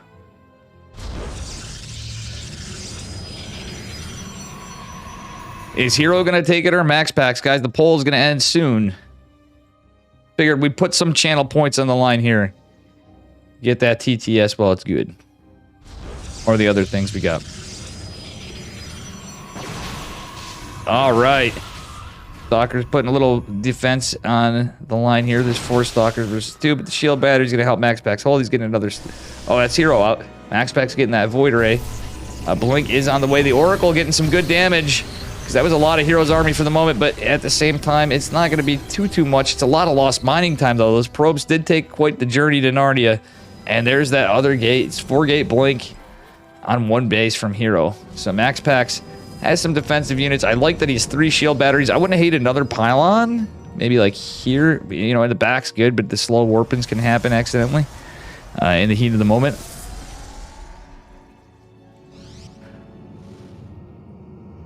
All right, MaxPax trying to find more value with the Oracle. He's going to keep Hero down with some pressure a bit, but Hero's got a pretty big army. MaxPax has been able to muster out some units. Second Void Ray going to join the fight in a moment. Is it going to get in position in time? It will. 3 shield batteries are going to be pretty good for MaxPax, but he has to be careful to keep these Void Rays alive. He's going to get a couple Zealots with this. MaxPax Oracle doesn't scout the proxy, or did it? It doesn't really matter. He's got to defend. Trying to get another gas and keep this going. MaxPax is still macroing behind this. So he found a moment to get some more probes out. The Oracle is going to find the proxy, so he knows the location. We'll see what happens from here. You know what would be a big brain is a stasis ward at the proxy gate because there's no detection. Oh my god, that fight went rough for MaxPax. Prismatic alignment's activated. He does have battery overcharge available. That's kind of a rough stasis ward. Will he be able to debate him in? Actually, MaxPax is losing a lot. I didn't use battery overcharge. I actually wouldn't have hated it. Great move from Hero. Battery overcharge is activated. Can MaxPax hold? The 1 Void Ray's taking a lot of damage. It does fall. Still, there's a lot of Stalkers. Actually, that 1 Void Ray, 1 Stalker being out actually helped MaxPax quite a bit. He's trying to get a robotics facility out. Hero's going to be able to blink out. Possibly. He's probably going to blink forward. Knowing Hero, he's so good, he's probably going to blink forward into that stasis board with 1 away when everything's away. MaxPax trying desperately to hold on. He should be pulling probes. This is not like the MaxPax we know on some of this, but he's doing a pretty good job, all things considered. He's trying to buy time for Big Daddy Immortal. That stasis ward I don't really agree with, but I guess if there's a missed blink. Because look at it. Stalkers aren't going to fit through there unless there's a blink and a unit goes in, or maybe something weird like these Adepts. Oh, MaxPax is even prepared for the Adepts, but he only has so few units. He doesn't have blink. He is going to have Big Daddy Immortal. There's a lot of Stalkers here for pressure. Oh, the stasis ward comes in clutch. Can MaxPax do it? He has so little. He does have 2 gates of Warpins, though, and Big Daddy Immortal is going to help. If he cleans up these Stalkers, that's going to be huge, but there is more reinforcements for Hero. Another stasis ward coming in for Max Pax. He's trying to be cautious. He's getting another immortal out. He's trying to build another gateway. He's got a hold for dear life. And Max Pax is out of position. Hero coming in. He's going to depower this, but guess what? Big Daddy Immortal comes back. Max Pax microing the pylon, forcing some choice decisions from Hero. Max Pax has even pulled some probes to try to help this. He's going to not repower the pylon just yet because he knows he has to contend with these stalkers a bit. Does a good job. Max Pax even has that patrol path probe over here. He is going to try to return back to mining. Oh, no, the Arctos. Actually, there's a pylon in the back. That's actually good. That's what we talked about before. This isn't a lot of units for Max Pax, though. Immortal or not, battery overcharge is still on cooldown. He might have to use this Oracle Pulsar Beam or something, but he's doing a pretty good job here. Hero is one base all in against Max Pax. Is he starting to mine out? No, not yet. We are gonna pretty soon. We have a couple stasis wards out now, and yeah, that's probably the best we can do there. Even if Max Pax lost the base, if he still ends up ahead in units from how committed Hero is to this. This is basically PvP in a nutshell. We've devolved to what it normally is on the ladder. On one gate, expand versus a proxy 4-gate, but 4-gate blank 2 for the extra touch. Max Pax is not able to get a lot of units. These 3 adepts are going to be a problem. Does he have enough money? He does. Just barely. This Nexus is starting to get a hurting. Big Daddy Immortal has to stay alive. Max Pax with a good immortal micro to keep this alive. Both these guys with sick micro. Oh, but the adepts are coming back in. Does Max Pax wall? He does in time. The 3 adepts are going to come and probably finish the shade. No, they are not. Another immortal in production. We do have 2 Big Daddy Immortals coming now. And Hero actually has some good damage. There is 3 gates for Max Pax with this. The stasis ward on the side is still there. Max Pax, I wouldn't hate a Pulsar Beam right now. There's not a lot of Hero, really, but there's not a lot of you. He lost the Immortal. Come on, Max Pax, you can do it. Let's see a game number 5. This is some intense aggression. Oh my god, Max Pax is trying to hold this on again, and oh wow, the Immortal luckily comes. Max Pax pulls the boys again. It's like ring around the rosies in here, folks.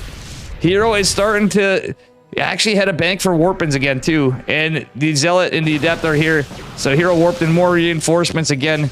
Trying to be annoying, trying to get damage. Max Pax is pulling some probes. He wants to fight this. He's trying to land a stasis ward. Will he do it? Hero is going to be caught. And that is a hell of a surround.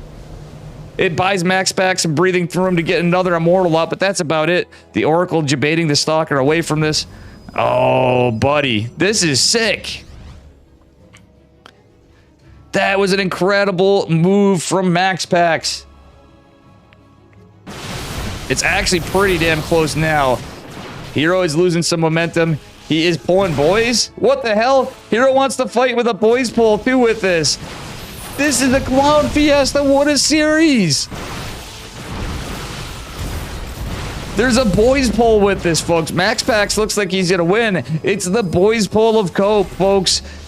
Somebody is smoging here, and I believe it is our Korean friend, Mr. Hero. He's trying to get some Adept Shades in, trying to get some value. He even pulls the... Oh my gosh. Hero is beyond all in at this point, and I think it's just too little, too late. Max Pax has done it. GG. What a damn game. It is possible for a reverse sweep. Let's fucking go.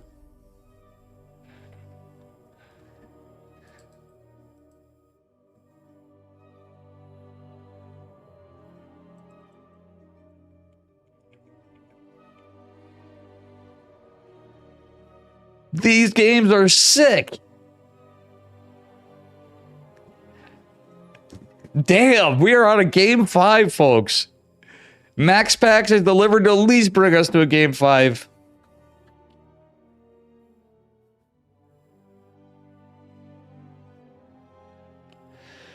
Server is favored for Max Pax on this one now today. It's actually on central server favor.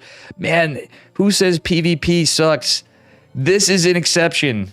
I say PvP sucks when I'm laddering. But this is actually incredible. The 2 best Protoss players in the world. Head to head. Bringing it close. It's all coming down to game number 5. There can only be one first place winner. Taking $200 this week. Second place $100. And the 2 others, 50 and 50.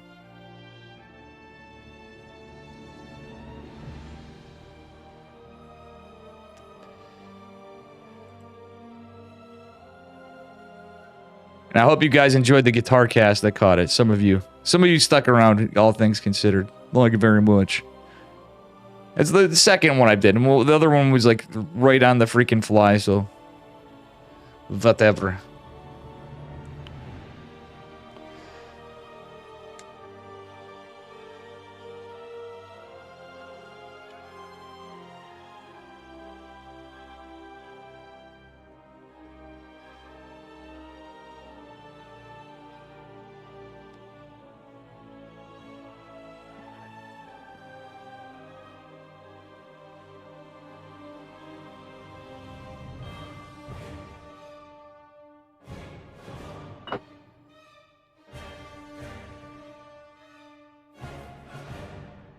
Am I?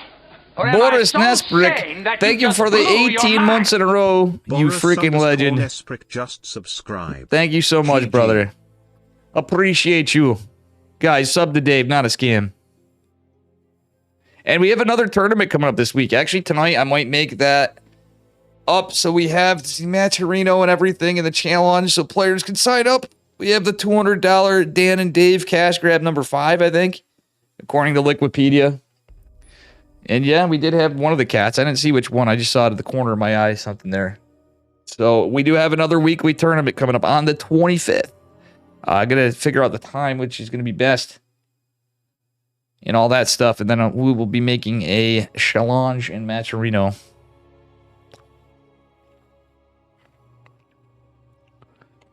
And I got to spend some time working on the damn cartoon here. I got to do some more drawing. And then when I get some more drawing done, then I'm going to start doing some test animating, and we'll do some writing. All right, anyway, it is match point, folks. This is the end of EPT Open Cup America, number 163. In the upper right-hand corner, representing Psystorm Gaming in the red, give it up for MaxPax. And his opponent in the bottom left, representing Dragon Phoenix Gaming, give it up for Hero in the blue. In this absolute clown fiesta, the true testament of what it is to be Protoss. And MaxPax, again, not cheesing. He's found his pace and his style. He can be aggressive by being defensive. It's such a cool thing to see. He literally set the standard for one gate expands. And obviously we have Mr. Skillis, Mr. Nikita doing pretty similar too. And Traeger, for that matter, will do a lot of one gate expands. One of our up and coming players. Guitar cast was Pog Squirrel. It was Dank Pog Squirrel. I still think it's funny Florencio has that emote too. Yeah.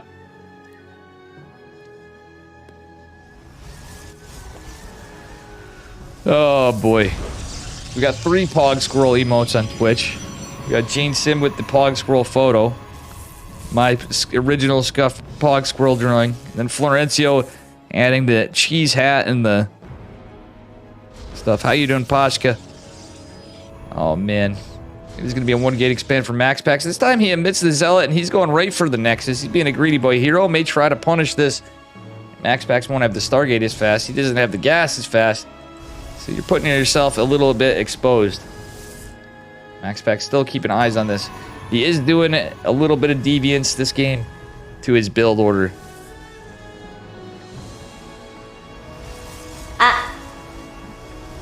Welcome, Blunder King. Welcome, welcome. 2 Adepts, and it is going to be a Stargate, a double Gateway Stargate opener from Hero. And MaxPax, I'm not sure if he saw that. He did return the probe back home. Adept is going to be an opener from MaxPax. He's going for Stargate as well. This is very possible to be a Phoenix game. Again. You'll be able to get to work sooner? Nice. Pashka, you will be able to... You can always watch the VOD if you're curious to see this. Well, Zest left. Hero has been back. He's been our reigning champion for Protoss. He won DreamHack Atlanta. He was the first Protoss to win a GSL Code S in years. He basically made some history for Protoss. Outside of Katowice. He did make it to the round of 4 in Katowice, too. Right now, MaxPax is on the favored server. How the server rules worked out. It's going to be Adepts and Stargate units. Adepts and Oracles. Max Pac's Oracle coming out a little later than Heroes because Hero had that double gas, double gate opener. He is going to go for a Nexus as well. Max Pac's just got his. He's kind of oversaturated here for a minute because he doesn't want to lose the probes to the Adept. Now he's going to fix his Satch a little. And the Adepts are still out somewhere. Actually, no, they're back. Max Pax wins the fight with the Adepts. Hero actually stuck outside the wall. Max Pax is going to kill... No, Hero is killing his own freaking battery. Hero let the battery finish because Max Pax had too great Adept pressure. Stalker's coming out. Max Pax actually canceled the Oracle. Did he? No, he has the Oracle still out and went for Phoenix, but Hero's going to have another Phoenix. We do have a couple of Phoenixes coming. Max Pax in Desperation's trying to get a Stasis forward, and it is not going to land. And there goes the Oracle. Oh, Max Pax is out of position. He's trying to pull the boys. He's pulling the Stalkers. Max Pax needs to decide what to do here. He is retreated in. The Phoenix is going to help him out. Max Pax doesn't Actually, he should have saw the Phoenixes there. He did see them. He's going into Blink, actually. So Hero's just actually... I think he just debated him with some Phoenixes. So the whole pace of the game's gotten really screwy. Let's take a look at the income and army. Wow. What went for a huge spike for Max Pax ended up being a little bit of a spike for Hero. We're going to look again in a second. Max Pax just with one Phoenix versus 3 Phoenixes. There's a shield battery. It's going to be a little bit of a nuisance. There are some Stalkers here, but they're both going into Twilight. Max Pax is going to have his faster. Battery overcharge is activated, and Max Pax is going to be able to get a little hull damage and fend off those 3 Phoenixes. Max Pax going for Pylon. Hero going for a Proxy Pylon too. Is this going to be more DT shenanigans? That is the question. I think this is just for a scout for Hero. Max Pax is ironically going to be building a Proxy Pylon. Oh shit, you found my proxy. Versus, you have the, oh yeah, you have the spinning Pog Squirrel. Veteran gamer, that's true. I forgot about the spinning Pog Squirrel. Dark Shrine going down. Max Pax cancels the Pylon. And he's going to go re-proxy somewhere else. Max Pax does drop a battery. Nice split from Hero, though. The Adepts are going to make their way over here. He is going to have to be forced to cancel. And it is going to be a Dark Shrine from Hero. All right. Robotics facilities. Well, Max Pax is doing the same thing. I forgot to mention Max Pax had his Dark Shrine's going to be faster. Hero's robotics facility is going to be faster. Max Pax probe went down over here. Hero has a proxy Pylon. He's going to do another proxy. It's Dark Templar versus Dark Templar. Let's go. Remember, guys, I mentioned earlier, for those of you that were here, I was really hoping for a DT versus DT game with Hero and Max Pax. That's just sick. It's kind of like when you're watching Neeb, too. It would be the other one I would be thinking of. DTs versus DTs after like a Stargate opener or something crazy. And we're really seeing it this time. It's going to be close. The Adepts are going to be canceled from their Shade. Max Pax cleaning it up with his Blink Stalkers. He is getting an Observer. Oh, Hero's getting an Observer first. Max Pax is getting the DT first. He doesn't have a proxy. Hero has 2 proxy Pylons. Max Pax better be careful with his Observer. Well, this one Phoenix scouted a DT. So, funnily enough, this is just going to be... yeah, this is definitely going to be a Clone Fiesta. Both of them really need to be careful with their Dark Templar because there's going to be detection for days on either side of it. Max Pax coming in, wants to get a few workers. He's trying to be careful. He's going to micro the DT. He's going to hit the Naxos, though, instead. He wants to try to force a cancel. I think he was distracted by the Adepts. Ultimately, Hero not paying attention for now. He wanted to... I don't know what's going on here. He's using the Phoenix for information. Another Observer coming out. And Max Pax holds over there. Okay, that DT was pretty useless, all things considered. He just got a little bit of shield damage, and that was it. DT's... chasing DT's down. Max Pax isn't going to find the proxy. He has a Pylon. Oh, that's Hero's probe. So Hero wants to build a gate after.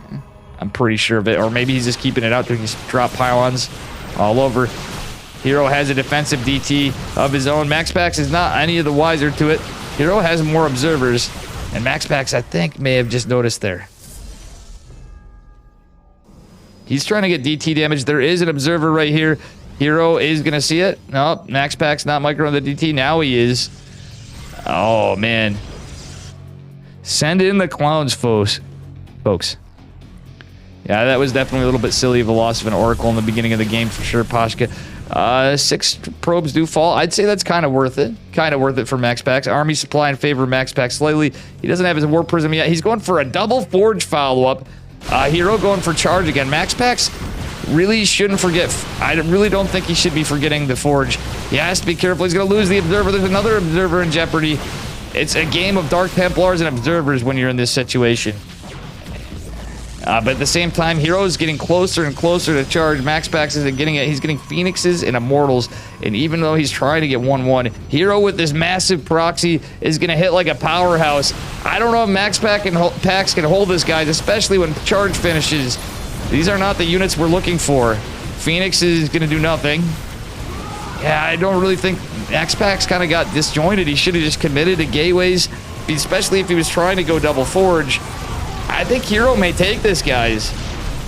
It is looking very much in favor of Hero right now. Max Pax is forced to retreat. He really doesn't have much to hold on to this, and charge is going to be kicking in 8, 7, 6, 5, 4, 3, 2, 1, and that Nexus is going to die pretty much right after charge completes with the 2 pylons. Max Pax did retain his workers, but he doesn't have a base, and he's just completely surrounded. He did manage to get a Warp Prism out. He wants to find some counter damage. Hero has an Observer with his army. If Max Pax could snipe the Observer with the Phoenix and an Observer of his own, that would actually be pretty big.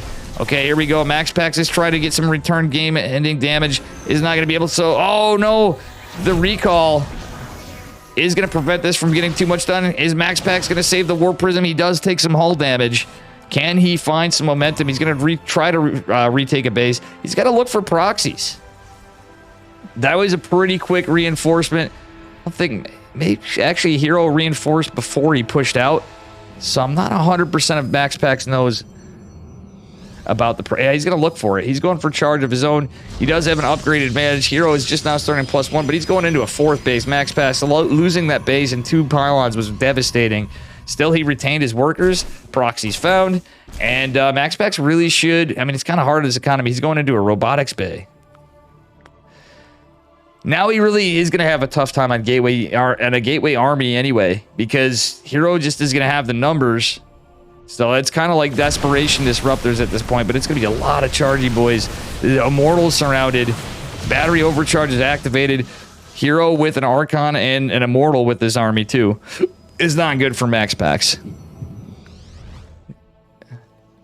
Honestly, either way, both these guys shouldn't feel horrible about themselves, even though it's an open cup, because this is the kind of game that they never get to play. And I'm sure both these guys respect the hell out of each other. Oh, man. His players. Yeah, I don't think Max Pax just can do it. Look at the supply. GG. And Hero takes it all. He takes the $200. Max Pax still coming in 2nd place with 100. And our semifinalists, Gumi Ho and Dark, with $50 apiece.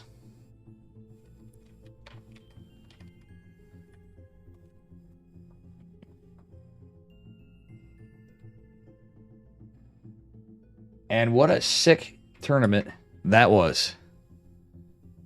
All right, guys. I am going to probably shake the delay. I don't know how much longer it's at.